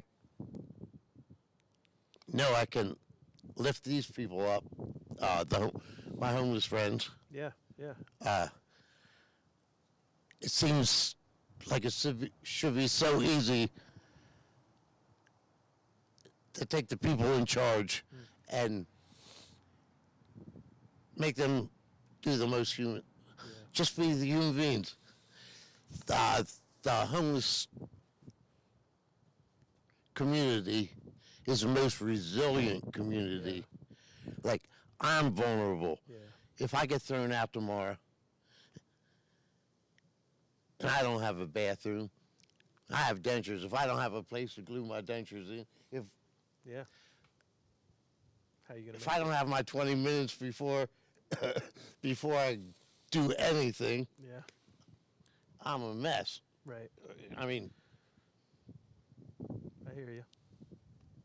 I'm not talking to anybody but our mayor and our commissioners. Yeah. You put them out there, make them We're not gonna make it. have to poop in the street Yeah, yeah, or find a way. yeah. How do you think they'll do? Yeah. There's some incredible strength and resiliency in And- people who are making it out there. And it's the least prejudiced, least judgmental crowd I've ever been around in my life. It took me probably 3 years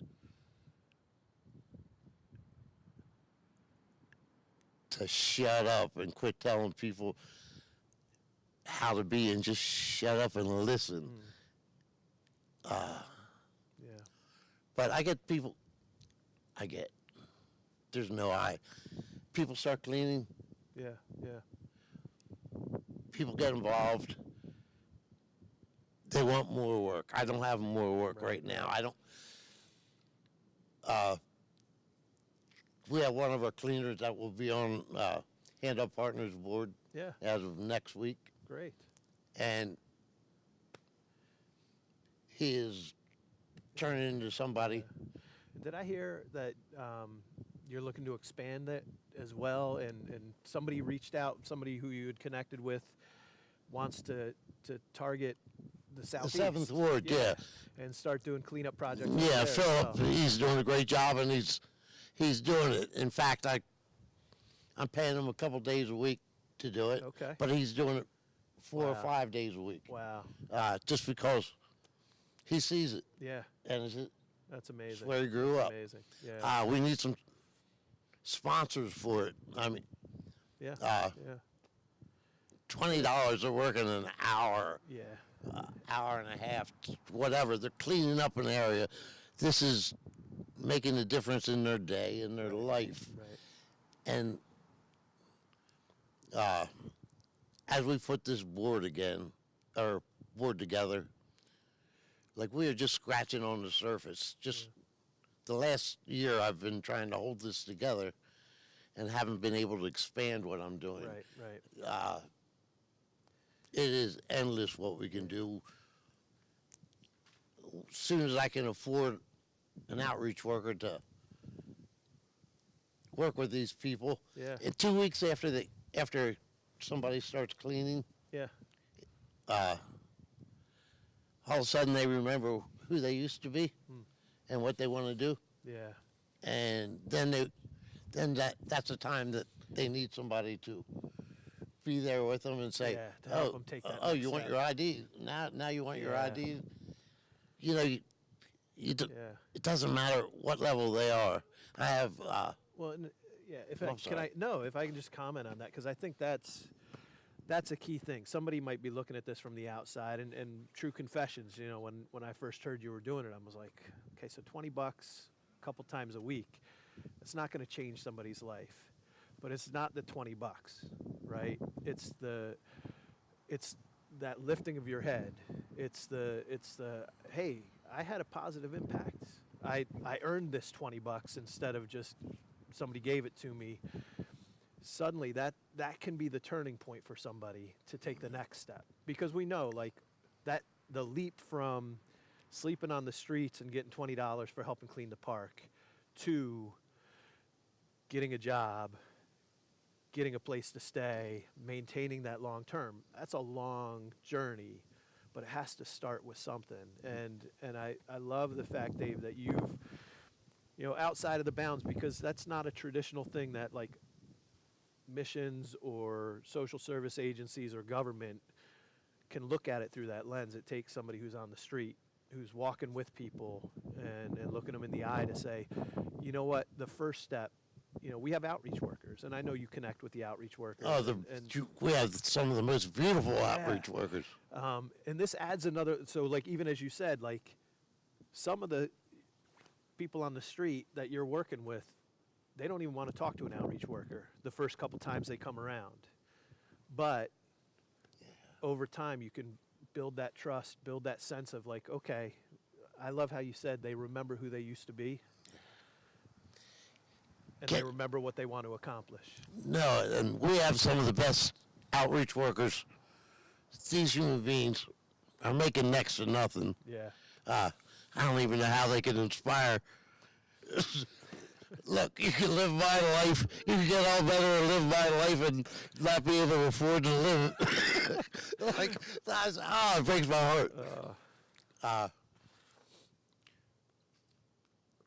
And please, this is nothing against Jehovah's Witnesses. Mm-hmm. Okay. But our outreach workers, when they meet somebody, all of a sudden they're telling somebody there's something wrong with you without having something to lift them up first. So you're coming back, oh, you need to do this, you need to do that, instead of, here's, what do you like to do? Yeah. Who are you? Yeah. Do you want to clean? Yeah. here's Well, here's something and for you said you. yourself, it took you 3 years to get to the place where you close your Right. mouth and listen. I'm not judging anybody or anything, That's but all right. I'm just saying, and I have nothing Part of against it, yeah. I have nothing against Jehovah's Witness, but when they come to my door, I hide. And when they catch me, Yeah.